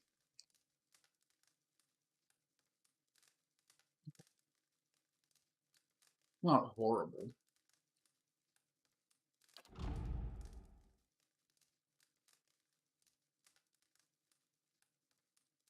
Ray, we like rays. 10-second ray, so 100 to 170 damage to the primary target. As well as 100 and 170 damage to anyone caught in the ray.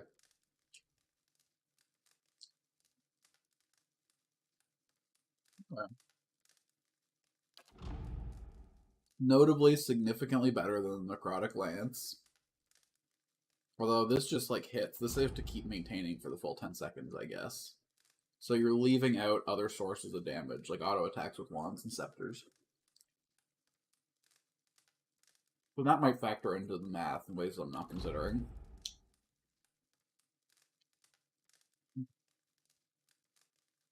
Mm-hmm.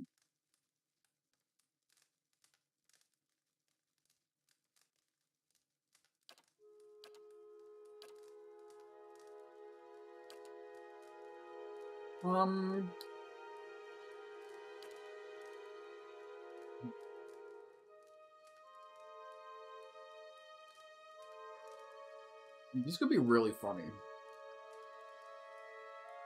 26 seconds, 5 fire damage over time. I wonder if they stack. They'd have to, right?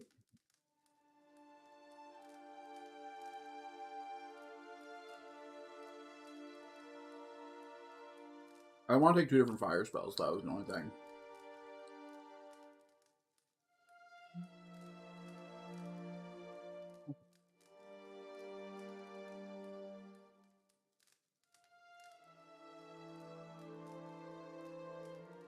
"13 seconds heals my own endurance by 2 a second, 3 a second. Way closer to 4 a second, actually. Okay, hold on. Yeah. Interesting. Like 4.25? I think? No. That'd be a 0.5, 4.5. 4 times 13 is 52.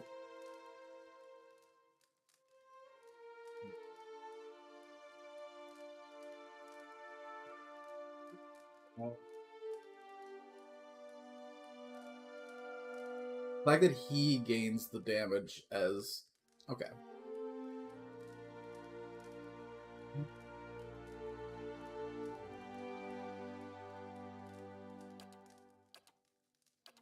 Let's take, for sure, Ray of Fire. I'm now in between Corrosive Siphon and Necrotic Lance.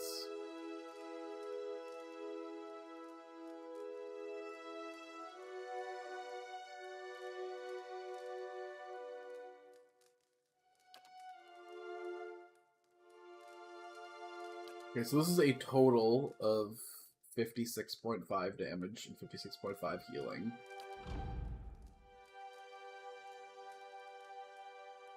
Whereas this is just a total of 70 to 81. I think we'll take the... Yeah. We need a way to stay in the fight. We're gonna take Siphon and Ray. Good stuff, good stuff. Yeah, that's a nice cat. Farmers mostly. Black. Whose lands are these? The Raedric family. Meow. And there was a dialogue option to ask about the cat, and I didn't do it. These worn dog-eared book is titled "Travels Upon the Killious Sea." There's a vast illustration of a vast. Yeah. Nothing will slip past me. Nothing will slip past me.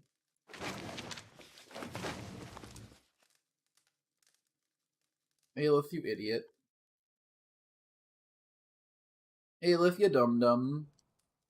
Just say the word. Let me do the stealing.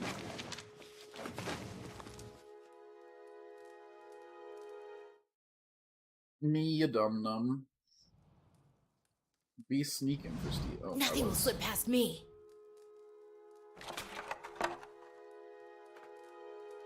Whatever.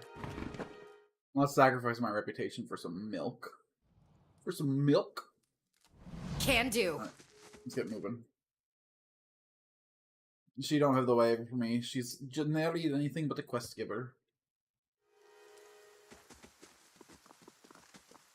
I guess it's nice that we met with Lady Sister, though.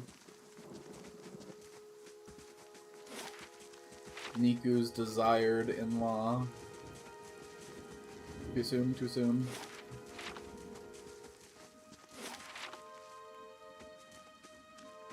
Who are these? Villager. You don't even get names, okay. Oh, hell yeah.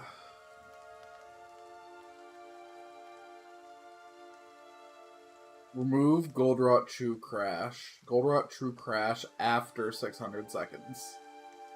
So it's a big buff to your might and a small buff to your move speed. It hurts your perception a little. And then you crash from it after you're done eating it, which probably lasts until you rest, if I had to take a guess. Just toss that down here for now. Get more of a spring of our step with some spring. Ooh. Despite the rains, the stalk feels dry and stiff as a locust husk.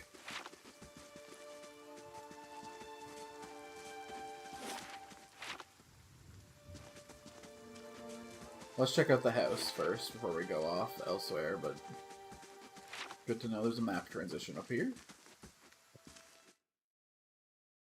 Chanters can do more than just chant, while the ability is not focused frontline combat. As you near, you feel the vibrant history containing the essence of this woman's soul. Voices from its past call out to you. You see a crowded marketplace, vendor stalls lining the road, their proprietors' voices calling out to passersby to come sample their wares. This woman wanders through the throng, strolling hand in hand with another woman. They peruse the vendor's goods, tearing at a book merchant with a number of old and beautiful tomes, chatting with one another about what they see. One will pick up a book and show it to the other, who will take it, comment on it, and place it back on its shelf. Then the first will snatch up the book again, quickly pay the merchant before the other can snatch it back. They walk away from the market, weighed down by packs filled with books, still hand in hand, standing close, comfortable and familiar with each other. As they pass down a somewhat deserted street, an object suddenly hits this woman in the chest and bounces off, rolling away towards one of the buildings. The women stop and look at the object, an apple, and then back up at the person who threw it. There's nothing special about him aside from the angry look on his face and the other two apples he holds. Before either woman can move, the man draws back and throws another one at them, this time hitting the second woman in the forehead. He yells at them, something derisive and hateful, something about a legacy and about responsibilities. The woman raises her hand to her head and wipes the juice and bits of fruit from her face, and stares the man down defiantly. The first woman squeezes her hand and puts the other on her companion's shoulders, attempting to calm her down. The other woman pulls a book from her pack and holds it before her, muttering under her breath. She pulls her hand free and waves it above the book, an aura forming around her. The first woman is trying to calm her down, but all she says goes unheard. The man, uncaring of the events happening in front of him, draws back and throws the last apple.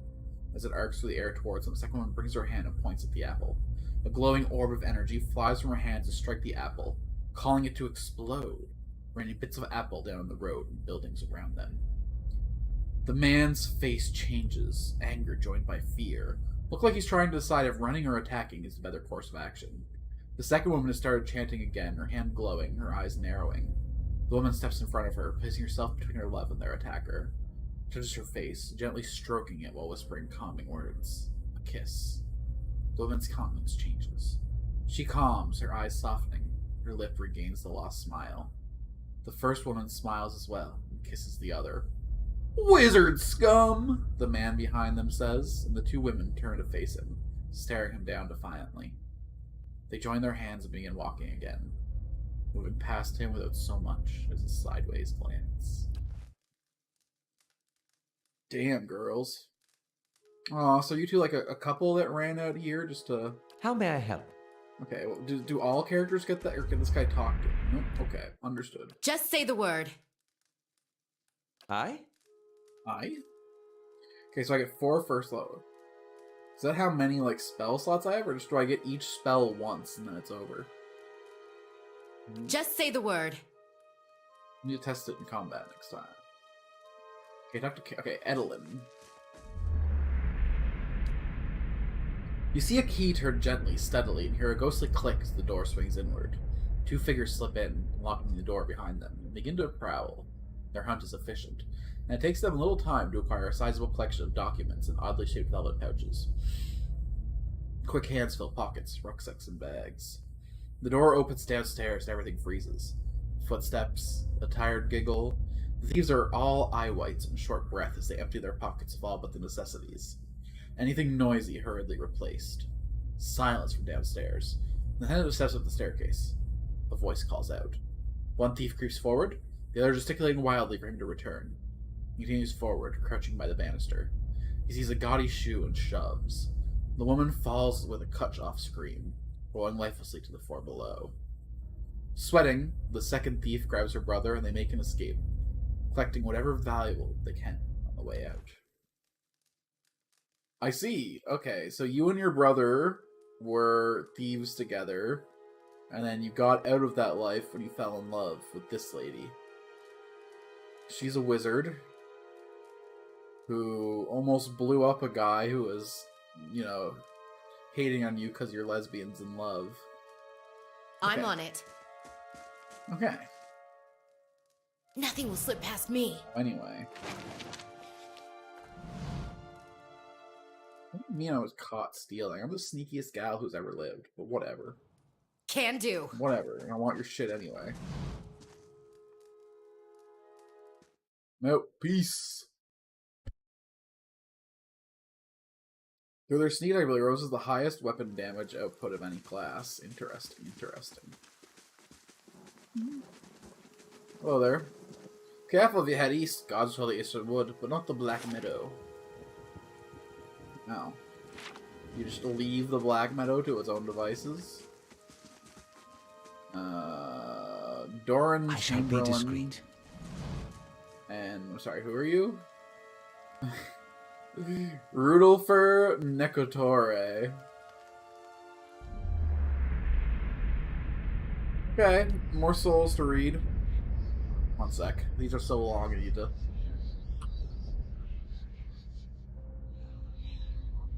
You see a large crowd gathered in the middle of a courtyard. This man stands in the midst of them, a cloak pulled over his head, holding it closed around his neck. The crowd is congregated around a platform, and they all watch, transfixed as a man is led to the platform, flanked by 2 city guardsmen. The man is shackled hand and foot, but carries himself as a nobleman, not deigning to even glance at the crowd. The cloaked man pulls his cover closer around his face and turns to leave, hunching over to avoid being seen.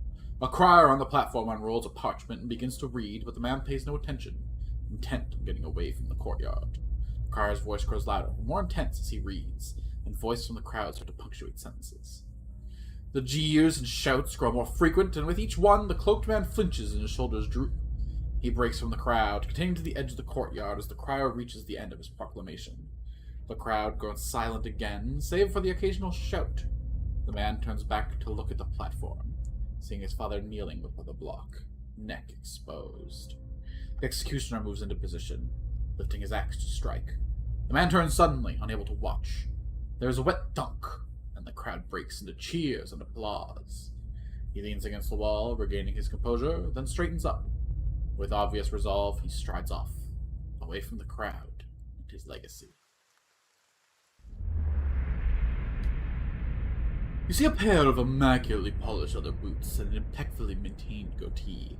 Their owner, a slightly hook-nosed man with a wicked grin and narrow eyes. He bobs his feathers hat to a nearby merchant as he ambles by. A small piece of parchment held tight in his fist, ink staining his fair fingers. He seems to know most of the merchants in the market, stopping to engage some, nodding at others, even bartering for minor goods with a select few, always smiling, laughing, and exchanging jibes. He approaches a heavy-set mana, smiling plasters his staff across his face, and jokes about the weather. Jokes about the weather? Come on. Well, fucking jokes. Oh, it looks like it's gonna rain on our parade. Shut up. She jokes back, subtly palming him several gold coins. He walks away with paper in his hand gone, and the smile on his face far more genuine. He tips his cap at her, winking, and trundles off with a new spring in his step. Nothing will slip past me. Everything will slip past you. Life will pass you by in an instant, and you'll never know that you missed for anything. What do you know? Alright. Oh, I thought that was gonna be the blacksmith. That's in a Ragged's house. In a ragged state, this house is. What's your actual fucking name? Ingruid. Ingruid? That's not ingruid with recent findings, I'll have you know. Nonton! Hey, buddy. This man and woman appear to have been deep in conversation, working it closely in two bulging satchels. They move to embrace until the woman notices your approach and pauses, her smiling faltering a little. Can you help him? She looks to her companion, brows furrowed with confusion. Do you know this woman, Nonton? Yes, I think we met in Valewood. I warned her about the bear. He inclines his head. Glad to see you made it. Is there something else you wanted? You two are in good spirits, people who just lost a friend. That's unkind of you to say. I'm grieving my husband in my fashion. I'm only sorry I could not convince him to leave Gilded Vale before this happened. I'm glad to be rid of this terrible place, that's all. It cost me a great part of my life, and my husband. I'm glad to be free. Ooh. So now these two are eloping. Hello. Anything you can tell me about the Vale? Or they want me moving on as soon as you can? You've seen the tree, I imagine, but the rock goes deeper. If you were looking for work, I'd say you'd have a better chance of it elsewhere. We're in for Defiance Bay ourselves. Yes, I imagine so. We're packing for a trip, actually. I've been meaning to visit Defiance Bay, and... well, in truth, I think I've had my fill of this town. Norton reaches to take her hand. It's time for some new scenery, he says. Okay, fair enough. Bottle of Sun Red is half empty. When you get out of here, I'll come back and rob this house then. Whatever you leave behind, sorry, I will collect. I will take your donations. Quick and quiet. Salvage your scrap. Yoink.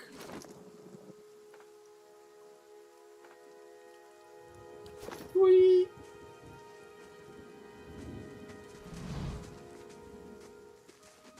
It's an ordinary villager. Nothing to see here. Oh shit, what's happening up here now? We know there's more grain in there, Trumbull. We won't settle for scraps while you grow fat in our crops. A muffled shout emerges from inside the mill. The those of you drunkards coming through that door get shot between the eyes. God's heal me, Swainer. I'll put you down like a dog. Come with me for now, lads. But we'll be back, Trumbull. We'll have fair prices, or by the flame we'll have a reckoning. Hey, buddy. Y'all. We'll go find y'all and have a chat soon, promise. Let's go get these mushy mushes first. We need for the mushy mushy from the mushy mushy. Much from the much. Yo, give me them shrooms, dog. Alright, we ain't one of those thugs, so we're not gonna get shot trying to come in, surely. Uh-oh, why did I just learn an ingredient for settlers' arrows? An elven man stands before you, his relatively stocky build suggesting a life of labor. His face is pale and drawn, his eyes wide. Behind him, a younger man and woman exchange worried glances. The miller raises a club as you enter, it shakes violently as grass. Get back if you value your life! Hold on, I'm not here to hurt anyone. The miller hesitates and lowers the club. Wait, I know you. You just came into town, right? Don't tell me Swainer's already got his claws in you. Cause that's all I need. I thought you could use some help. Those people out there seem pretty angry. Really? Hell yes, tits, I could use a friendly face. I take it you heard some part of what the crowd's asking for. Grain, as if I got it all tucked away somewhere. Sarah's been egging that lot on for days now. They've been clear so far. They've been keeping clear so far, but if things keep on like they are, I don't know how much longer we got before things get messy. Please, if you're not here on his behalf, maybe you can speak to Swainer. He won't listen to me anymore. Just explain that we're all getting smaller rations now. We're all making sacrifice. Gained 46 experience. I had some other questions. Who is Swainer? The dwarf, the one sitting out there spreading lies among the villager. Baxter's been here for decades. He hasn't gotten any kinder with time. My name is Vale. I only just arrived in the Vale. Picked a bad time to come visit, and Guild of Vales had all shine scraped off. Just a big dump heap now. And Swainer thinks he's the king of it. They're all of them mad. What was all the ruckus? There's the to do a froth going on about the grain stores, because I've hidden away most of it. All I do with the grain is sell it. I can't create it out of thin air, and I can't hand it out for free. I pay the farmers for the crop they bring in. I sell what comes out of the mill. Most of it goes to the Black Hound on the west side of town for ale. Spinners lots don't mind that part.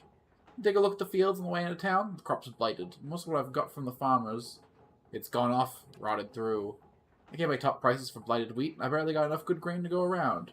Spinners howling after things he has no right to. Seems like a pretty clean story for a messy situation. Maybe I ought to have a talk with. I'd be grateful if you did. He won't listen to me anymore, but maybe you'll have better luck. Tell him I'll have a hard time of it, and I'll have to make some sacrifices. Clear a debt for it if you can convince him. Saru and Ufdane. Sure, Father could explain better what's just happened here. Father's a good man. He's always done right by the town. Nice and quiet.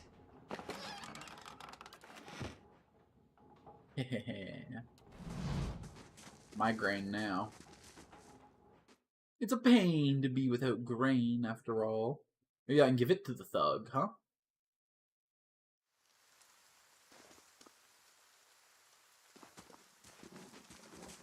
I'd like to get more party members before I start knocking off quests, since we seem to get our experience separately. You're not swaying there.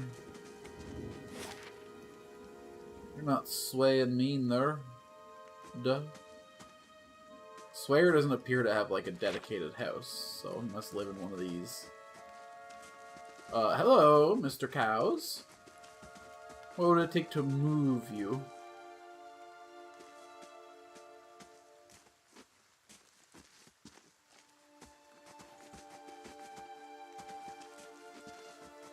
Against the Grain is the name of the quest. Cute. Cute. Despite the rains, the stalks feel as dry and stiff as the locust husk. Alright, alright. Let's go fast mode. Live life in the fast lane. Hi? Just say the word. I'm on it.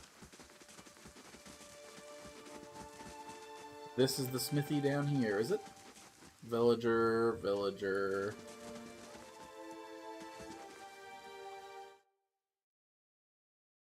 Let's go get our needs met.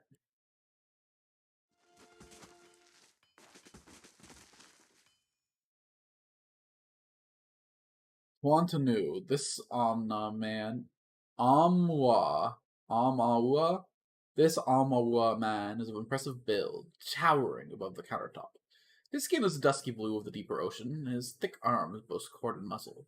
Small ears frame a square-jawed face coated in a speared soot and arcing black tattoos alike. Offers you a broad smile as you approach him. Welcome! You're the first new face I've seen in quite some time. What can I do for you? Is this your shop? That it is. Been here near 20 years now. Seen all manner of things over the years, good luck and bad. Tuatanu glances at the guard standing along the wall, but the Black Hammer smithery remains. What do you have here? You know, it's a strange time, friends. Things talks what it used to be. We've 5 weapons not offer yet. All forged right here at the Black Hammer. Well, what happened? We just don't have the supplies. Been expecting delivery for near a week now, and hasn't seen sign of it. I have to expect they hurt by bandits. The road east is cruel with them. All my workers ran off with the wagon themselves, maybe, to make some coin. As if the lot would dare. He's right about bandits. The dire situation of villages like this and the access to the cities create far too many opportunities for unscrupulous sorts. If I were headed that way, maybe keep an eye out for a supply wagon. Or my shipment, at least. Be cutting through the Black Meadow, I expect. Only good road for it. Most rovers go to His Grace, Lord Raedric, glances nearby guard, and that's as it should be. Well, it doesn't leave much for outsiders. We just don't have the iron. Where was the wagon traveling from? We sent the wagon up to New Harrimer with weapons. Swings around through Logholm and the like to purchase supplies. Short blacks through the Black Meadow, then north through the wilds. Had a trader come through with words that made it to Logholm, but haven't heard a thing since. I'll see them back. Appreciate you trying anyhow. You bring back supplies at least, and I'll have much more to offer you. A discount to start. If you do find my workers, you can get smack upside the head for me. How'd you do? Let's see what she's got. Of course, won't find her anywhere else. Yeah, we'll see about that. Jaina's Lance. Okay, so +1 to Constitution, increased reach, same damage, but has reliable. 20% of grazes converted to hits. A graze is any attack roll between 16 and 50. A graze reduces damage and duration by 50%. Wait. Okay. I'm assuming it's like a 100-point scale. So like 1 to 15 is a miss. 16 to 50 is a graze. 50 up is a hit. And then probably top percent, like based on your... I think I have a 15% crit, so the top 15%. So this makes 20% of 50%. Just about. This makes 10% of more of my attacks land, basically. A little bit less, because, okay, it's 34% of it. 20% of 34% of attacks. A fifth of...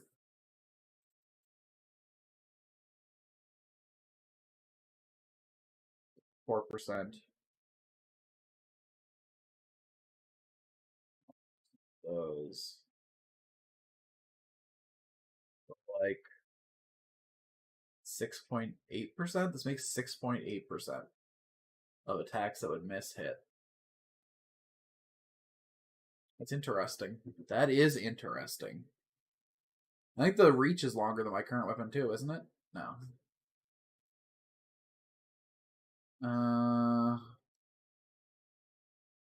Okay, what about...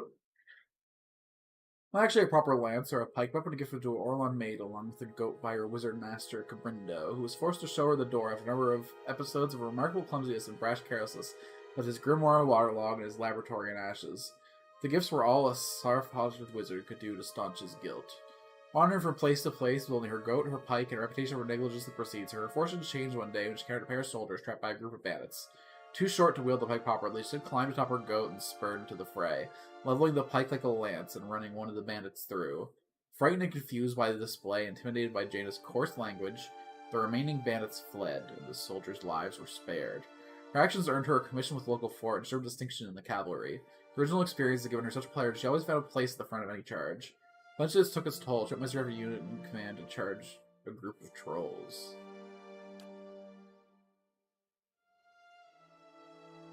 Excuse me? Oh, that's fucking expensive. I can't afford any of this. But excuse me? Unique one-handed stiletto grants jolting touch on critical hits once per encounter.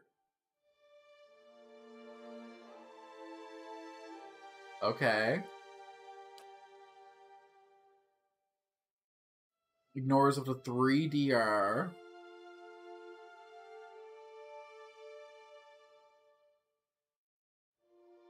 Cool. War of Black Trees brought many hardships suffering to many Glamphins, but more special tragedy for the Druidic Order. It was forced to not only endure deaths of many friends and kin, but also destruction of the lands they revered above. One of these was Azareth, the young Ovate. Deeply troubled by the use of the elements to turn nature against the people, and wondering if he was seeing the last days of his people, he took to walking endless stretches of burned down forest, searching something, anything that might signal a reason to hope. He found an old ironwood tree, thick and gnarled with roots that ran in waves through the ground as though they'd been woven there. They stood as tall as his head, though singed well at the side of his trunk. Everyone was incinerated by the soldiers of Durwood, leaving a wasteland thousands of acres in every direction. Plucked a single branch from the old tree, making a stir to express profound gratitude. An accomplished organic artificer, he reshaped the wet branch to a blade that would rival any made in a forge. He used the strength of the elements, vowing to never again be at their mercy. As long as the tree could endure it, so too could he. In his hands, the blade would find its way into the hearts of many soldiers to the edge of the forest with torches and barrels of pitch, and by the war's end he saved many forests from the flame. Oh, find his way into the hearts, as in into the hearts to kill them, not like emotionally into their hearts. I was like, why would the soldiers like the... No, it's into the hearts of the soldiers. When his years were drawing to a close, he made a final pilgrimage back to the old ironwood tree, which still stood, and he laid the knife at its base, to be taken by someone else in need, and the inspiration in dark times. On his way there, he was pleased to see that beneath the ashes that covered the forest, new life had begun to spring. It's an unusual weapon with dark red-brown wood and even the blade. As unusual as the entire weapon is dark red-brown wood, even the blade. The magic used is creation harden and protect the wood, preventing it from chipping or warping. Dark green vine leaves sprout from around it, wrapping themselves in its hilt to form the grip. Would be a sick druid weapon, but no druid in the party. Okay, hold wall. Crits can inflict prone, extra attack speed, but the crit multiplier gets lower. Crit is attack roll that is above 100. A crit that does damage increases the total damage by 50%. A crit on effect with a duration typically... Okay, so I guess you roll a 1d100, and then you get modifiers on it. So if you have, like, plus 15 accuracy, that means you could only ever hit glancing hits, right? So maybe that fucking lance is actually even stronger for being reliable. Anyway, crit reflex increases the total damage by 50%. Okay. So this makes it only 20%. That sucks. A crit on effects with duration will increase the duration by 50%. Sick. Then we just got a bunch of regular weapons down here. Okay, okay. Ooh. No, can't afford that, but plus 5 deflection, plus 5 fortitude, reflex, and will, plus 5 damage reduction to pierce and slash, plus 15 defense when disengaging. Okay. Bronze horn figurine, 1 use per rest, summons an animat. Tarnished lustrous smirkle age, and texture still discernible on the horse's surface, along with the artifact's obvious line is an object of expert workmanship. $6,000 to summon an animat once per rest. Don't know what an animat is, but could be really cool. Grappling hook can be used to anchor a rope to location that be hard to reach by foot, and they may use the scale hall walls. They have many potential application. These ropes limited only by the imagination of the adventurer carrying it. I mean, we gotta buy it, right? It's basically challenging me. Primer but not especially useful indoors to large uneven. Okay. Well, we're clearly buying the stuff that's like adventuring goods because yes. Because yes. Now we can climb that wall back in the I think it's like 8 hours to get back there, but maybe worth it? Are you guys? Yeah. You see a man couching, surreptitious, on a lawn. A series of untamed shrubs, all that hides him from the vision ahead. His eyes are locked on a Delingen, beautiful and terrible, eyes half-lit as she hums. A bird with fantastic blue and orange plumage sits in her shoulder, trilling gently. The man is entranced. Trembling, tentative, he stands, and the tranquility is broken by the bird's startling squawk. The Delingen half smiles, beckoning with twig-like fingers. She does not speak as he approaches. His mouth is dripping sounds of awe and admiration. She waits, coy and tempting, and with agonizing slowness he is before her. There, something changes. She sees something hanging limply from his side and begins to hiss. Fingers suddenly claws and eyes black with hate. He has no time to reach for his axe or grimoire as she strikes, and just as soon as she strikes, she is gone. The only evidence of her existence, the shuddering wreck on the ground. He grabs at his grimoire, nevertheless, and begins to chant. But the words of a magical language of his own imagined scribbling in a maniacal shorthand, ring hollow, and the silence continues unabated. He turns and shrugs at someone or something. If there is something there, you do not see it.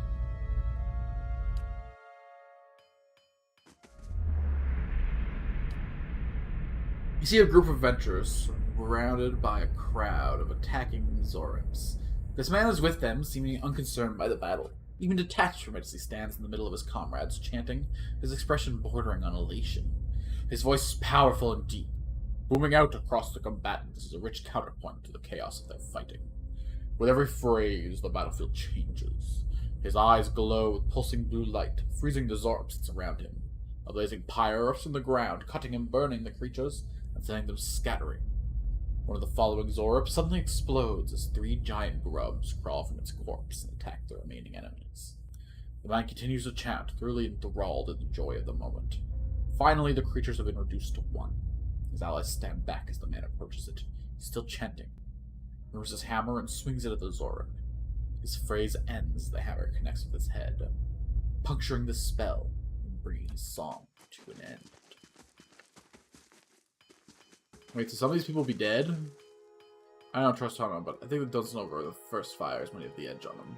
I don't tell. Okay, well, Lord Redrick himself looks to the smithy for supplies. If you extra the inn, I can get one of these daggers. I don't want to get caught stealing, but this store's expensive, dog. Okay. Quick and quiet. Hold on. Can I sell stuff? Can I sell stuff? Can I? Hey, buddy. Greetings. Yeah, I'd like to see your wares and dialogue. Listen. Stash.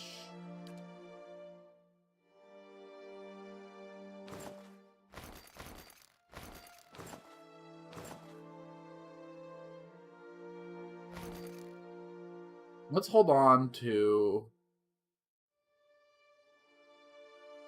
like an armor of every speed tier, yeah? Let's hold on to a padded. Let's hold on to this leather. Because it just looks cooler than all the rest.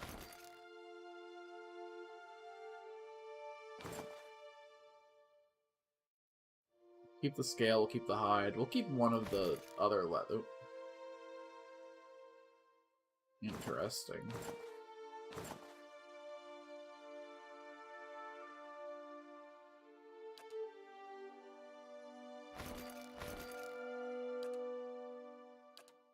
And then we'll keep one of everything, but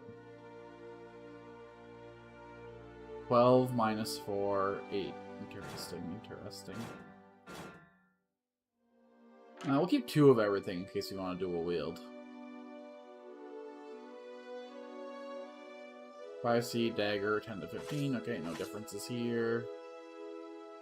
Can I, like, sort you? Yeah, there we go. Boop. Boop. All this remains as it is. Good. We don't need generic capes or generic helmets. That's all. I'm gonna keep the duelist hat though, because that's just styling. And then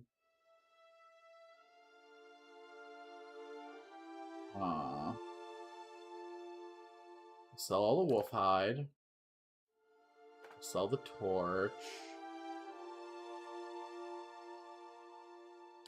Sell this. No, I want to keep this just so I can year check. This isn't worth any money. I'll take cash, please. Thank you. Oh, now he sells all the stuff that I just... Neat. Alright, later, nerd.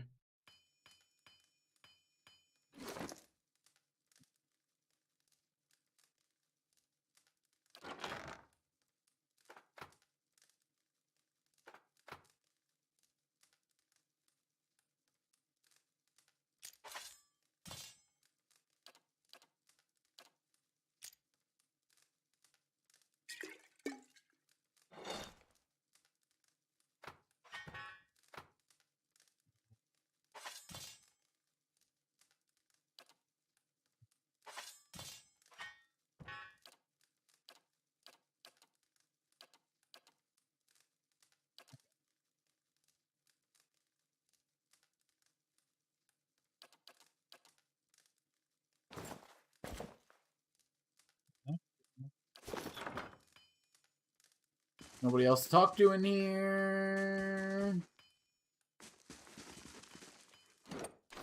Quick and quiet. Understood. Let's just go ahead and back off that. I guess the shop folk don't take kindly to sticky fingers. The fact that it instantly started combat, so they should have realized they couldn't handle an adventurer of my caliber. I got a text and a Discord message to check.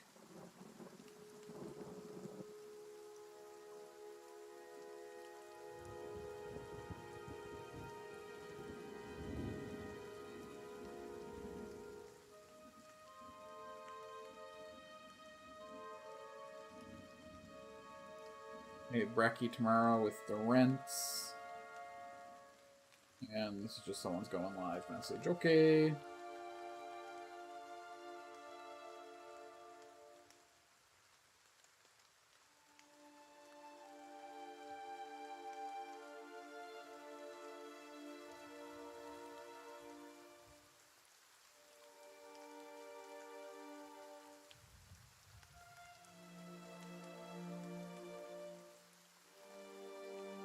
Wow. Sorry. Can do. It was someone posting about their plans to not be at D&D tomorrow, even though we just took the last 2 weeks off because I was gone. Criminal. Reprehensible. We'll never recover emotionally. So where were those guys that were bullying the green dude? Probably at the bar. Seems like so totally their MO. Oh, we also might be able to handle the place now that we got a wizard in tow. Let's check for those jerks in the inn first. See if we can, you know, disentangle some trouble before it happens. Hey, I'm looking for a dude. There they are. Maybe not. There they are. What? How did I know that this is where I was gonna find you, huh? Hail and well met. Don't know who you are and don't much care. Keep walking. We're not here to chat with foreigners. Careful. Looks like they're cut from the same cloth as those ratties who attacked me. Smells like it, too.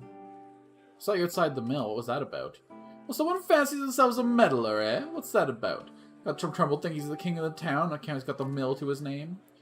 It's about him barely giving us anything for the wheat that we're bringing. And then cutting our purses when we need to buy grain. So a farmer is going hungry while some bastard gets rich off their crops. That's what it's fucking about. Now shove off.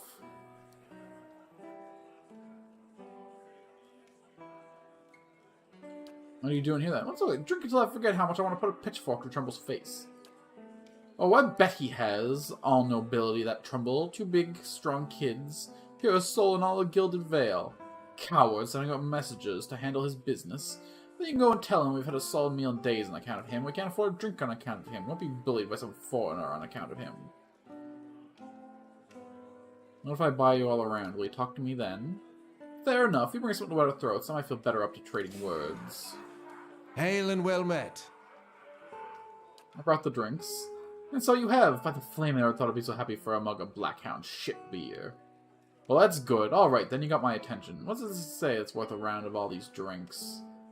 Well, there's no sense in the mill. You're up against the wall. Maybe you could ask some of the other villagers for help.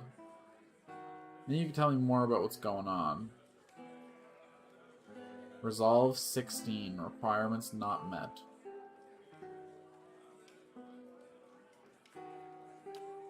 Like I said, the miller's in charge of the grain prices. Says they're fair. I know for a fact that folks like Alfred pay half what we do.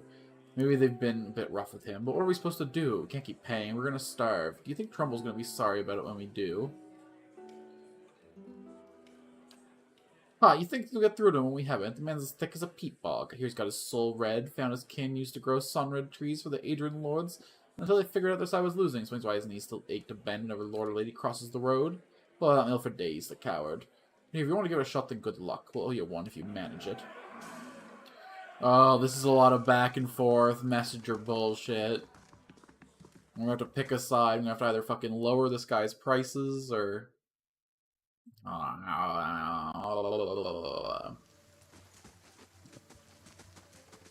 No clear villain, just a lot of small town drama. You think she'll say yes? I know. Go get a real job, peasant. She might have to lie with you. Why not wed you while she's at it? That's a good friend right there. More texts. Come on now. Who wants my attention this bad enough again? Friday night, huh?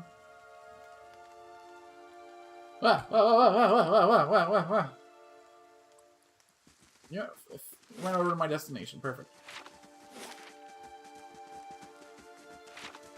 Is Offer really paying half the grain prices? Maybe I should go ask her how much she pays for grain. Hey, buddy, they say they're starving. Maybe, like, work something out? Hail, traveler. What's there to explain? Isn't fair. Seems like a pretty clean story for a mess. It's not. Look, Soren's always been a rotten bastard. The store's so limited. Maybe I should save the good stuff people who deserve it. Offer, for instance. She's expecting a child. Should I let her starve instead? Son, the innkeeper, for instance. It's better not to worry anyone. I'll be trading for supplies soon enough. We just keep things calm until then. We'll be in the clear. The innkeeper. I wouldn't drink the ale, is all I'm saying. Hello? Is there anything else? I spoke to Swainer. So they're treating the farmers unfairly, raising the price and giving them rotten grain. Of course he does. He's been saying nothing else for days now. The man's delusional. If he wants grain, he'll have to pay for it. Where's we begin? Starts with the front of the froth. Things are hidden away most of it. All I do with the grain is sell. Okay. Good day to you. I don't have the stats necessary to resolve or might my way into increased grain. That's rough. I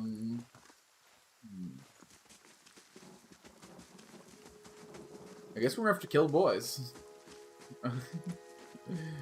Put down the drunken farm, but then there will be even less grain, and the situation will get worse and worse. I don't like any of this, dog. Let's go get them mushrooms. I do like myself some shrooms. That is something I almost got in me to appreciate.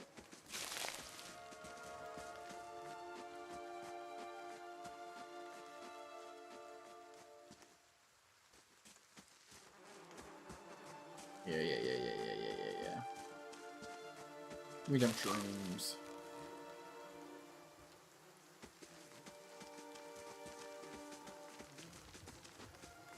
Just say the word. Not a problem. Okay, so we'll go back to the inn and have our final confrontation with those boys. And then we'll go down into the cellar. And then we'll journey off for...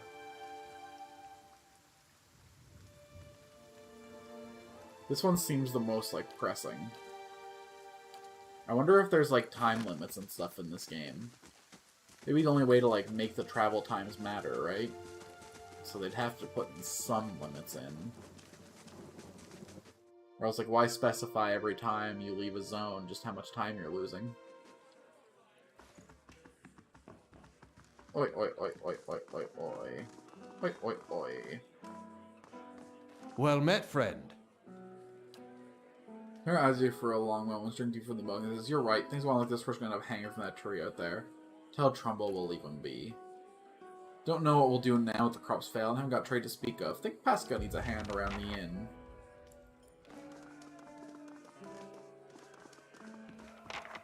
Gods keep you.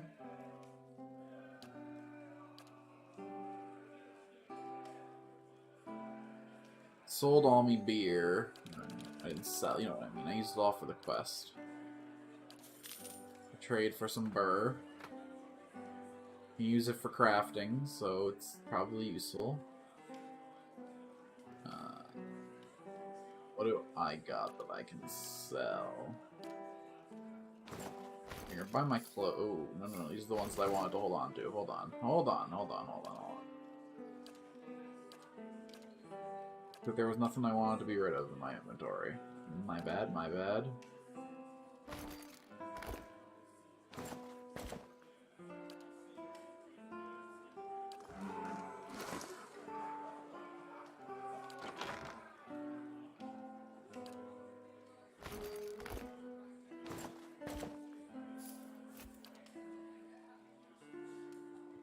We good for a bit.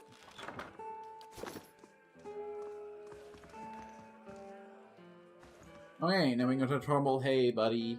They're gonna leave you alone. Now pay me. We offer them a discount with it. There's some trouble in the future. Okay, and then we'll explore the ruins, I guess.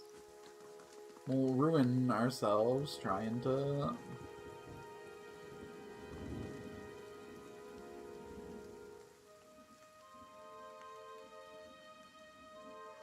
None of these look like mill. Where'd the mill do?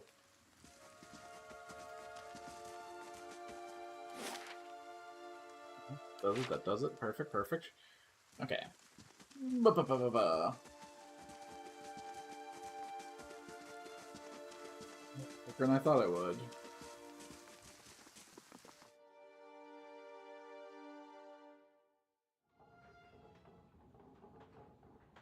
Okay.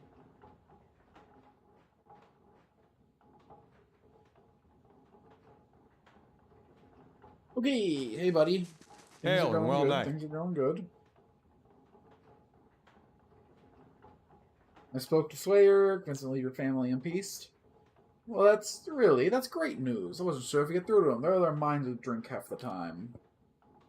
I owe a great debt here. He pulls the coin pushed towards you. Today's earnings show my appreciation. You can be sure I'll let everyone know what you've done for me. Glad to help. Safe travels, friend. I thought it was going to be like several hundreds. That's why I took it. If I thought it was going to only be 20, I would have just been like, hey, keep it, bro. But oh well, oh well. Frees up some inventory space. Hello. Okay, cool, cool, cool.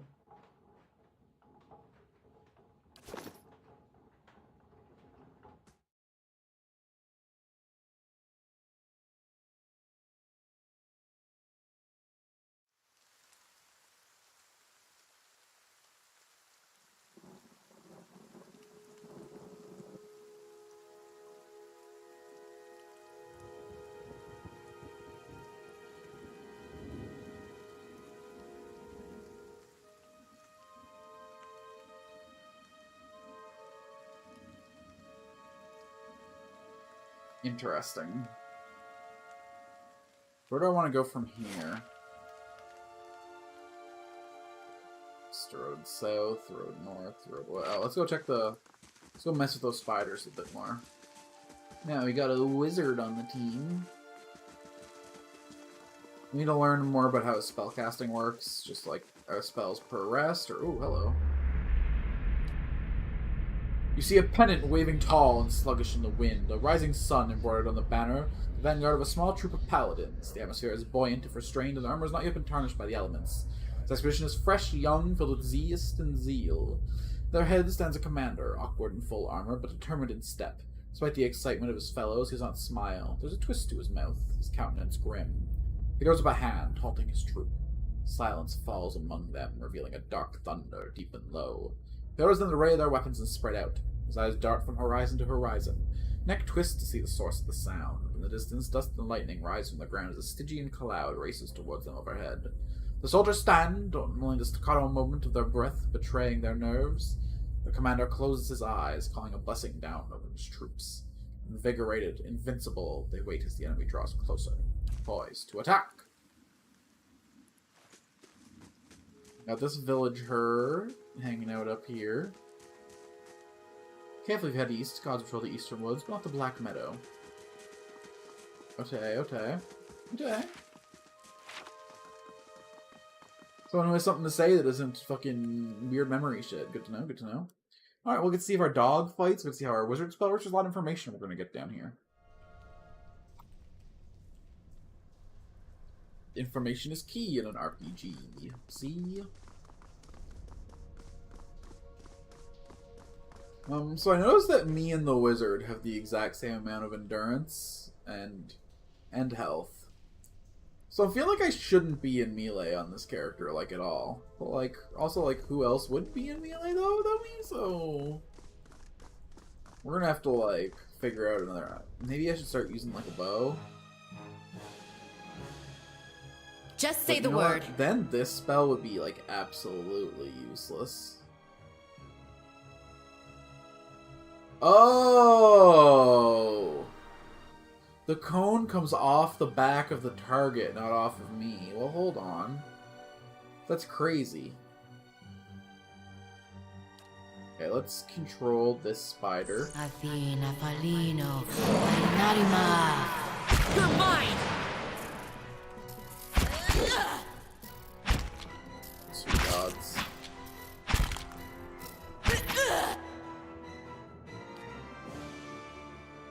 Blast this fool. And then...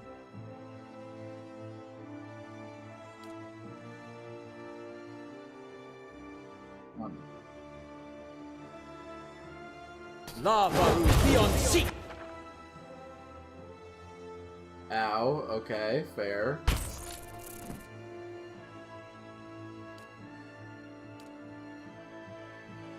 Curses!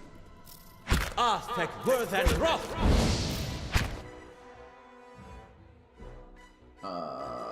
Let's get some of our energy back with a little bit of an AoE burst for me.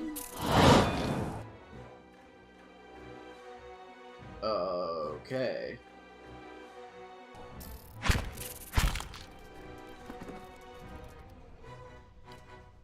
Load the autosave when we can. Oh, hold on. Yeah, okay. This is our most recent save. Yes. So autosave or quick saves always go at the bottom, I guess, and then all the other saves just kind of leave it to me. Order themselves on the left. Understood. So that was a rough fight, even with friendship. Nothing will slip past me. We're gonna try that again.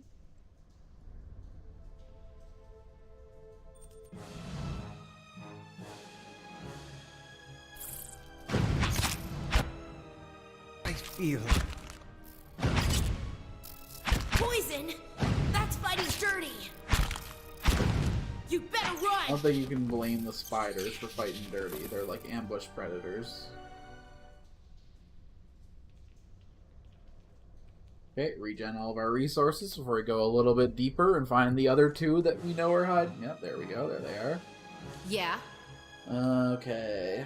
We're gonna pull the little one onto our side real quick. And everybody onto the big one.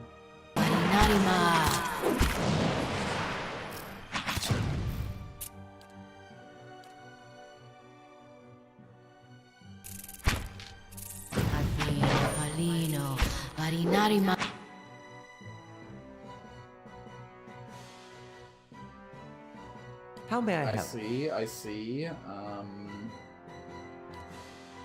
See if we can nuke this little one out of existence. Just say the word. Takes me out. Lava beyond seek. Good to know the dog does nothing in combat, by the way.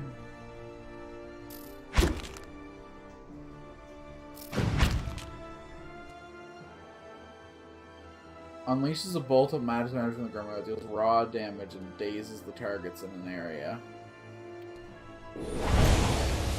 2 uses per encounter. Sick. Okay, so spam those some. Concussion. -2 intellect, -2 resolve. Oi. Just say the word. Oi, that's big for me. What the hell? You don't like that at all. Mother, I have asked Brother Edric to carry this letter to you, for he travels to New Hammer come morning. With him goes the coin that I have. And I hope that will ease the surprise for an unexpected homecoming. For I mean to follow in a few days' time, as our village is much changed, though I do not wish for you to worry. I do not feel it is safe to remain, but I know Rectrix Ubrico will not approve, but... value 13 CP. We'll take it. We'll sell it. Nothing will slip past me. Whoever sat here left in a hurry. Ink is dribbled across the scroll, obscuring its context. All furniture is branded with squares. Not a problem. I've got something over here. You got something over. Ooh, secret door. Hello.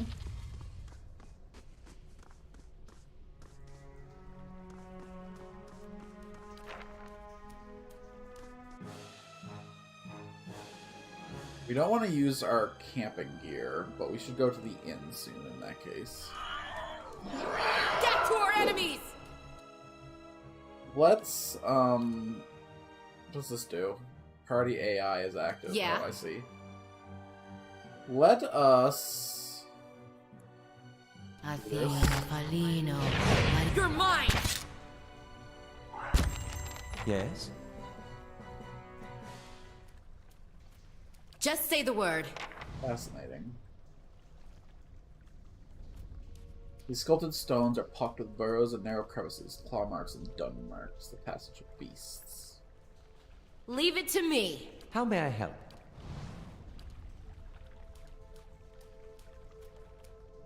Get some sneaky beastie up there. Thinking it's got a run of the place, huh?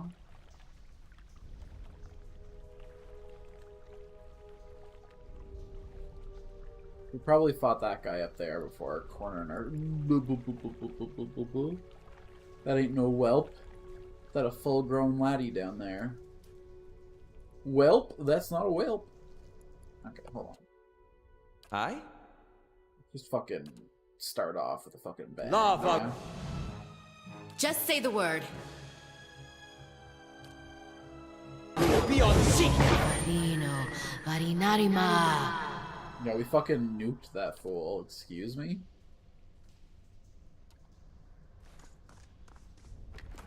You're fucking nothing, mate.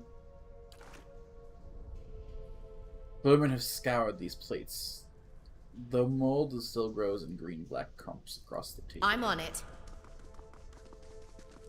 Tasty. Delicious.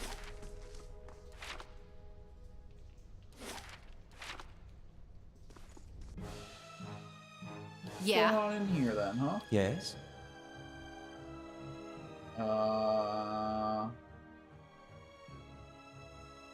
Just fucking start every fight with... Just say the word. Massive missiles, yeah? Love! You better run!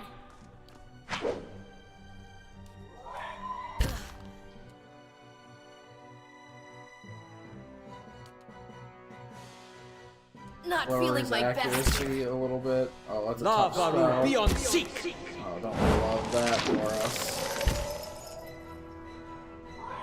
Curses!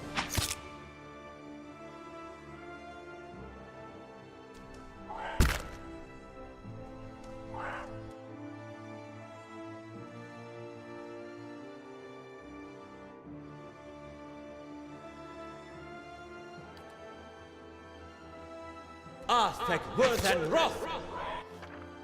Yeah. Get back up.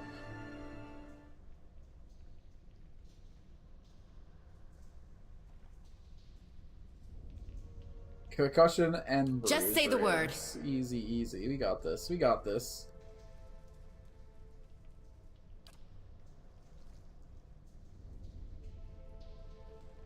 Aye?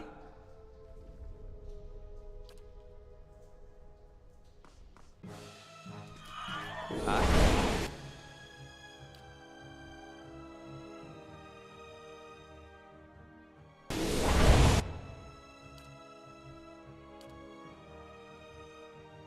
Just say the word.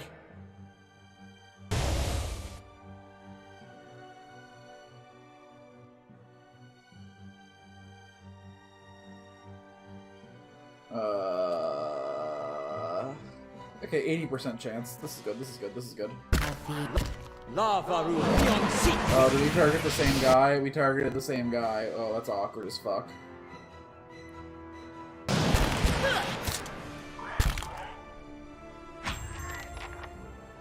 Oh, okay. Now we blind this fool. And we attack.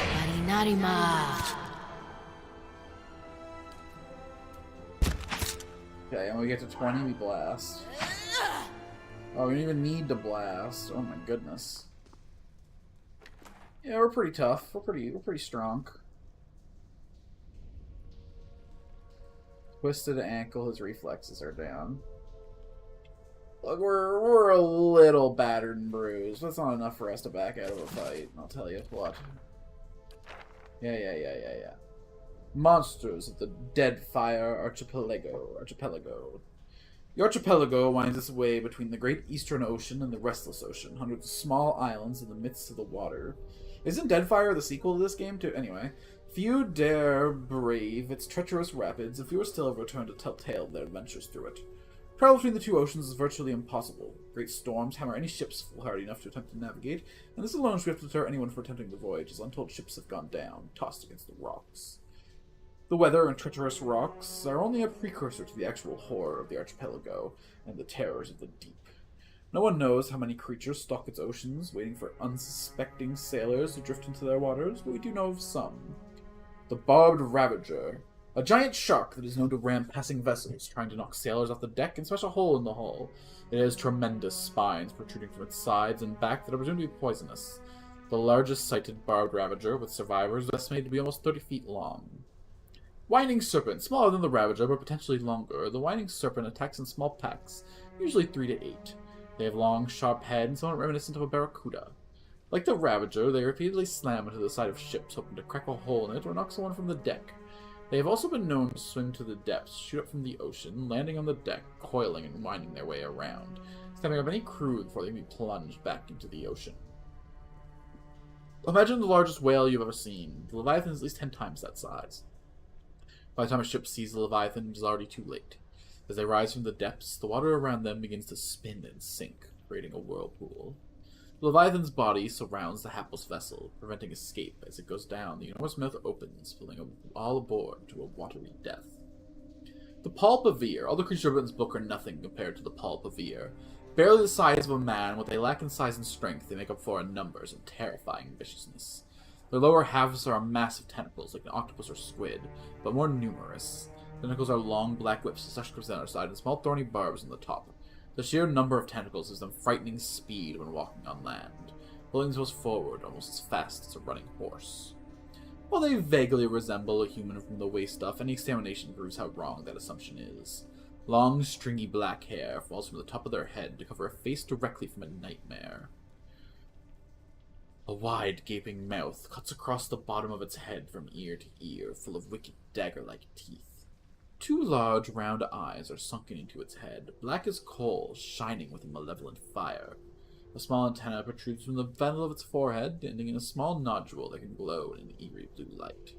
One can imagine a sailor on the deck of a ship at night, looking out across the black water, blood freezing as countless lights appear beneath the surface, rising towards him as the Palpavir swarm upward. As they seem to be more octopus than man, they can collapse into themselves, fitting into spaces no person should be able to. The smallest crack in a hull, the slightest separation between boards offer them entrances. It is not unknown for them to slaughter an entire crew from the hold up to the deck by infiltrating the ship from underneath. Fortunately, they do not seem to have spread too far outside the archipelago, but there may come a day when Palpavir attacks become commonplace. And that little bookie to the stash could be worth a pretty penny in the future. The Doughty Burglar, a Drywoodian farce.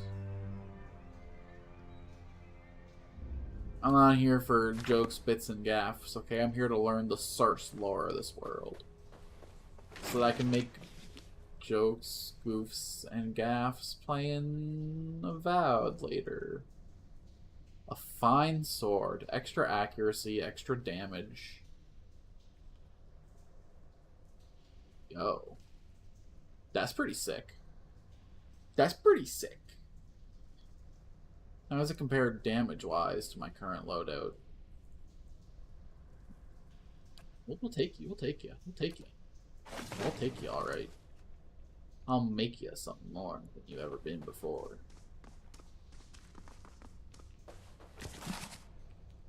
Potion of Spirit Shield. We love that for us. We love that for us. These prayer scrolls are coated in a thick layer of grime and dust. For His grace, I write to implore that it was scratched across in several places, then abandoned altogether.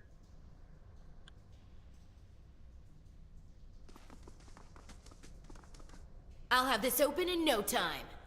That'll do it. That'll do it. It's just a crossbow. I'll have you know. The Great Western Stag. One day, Aothis was sitting on a wall, watching a cat play in the sun. A crystal hung in a nearby tree and fragmented a sunbeam and scattered small motes of light on the ground. They danced around the cat, sliding over him as he frantically batted them. He spun in place, following one as it rushed past him and leaped onto it, trying to pin it down. Aothis smiled and mused at the animal's tenacity. The cat landed on a spot, placing his paws over it, only to watch it flit away again. Aothis watched the tail twitch and slap the ground, annoyed that his prey could not be pinned. "Why must you tease him?" a voice said from behind, accompanied by the crunch of sand on gravel. Sandals on. "I merely bring the dawn," Aothis responded. "I don't stoke the hunter's heart. That's your responsibility, isn't it?" "True," said a second voice, "but how do you quell it? The hunter cannot see his prey. Would he still hunt?" "So philosophical, Hylaea," Aothis said, and turned to greet the two gods that approached. "Did you come to debate the parallel between sight and desire?" He gestured to the wall, inviting Hylaea and Galawain to join him. They sat in silence, watching the cat who continued to hunt the sun, fruitlessly swatting at another mote, then rolling onto his back. "I have created the ultimate prey," Aothis said, finally breaking the silence. "It can be tracked, it can be followed, it can be seen, but it can never be caught." Galawain laughed lightly. "Don't you agree, Galawain?" Aothis asked. "Well, it's true that your creation is elusive. It can hardly be considered the ultimate prey because it can never be caught." He paused, his brow furrowed, and thought, if that mote of light had substance, the hunter could subdue it. Otherwise, it's merely a dream, truly a fruitless endeavor. "All creatures spend their life chasing fruitless endeavors. It is the way of mortality." Galawain laughed again. "If you could create a living creature of flesh and blood that could never be caught, I'd make your dream a reality." Now it is Aothis' turn to laugh. "You propose turning a fruitless dream into a fruitless reality. How is that any better? A life spent in the pursuit of an attainable goal far exceeds any other. Now you just said no one could catch this creature. This is not attainable." Galawain smiled. "Humanity has surprised us before. Indeed, it could surprise us again. I will create a great white stag. I will set it free in the world. It will have grace, resilience, and tenacity. It will exist solely to be pursued for all its days, and it will never be caught. It will serve to inspire the hunt for generations to come. For all those who wish for glory will invoke my name. All those who hear its story will ask for my blessing in finding it." Hylaea shook her head and threw Galawain a bemused look. "I do not believe this is possible, so I too will make an offer. The person who catches the stag, and they will catch the stag, I will bestow upon them its grace, resilience, and tenacity. Thrice blessed they will be. They will ask for my blessing in the hunt so they can obtain my boon." Galawain took up arguing whose name would be invoked more when the hunt was on. Aothis sighed, a smile playing at the edge of his mouth. He stood and looked to the sky. The sun had already started to hide itself behind the mountains. The cat, long ago tired of stalking the motes, had fallen asleep beneath the tree. He turned and looked at the other gods, deep in debate, and sighed again. "I merely bring the dawn," he repeated as he made his way down the path. "It is up to you to see what I reveal." Okay, so if we find this deer, we can either get Galawain's buff or Hylaea's buff, I'm assuming. Okay, well, his blessing is to find it, and her blessing is after having hunted it. So I guess they're separate affairs. This small volume of verses and psalms is somewhat battered, so you use to carry in someone's person. The pages are dog-eared and worn. The gold threads which form the book titles mean afraid. The book tend to open marks. Someone marks the the bright stars smoke with their voice, a clarion cry, calling his soul forth. He knew her for the right hand of the shining god and was afraid. "O wanderer, hear me," she spoke. "You are known to us, and your deeds put us far from salvation."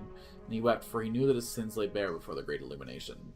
Then Sardamus spoke, and his voice bent forth with the heat and force of the bright day sun. "Weep not, for the child of light has forgiven even for you. If you will embrace him." Emmerich knelt before him, resolved to save himself, and asked what he must do. And Modigan spoke. His voice was like the songbird's final hymn, bearing farewell to the day's light. "What darkness lies within you, you must cast into his light. Your sins will be burned from you until you are newly formed, reborn into his keeping." And so spoke Modigan, but Ignig warned him, saying, "You have walked all these years in the darkness, and must now return. You will find the path like treading fire, and at every step you will attempt to turn away, but no harm will come to you if you keep your faith." Okay. It's a book of forgiveness. Cool, cool, cool. I'm gonna read the other book that I wasn't putting enough respect on, you know? That wasn't cool of me. Let's put some respect on this farce. Belmus stands in front of a drink tray. Belmus picks up a small metal box next to the brandy. What could possibly convince him to give her up? Belmus opens the box and observes its contents, looks up a wicked grin in his face. He closes the box and sets it down. He turns his back, lost in thought. The door flies open and Torfall enters. He sees Belmus and stops. Belmus turns to the noise of the door, eyes wide. What? Torfall, my good man, such a pleasure to finally meet you after so long. Ireby, surely you were expecting me. Do you not get word that I'd be here tonight when? Only just now arrived. The weather kept me up, or else I would have arrived sooner. How? The Finna let me in, told me to wait in here for you. She was off to find you. Ireby, of course. Welcome to my home. So sorry for my manners. I'm not expecting you for at least an hour. They shake hands, and Torfall starts to pour drinks for them. Yes, well, it's the contract. I'm eager to settle the matter. We both must not fail, don't we? But I was told you were set against this. I invited you here to convince you. Would you rather change my mind back? Shall we argue a belabored point, or celebrate our new accord? Of course, how stupid of me. Torfall holds a glass out to Belmus. To business, to business. Belmus sets the glass down and picks up the box. He opens it, sticks his fingers inside, but comes out with a dark paste on it. He reaches towards Torfall's mouth. Shall we celebrate properly? Oh, no. I never touched Svith. I knew you were partial to it. By all means, go ahead. Belmus grunts and looks at his fingers. He approaches Torfall. I must say, this turn of events is quite welcome. I was sure it would take hours to... What is it? What? Oh, nothing. My mistake. I was sure I saw something. Belmus walks before Torfall and approaches from the other side. I was sure it would take hours to convince you to see things from my side. It does my heart good to... There it is again. What? Where? Damn, louder! Damn. Nothing, I guess. I was imagining things. That was incredibly potent Sveth. I've never heard of it working before application. Be careful now. It must be a part of a series. I'm missing some context on. What's Belmus doing in that house? What's Sveth? Find out on the next or last chapter of whatever the hell that was. Ooh, which way do I go? Ooh. I'll go on ahead. We're all very injured, so let's take this, like, chill-like. Yes? Just say the word.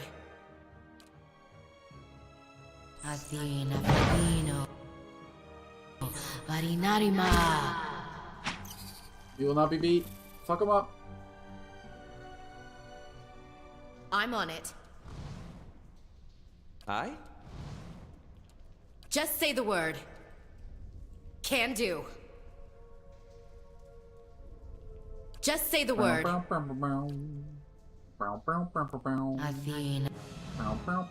Yes?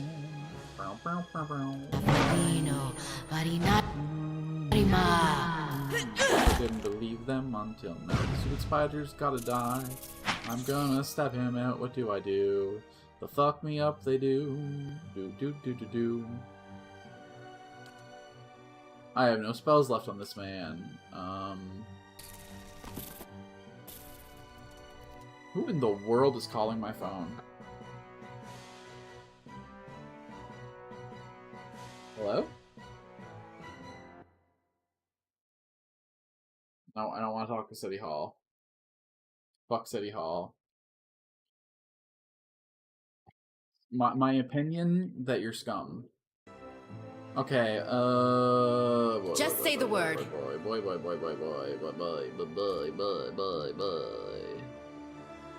Athena. Aye? Aye?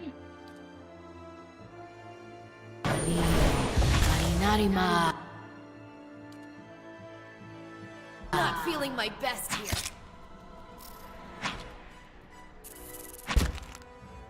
Yes?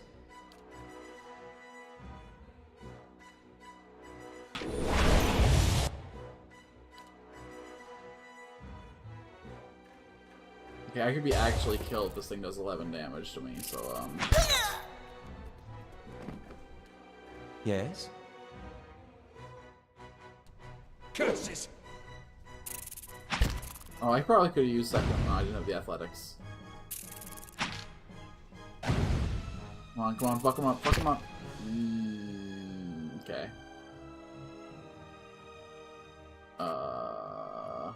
Most inconvenient. I see. What was my most recent save? Autosave at 820. Quick save at 843. Quick save at 843 it is. And try that little fight all over again. Although we should probably like rest or something. We're pretty injured. That's nonsense talk. Leave it to me. That was after we did all this up here, right? Yeah, okay. Just checking, just checking. I'll see what I can find. Okay, if we can isolate spiders before the... How may I help? Okay.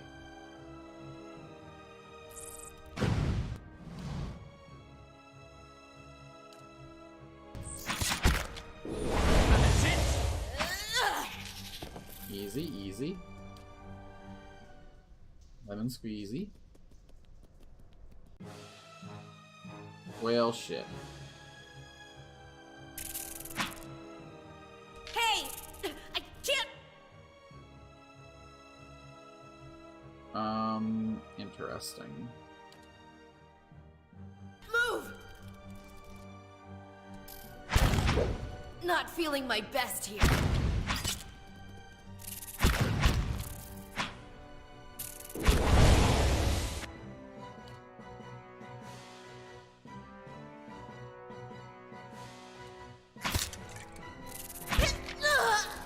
Damn, it didn't go down in time. Feel. Oh. Okay, we can do this one. We can totally do this one. I just need my lady to have enough to lock that thing down. Can do. So I can't spend any of her energy on this first spider.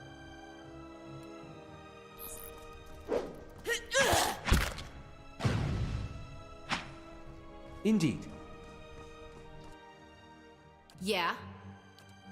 Okay, now she's gonna cast Mental Bending.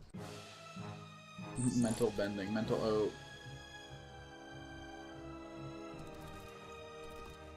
Aye? Just say the word.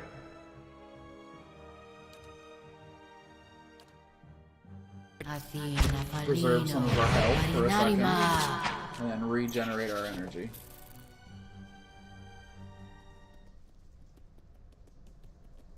Leave it to me.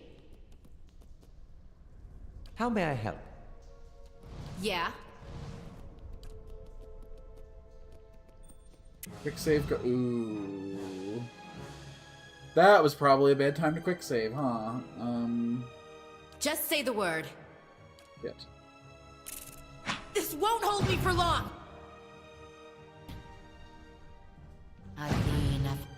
Immune. Cancel that spell real quick.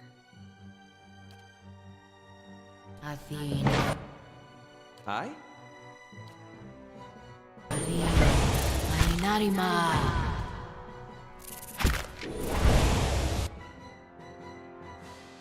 Is it immune to raw damage? What the hell? Okay, You better run! Poison! That's fighting dirty!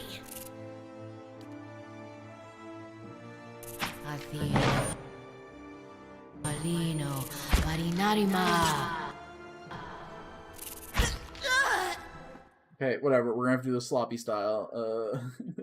Oi. It's gonna take a... Most inconvenient. Oh, buddy.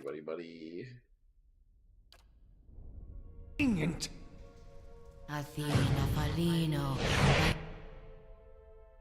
Okay, you're blind and dazed now. How may I help?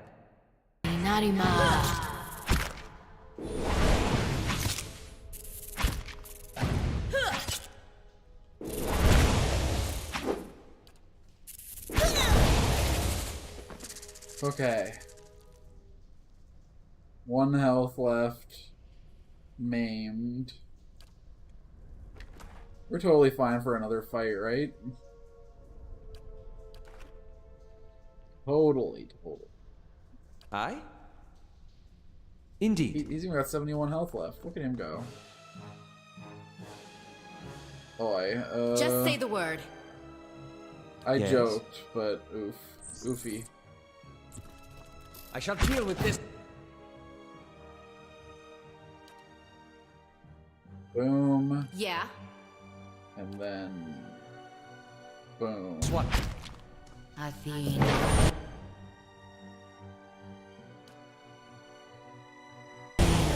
Marinarima. Let's have it out! Just say the word. You better run! You should have run!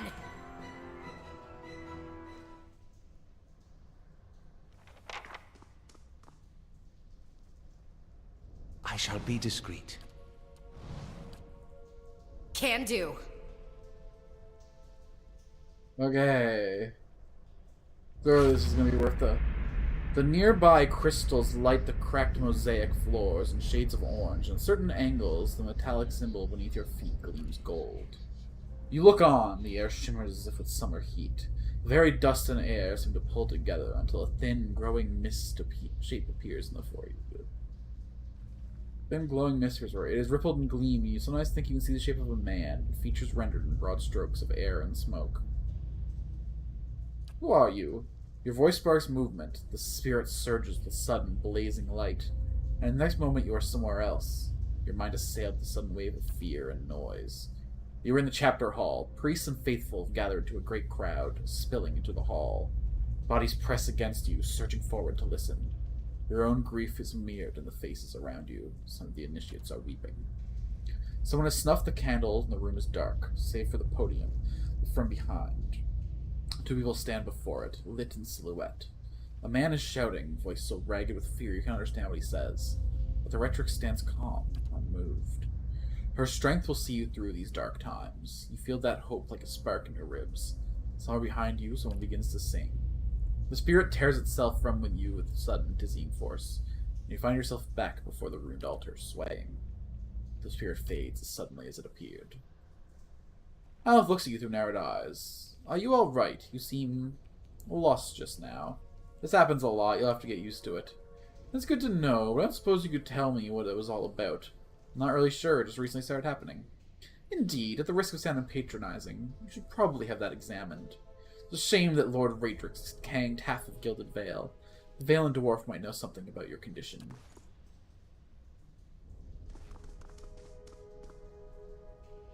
Features of the statue, most of its features struck off, along with portions of his hands.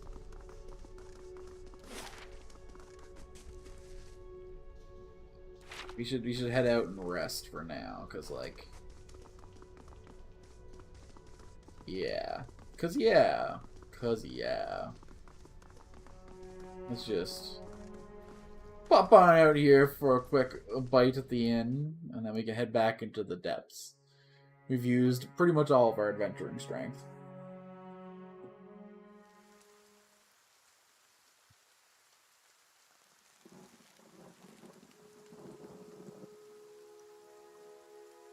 I'm just looking to see if there was like a short rest equivalent, or if the only options are to camp or go to an inn. Let's not be indecisive. Let's just go to the inn. There was even a free room there.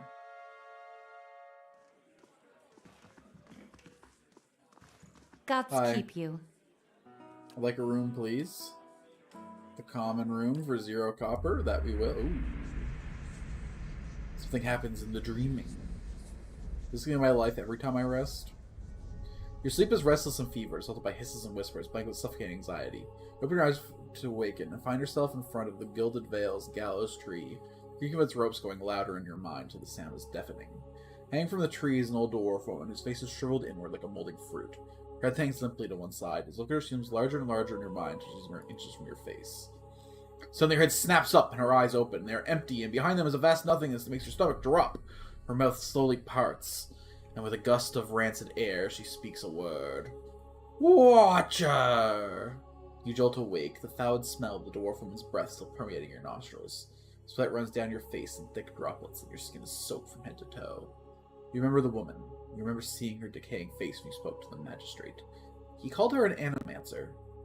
Though it fills you with new, queasy apprehension, you feel a strange compulsion to see this woman once more, wanting to confirm she is truly dead. That's, comforting. That's horrifying in every way. That's... yeah. That's a lot, that's all I'm gonna say.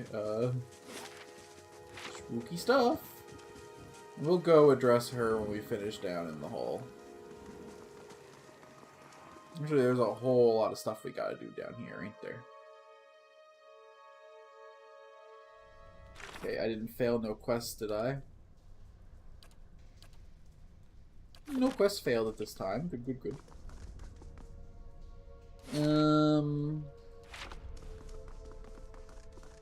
There's probably nothing but spiders in this room, but we'll check it out. Nothing will slip past me.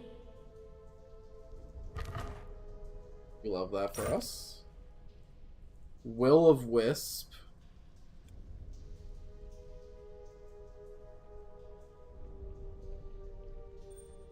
Some sort of knightly fellow. I'm gonna assume that melee attacks don't do much against spirits, but... Yes? Jesus fuck.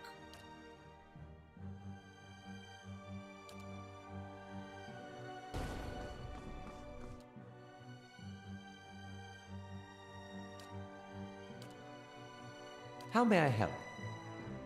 Oh, she's confused and can't currently act. Understood. Lava will be on. Seek.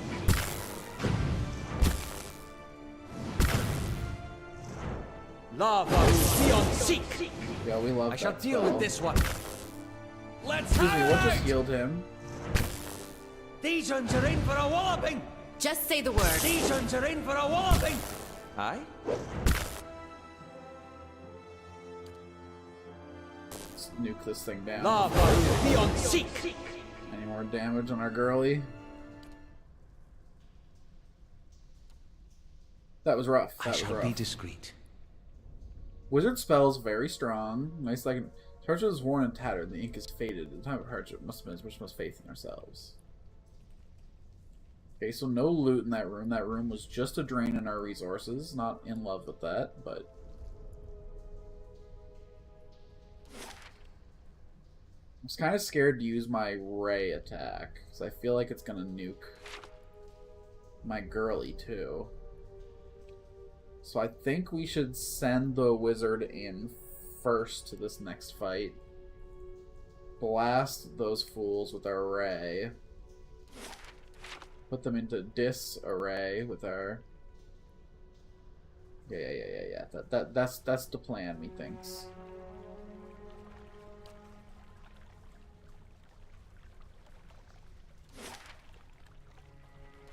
There's a nice relaxing pond in there. Here, do a little picky. How may I help? Separate this guy off to go do bad ideas. These are in for a wallop. Oh, it's a lot of guys. Oh, okay, hold on. I feel. Oh. You wanna maybe like do your wizard spell, bro? Lava will be on seek. Just say the word. They can't get past his body. That's so funny.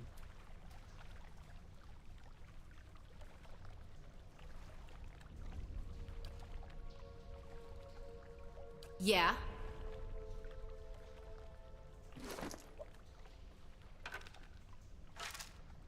Can I just like cheese the shit out of this then? Just say the word. You better run! Oh no, they can go right through that guy. Oh, okay. I thought they were stuck. They just didn't know I was here. Whoops. Well, even with full resources, this might be a little much for us, squad. I was not expecting that many Not labs, a problem. though, in my defense. Wonder what this is. Something to be disarmed, I suppose? Trap disarmed. Ooh. Yoinka, yoinka.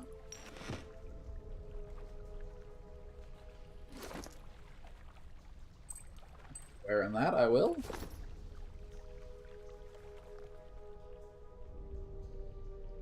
Okay, so fuck that fight. Holy shit.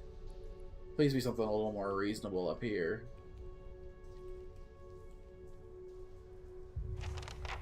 Mechanics 9, 10, or 11.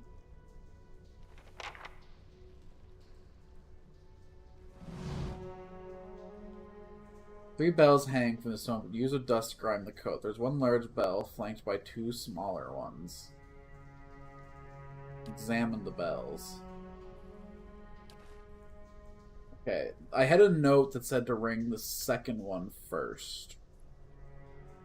Dong, dong, dong.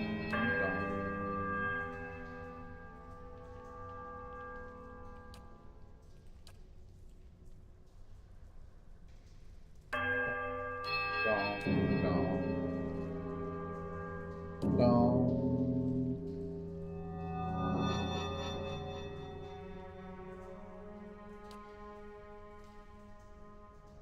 Okay, we don't have the rest of the code. Let's see what's in here. Difficulty 10, mechanics 4. I'll have this open in no time.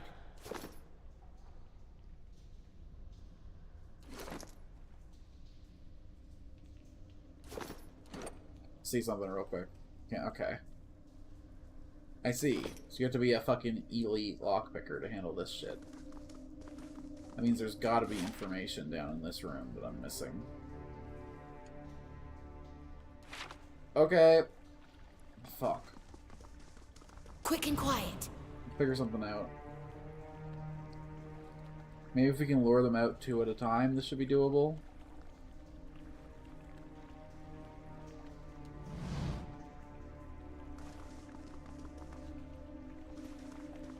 Aye?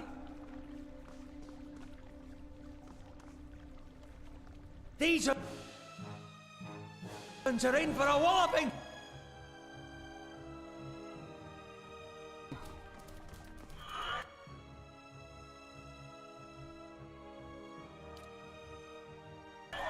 Police! Lavaru, be on seat! You are. Shit, man. That's just so many guys. Okay, calculating. If I can get up to 20 and I can mentally bind... Yeah, that's not happening. Can do.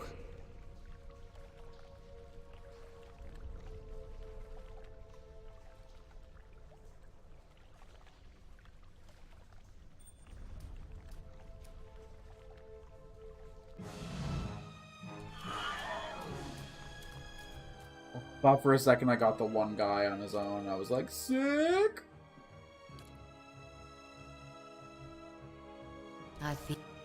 How may I help? This fight!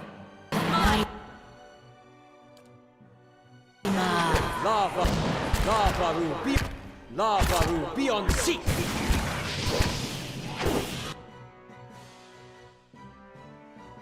Just say the word.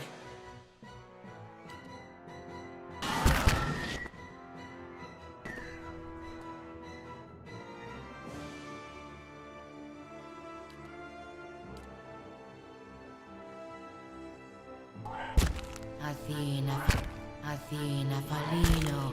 Get to our enemies! Goodness, oh, I had it there. We can do this. We can totally do this. We're so powerful. We're so capable. We're hot. Can do. They're bothered. Just say the word.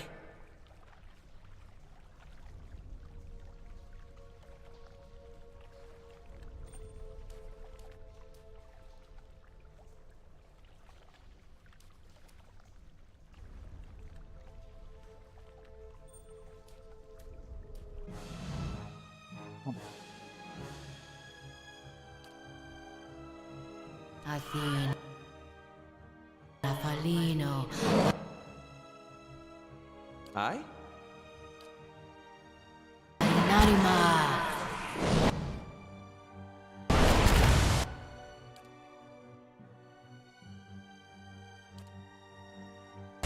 Not feeling my Lavaru, be on seat! The enemy.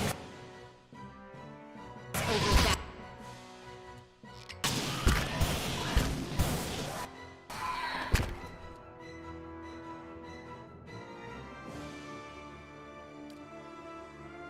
Lavaru, be on seat! Damn it. Okay.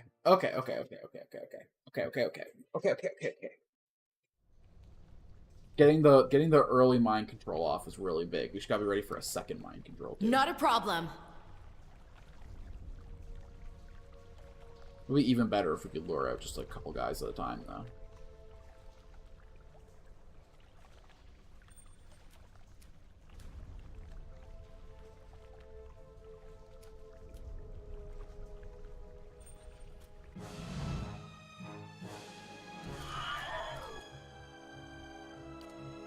Athena. Yes?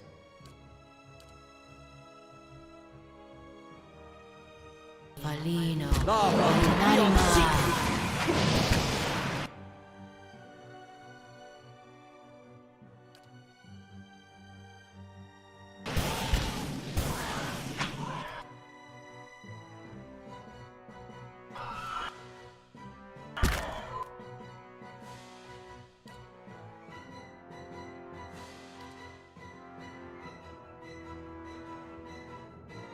Yeah. Lava. Death! You're mine!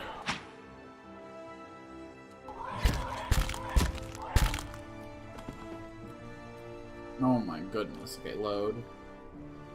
F8 rather. Okay, no messing around. We're just gonna... Oh, we have to enter combat to cast the mind control spell though, damn it. Not a problem. Okay, the second we enter combat, we're gonna let that red bar fill. Okay, he comes over, we enter combat. I immediately cast this. He holds this doorway for me. Aye? While this guy cooks a boy. We'll cook the one in the middle. Be on seat! Bit of collateral. Okay. I was also collateral for that, but... Okay, that was actually a really good start if I didn't immediately cook myself with my wizard spell, so I gotta remember the part of that plan where I get out of the way. Can do. An important part of that plan, see?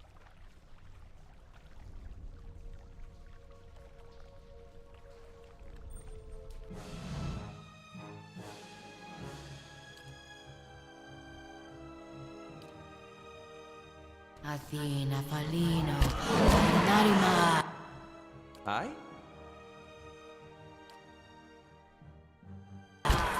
Lavaru, be on seat! Just say the word. Poison!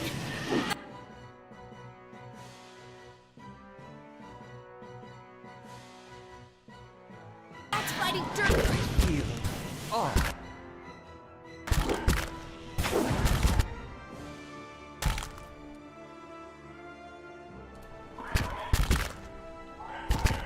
We could fight 2 of these guys, no problem. The fact that they come in 4 is psycho. How may I help? Starting to feel like I should be running more buff spells.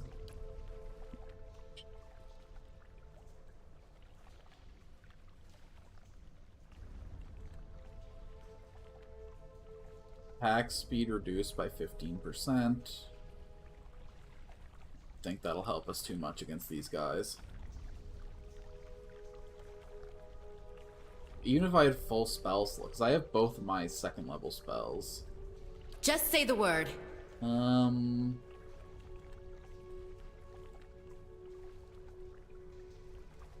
Not a problem.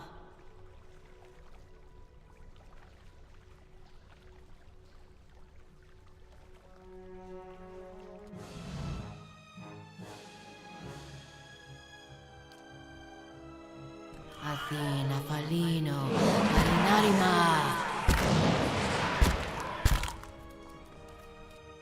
Okay, that's one guy taken out of commission. Let's retreat, buddy.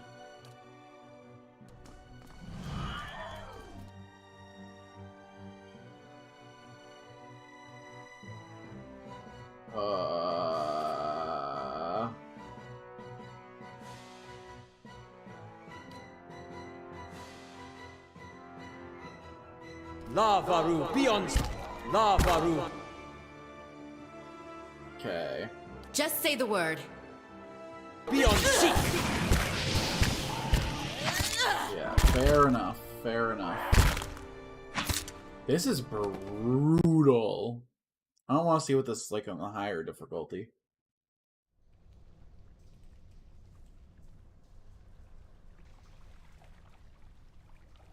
I'll be able to place traps, aren't I?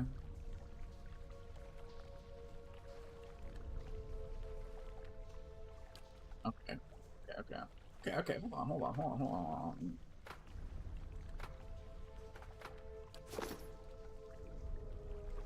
Leave it to me. Just say the word.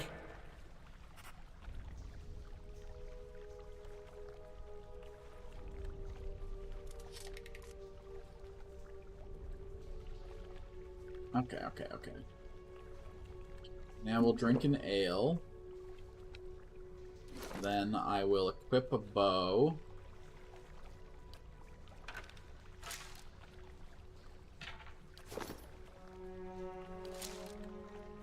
Death to our enemy!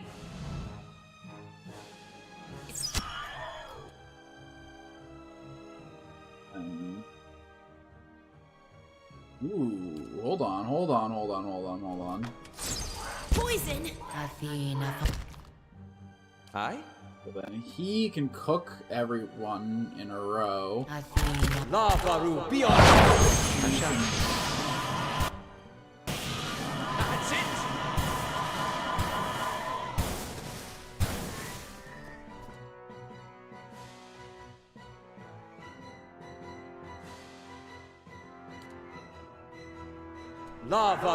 Lavaru, beyond seek.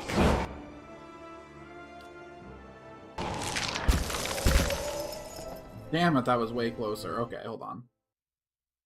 We just gotta use our eds, see? Yeah.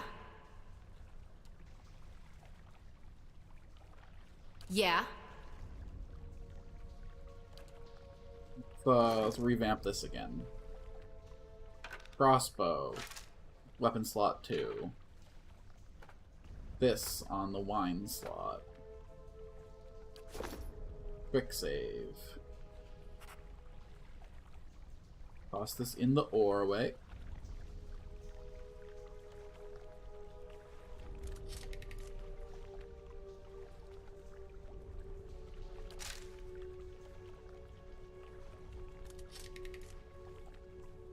No, that's not what I...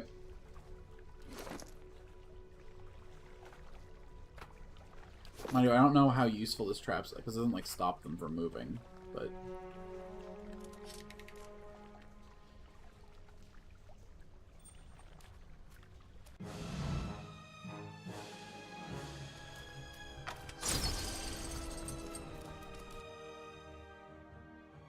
Yes?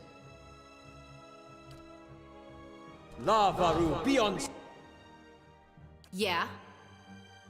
Seek. Not feeling my best here.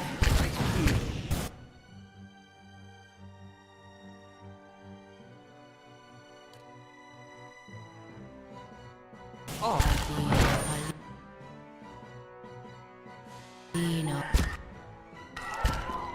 God damn it. Okay. So the trap's pretty much useless. It's just like a little bit of poison damage. So we're gonna cut that out the strat altogether. Just say the word. I'm on it. You better run!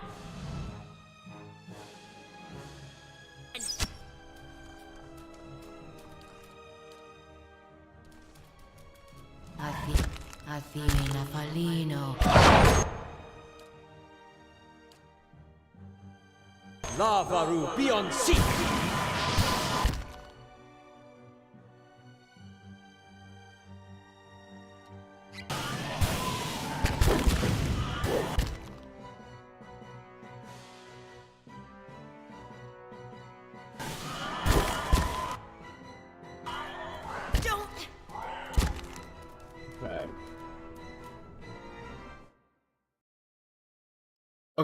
Okay. The first shot puts us instantly to 20. We can brainwash 2 people then. Yeah. Not a problem. We can brainwash 2 people, and that usually guarantees like a kill right away. You're mine! So hold on. Oh. Okay, switch to the bow.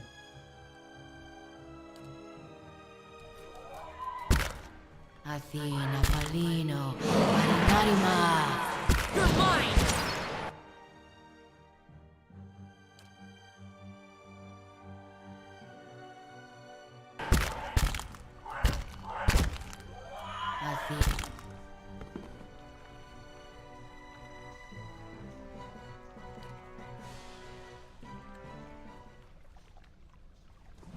Lavaru, be on seat!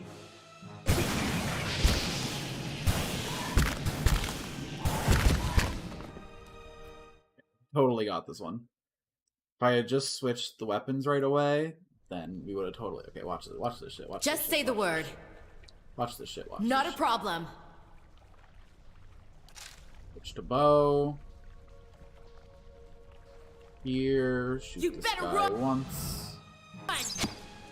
Immediately go to 24. Then we mind control this fool. Okay.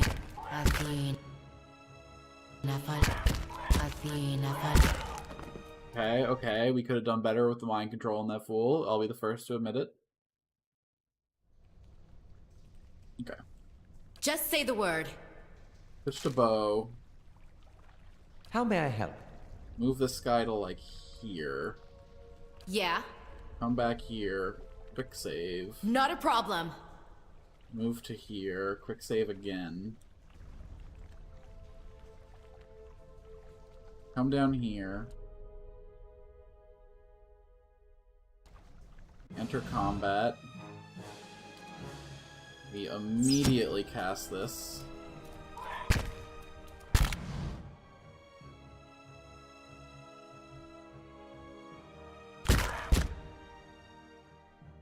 We accidentally canceled the spell, but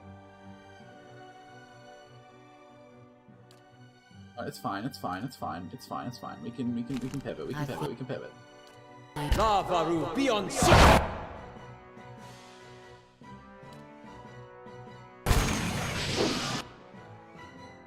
I'm on it. Indeed. If she dies, the fight's over. We need her mind control so bad. Leave it to me. We can cheese this out. We could. We weren't supposed to be together.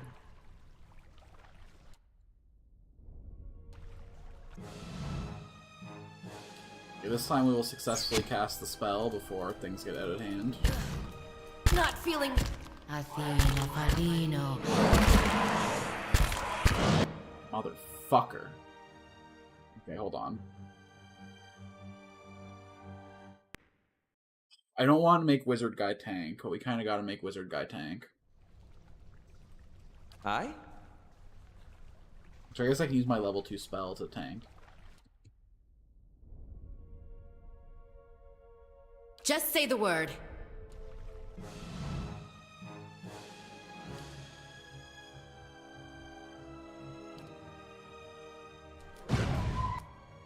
Yeah.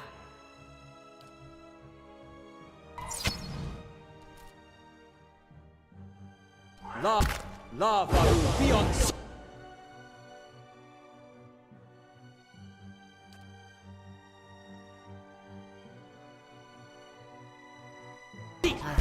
Athena.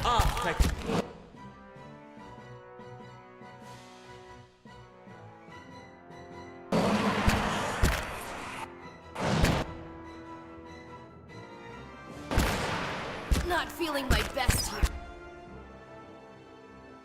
That's 2 dead.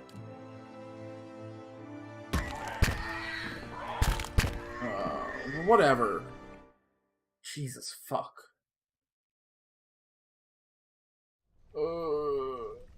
Just say the word. Right, bloody fight it is. Aye?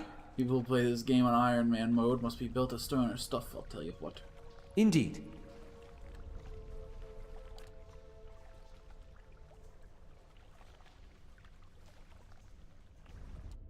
We have the touch range spell. We don't want to be messing with that.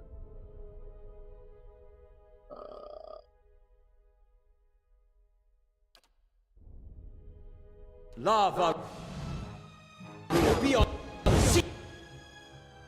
You just fucking delete that guy? Jesus fuck. What? It's a first level spell, fool. Okay. Just say the word. That might fucking change things here. Let's go slow mode. Take a shot at this guy. Cool, cool. Whispers of treason on this lad. Yes? And then this guy here can go like, well, bam.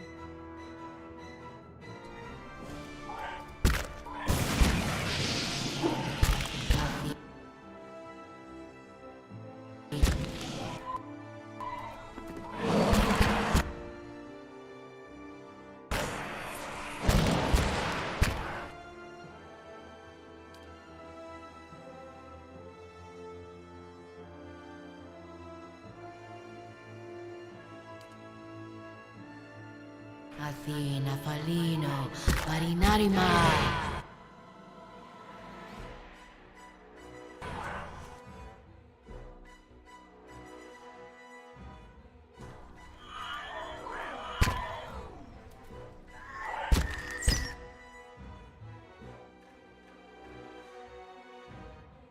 So now it's just this one here. Another eye strike. Athena Falino, Marinarima. You better Drink a potion.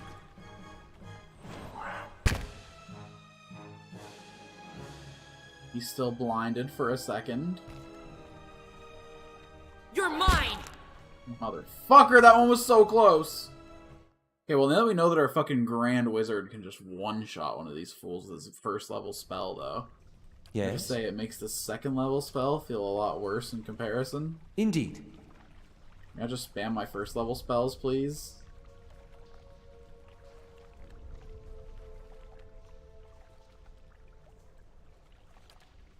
Lava will be on sea. Just say the word.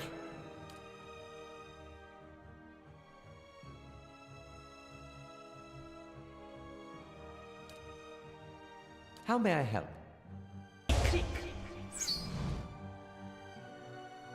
Just say the word.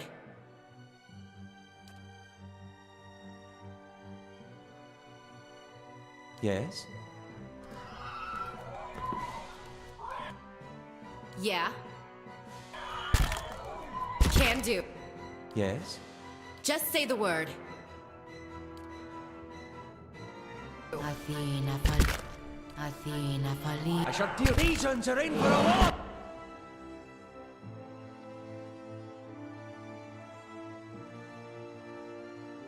Just say the word.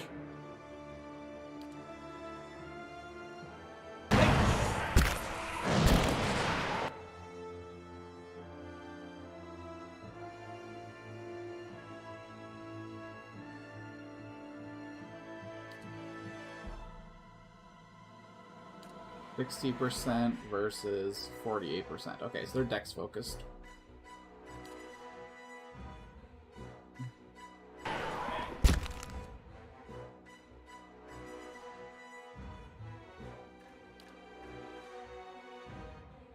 Aztec, Worth, and Roth.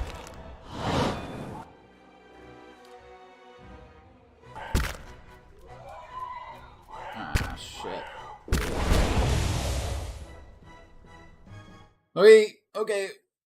Okay, we got this. We totally got this. Magic missiles obliterate that fool. Hold on, though. Can do. Okay. I shouldn't obliterate the front pack guy. The front of the pack guy should be the target I'm for on this.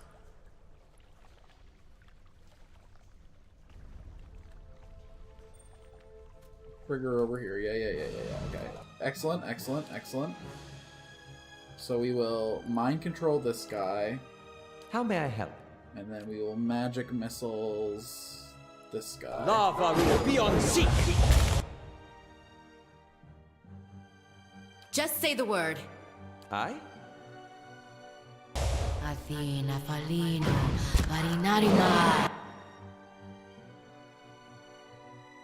Yeah. And she got obliterated by disengaged attacks. Well, should have maybe seen that one coming. I feel lava will be on seek.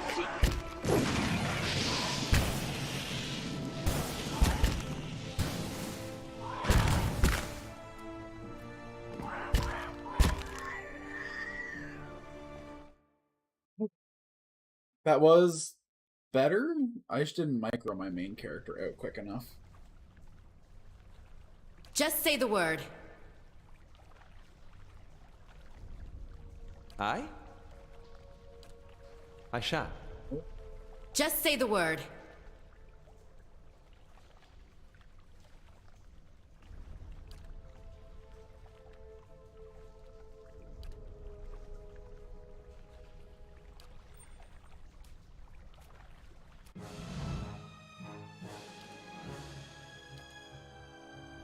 Athena Falino.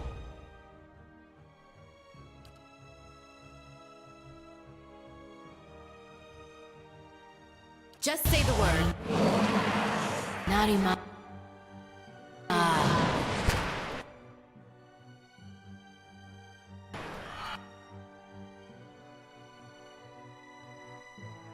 How may I help?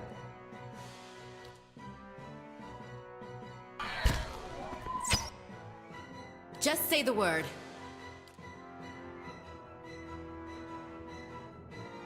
Okay, possess this guy. Yes? And you can laser through to him and cook both Lava of you. will be on. Athena Falino. Athena Falino Marinarima. Okay. Sick. I think we did it. Let's both Aye? back off a few steps while he's still mind controlled. Okay, Yeah. perfect. So you start shooting Yes. arrows. And you start casting spells, I guess. And then when he gets close, we'll hit him with the... I feel off. Off. Just say the word. Then we can blind Like this worth and fool. rough. Athena Falino Marinarima. Oh, sick fight.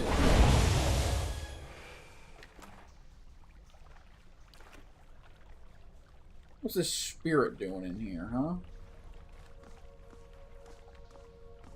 You're here to celebrate my victory with spirited Not a problem. remarks? Silver Fennings? A haze fills the air, coalescing steadily in a blur of dust and mist. It gathers into the outline of what appears to be a dwarf, a shimmering echo that fades in and out of sight. But stronger than its sight is the sense within you of a powerful energy. It roils and seethes with grief that seems to spill into your own thoughts, tainting them until the sorrow is your own. Like a crashing wave, the energy surges towards you and into you, and suddenly you are elsewhere. Before you was a brightly lit stone corridor, lined with torches and gleaming crystals. You are running, and your footsteps echoing off the sound around you. You forget to tie your sandals, and they're slipping from your feet, fouling your steps. You're late, again. The right's going to begin without you. You hear the toiling of a bell, and your spirits lift as a familiar warp tone with the right hand, representing the first of the dawn stars to appear in the night sky and the last to fade in the dawn light. You pray fiercely this is the first of the chimes, not the last. The light fades, as does your memory. When your eyes clear, the spirit is gone.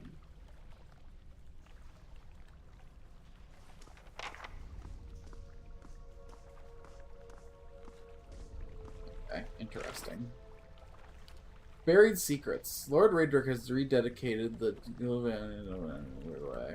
Inside the ruins, I got a word, and it wished for me to search the ruins for the ancient priests, as the Raedric's guards slaughtered years ago. Where's my system is full of secret compartments. I will likely find the remains in the lowest floor of the temple.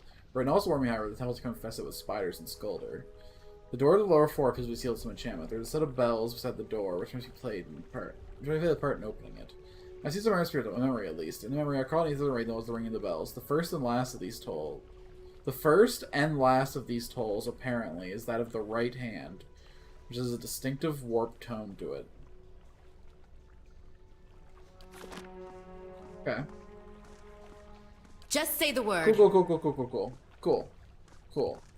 The first and the last is on the right, and then the second is before the first. So boom, boom, boom. Right, middle, left, right. Right, middle, left, right.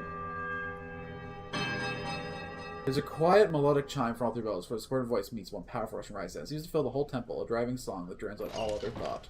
As the tolling fails, you hear a crack from the direction of the door, as the passage to the lower levels swings open. We have no spells left on our wizard, but are we brave? Are we brave? I shall be discreet. Well, we gotta try, right?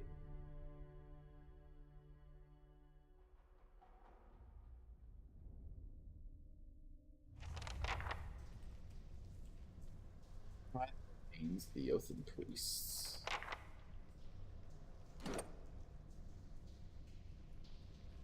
We're to check if my experience total reset on level up or not.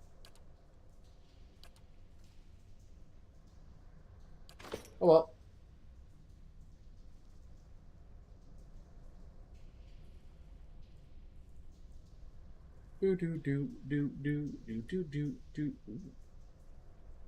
Ooh, hello. Okay, I got my crossbow. You better run! Take a shot. Oh, it fucking nothing personal kitted me. How could you? I shall deal with this one.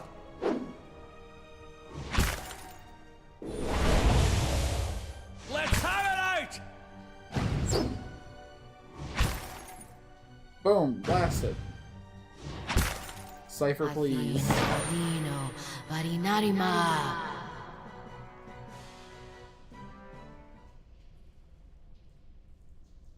Nothing will slip past me. Aye? Just say the word.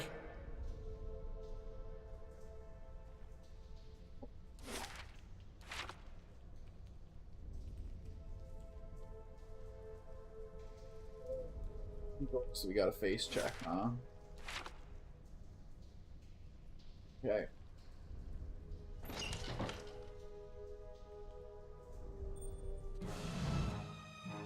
Well, shit.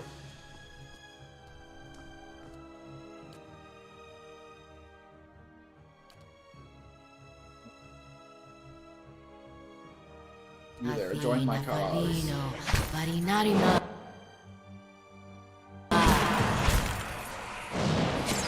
These ones are in for a walloping! Indeed.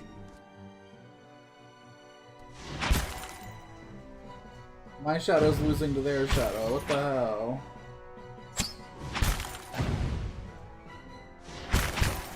I guess you get a diminished version of them, isn't that right? Just say the word. Death to I our should probably enemies! be like shooting my bow and like generating resource. You better run! Okay, I'm that on went it. weirdly well. Crap trigger. Okay.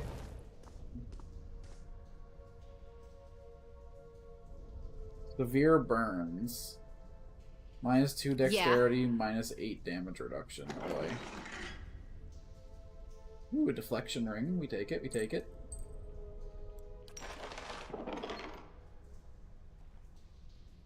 I'm just too good. I'll have this open in no time. That That'll was do a it. huge fuck off fireball, man. A fine S-Tuck. Damage reduction and fine.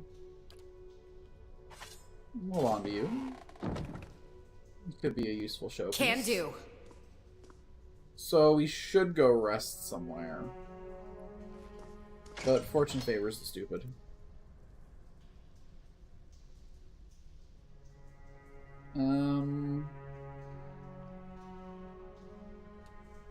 I'll go on ahead.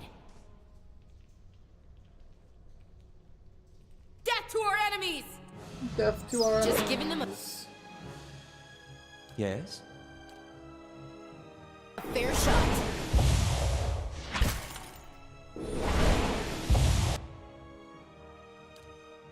Athena Falino Varinarima. I shall deal with this one. Well, oh, she's dead, isn't she?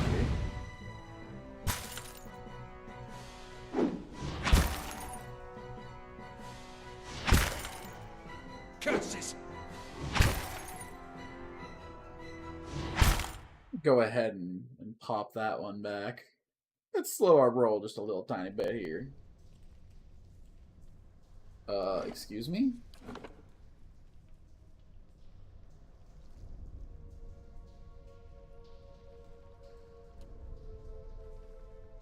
Why am I back here?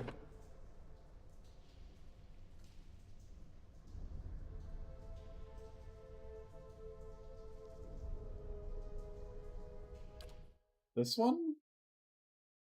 Didn't I not just quick save before going down there? Not a problem. After being down? Before I... Okay. Well, whatever. We'll do it better. We're not going to get blown up by a trap this time. So we'll have more resources for dealing with this shit.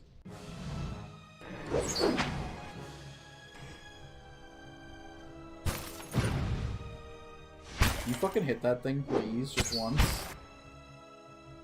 Okay, you know what? Fair, I guess. Just say the word.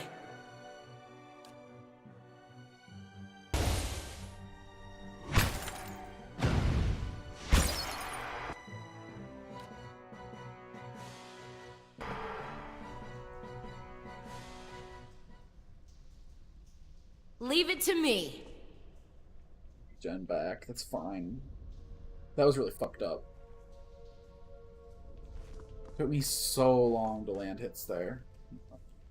Backspace. That trap did over fucking 90 damage when it went off? Crazy.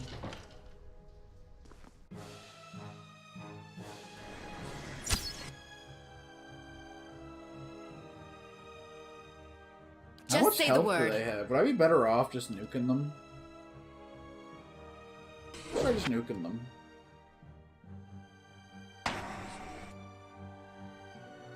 I'll have to hit an ally with it and then it bounces to the enemies. That's right, that's right.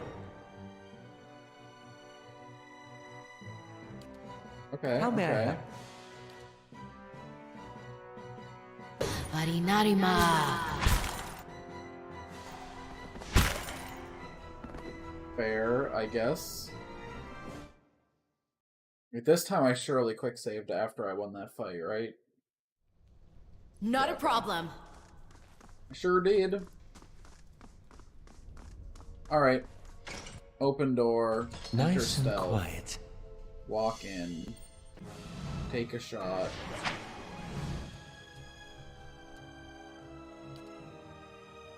Dial back. Cast this instead on this one. Athena Falino.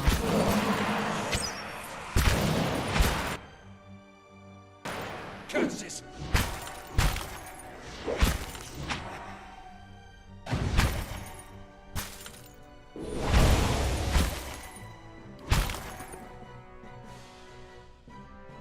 Went so well the first time.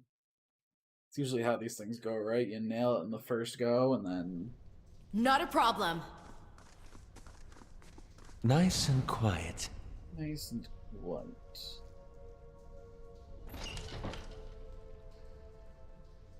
You better run!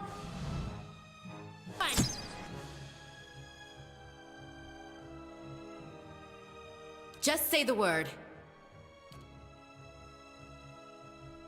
Yes? Athena, Athena, Palino.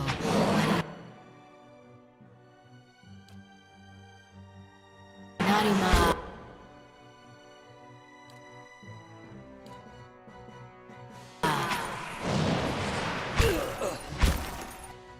Just say the word.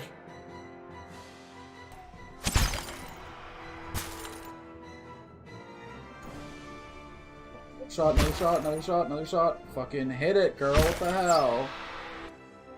Okay, that killed that one. Sick, sick, sick.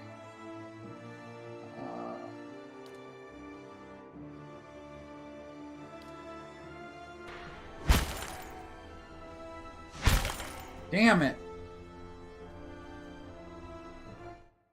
Oh, boy. Bye, bye, bye, bye, bye. Okay. Can do.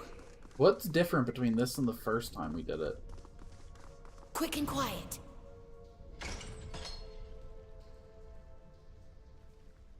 Found it. Slow down to slow mode. He casts mind control on the one in back. Yes. He casts explodey book on the one in front.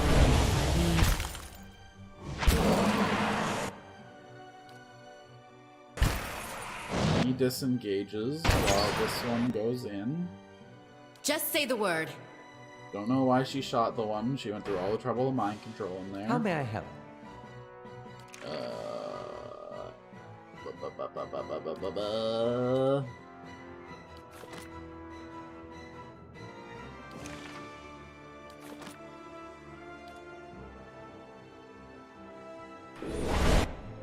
Yeah.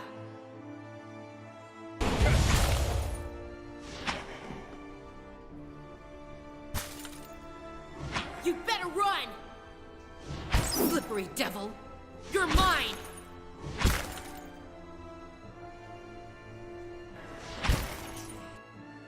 No, that was so close. Damn it, man.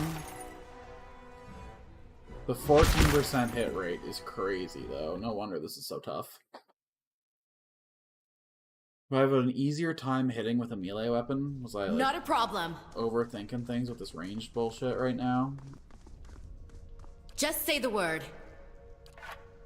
Just say the word.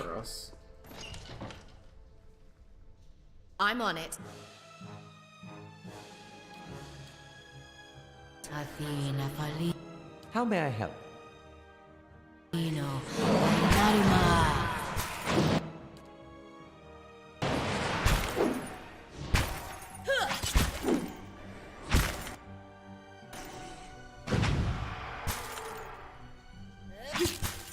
My god, we beat the hell out of that one this time. Athena, Palino. Athena, Palino. How may I help? Palino. I shall deal with this one.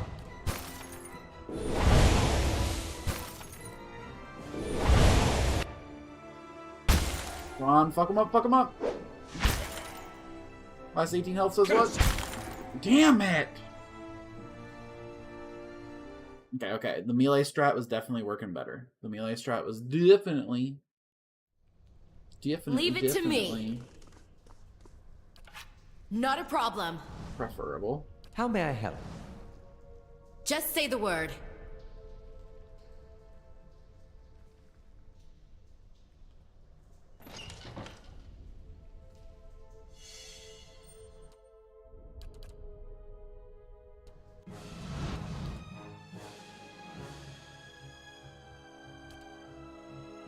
Yes? Athena, Palino. Athena, falino, varinarima. Yeah? You better run! Excuse me, why didn't you work? Silly spell.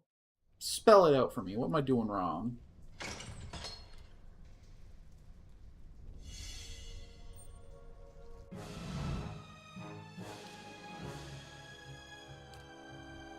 Athena falino.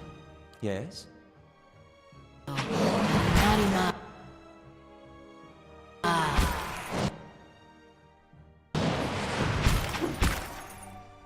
Curses!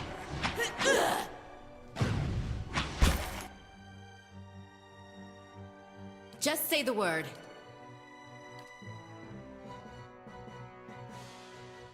Just say the word.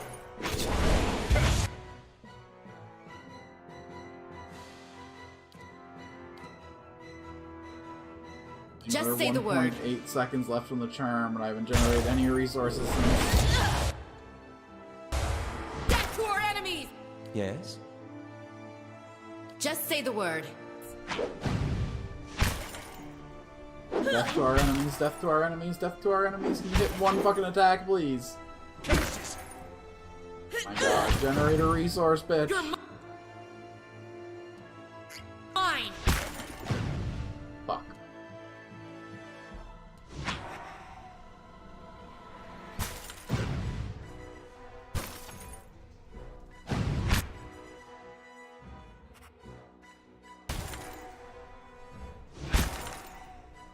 Oh, everything sucks. Everything blows. These are all dumb fucking hoes.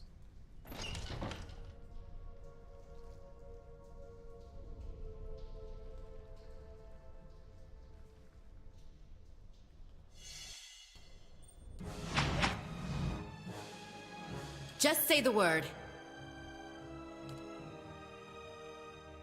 Athena falino.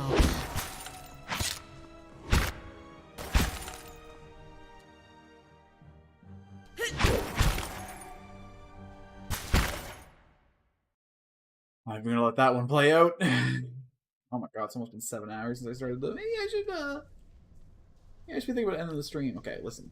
One last. No, we gotta beat this thing before we call it. We bet it the first time we fight it, and now it's just impossible. Flow mode.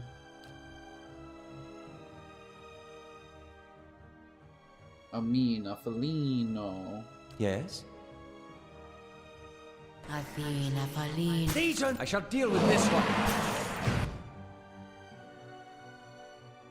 Just say the word.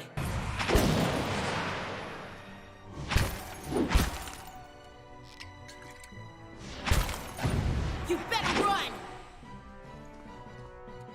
Why did you break so fast? What the hell? You're mine!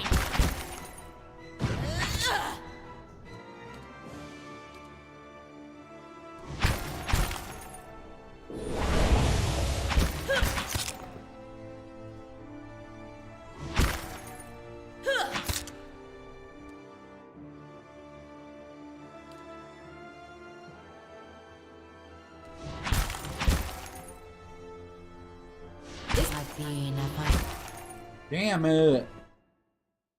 I got the second one off. I thought it was in the lock.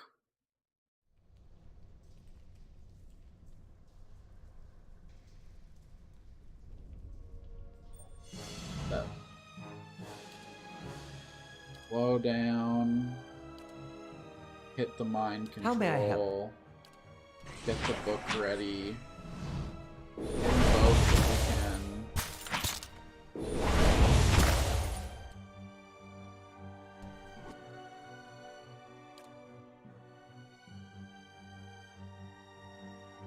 Yes?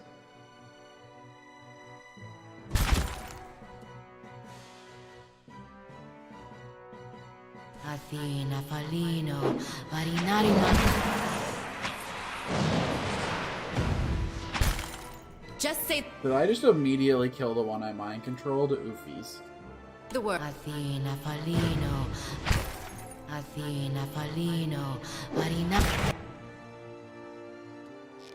How may I help?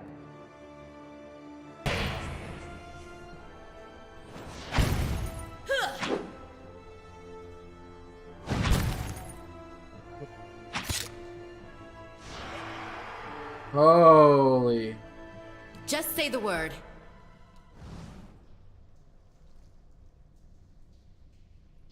Okay. Quick save complete. Disarm the trap. Trap disarmed. Cool.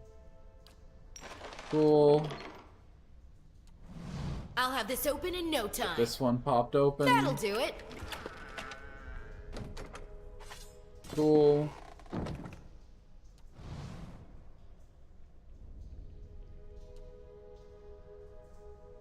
He is right beat up. She's got plenty of health this time. Another quick save completed. Yeah. Are you sure?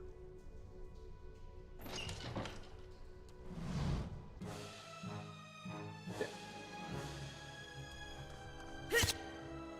How may I help?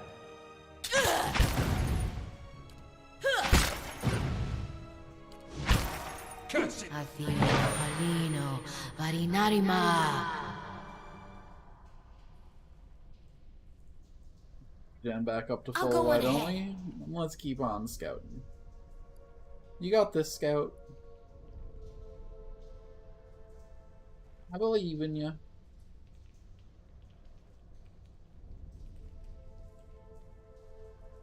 Yes? I think I might camp once after this fight rather than walk all the way back to the surface. Death to our enemies! Yes?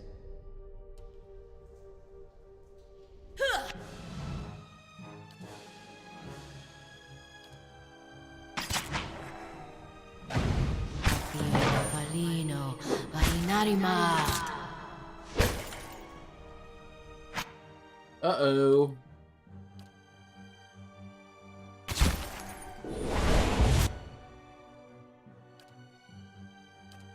Well, shite. Let's have it! Alright, F8. Dial that back just a second.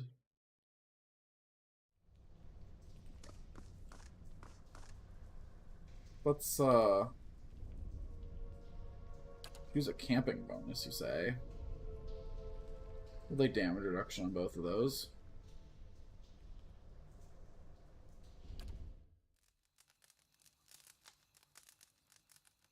That's a lot of grass for camping in a tomb, but... Okay. 8 hours have passed. Understood. How may I help? We got spells again. Just say the word. Would be pretty helpful. Don't you think, Mr. Wizard?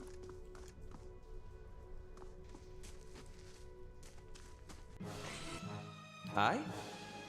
Just gonna go ahead and blast that thing to bits. That was a little less damage than I was hoping for, I'll be the first to admit.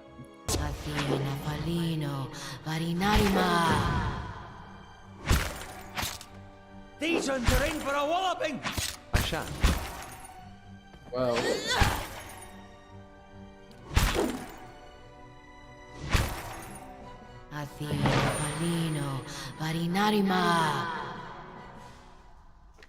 Oh my god, there's actually loot this time. Yoinka? Frostbite, huh?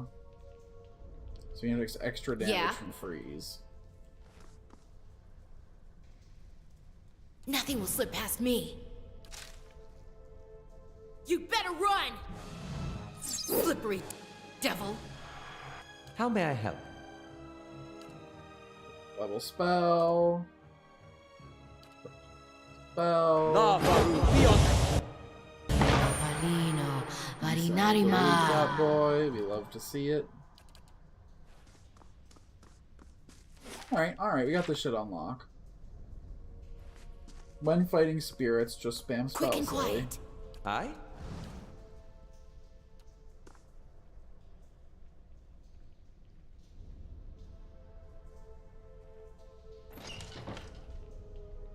That's big treasure. Trap detected. Okay, okay. There's 3 spirits this time. Yes? Is that a 4th down there? That's a 4th down there. Gonna be a big yikes. Just say the word. If I can just, like... As promised.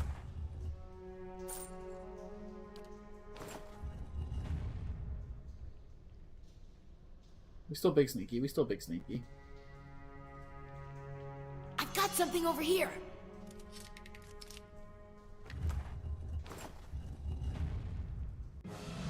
What the hell are you? Yes. Oh, my hubris.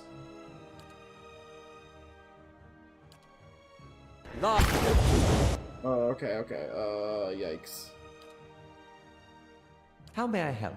We just run. Indeed. We just run. We just run. Run, we just.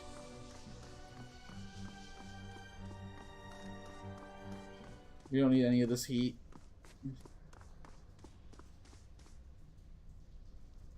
Wonder if I leave, what happens to main character Kun? You must gather your party before venturing forth. I see. Uh-huh. Right, that checks. Why wouldn't that check? He's got 46 to 56. Blocking defense, question mark? Armor?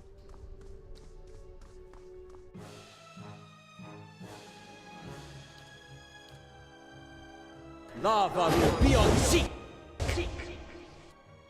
Okay, hold on. It's a 1v1. I can handle that. I don't suppose we could rest a spell. I cannot handle that. Okay.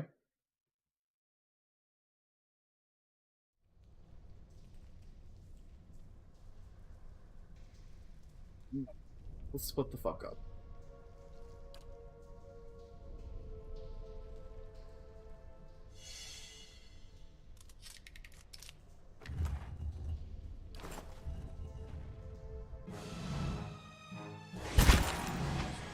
How may I? Indeed.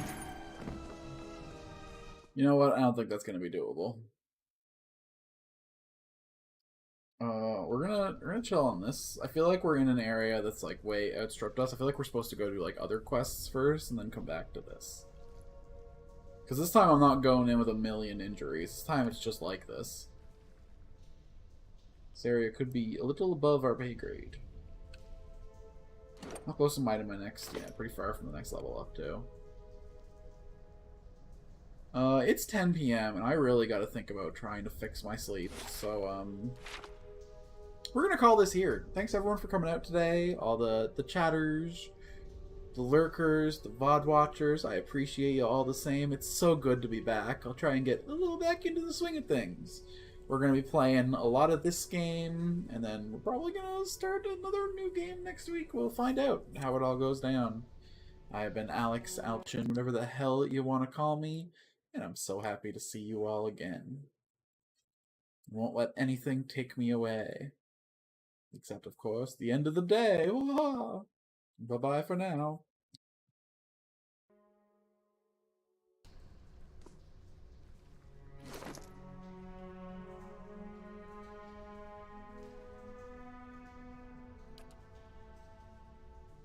Zerd gets plus 20 accuracy. Cypher gets plus 25. I got this deflection ring I can add on to the rotation. Maybe get myself a little bit tankier. And then what's my plan for this next fight, actually? Ooh, we got a dart trap and a fireball trap. That's interesting. We also got... Is that a two-handed weapon? The Fine S-Stock for 2 hands. ER reduction and Fine.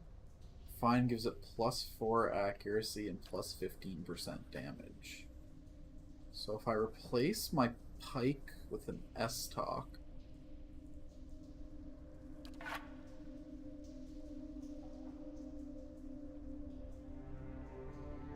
Still slow. Does more damage. My accuracy goes from 33 to 37. We love that for us. Can my wizard wield a sword too? He should probably stick with his wand. Though he's got a rapier in his offhand.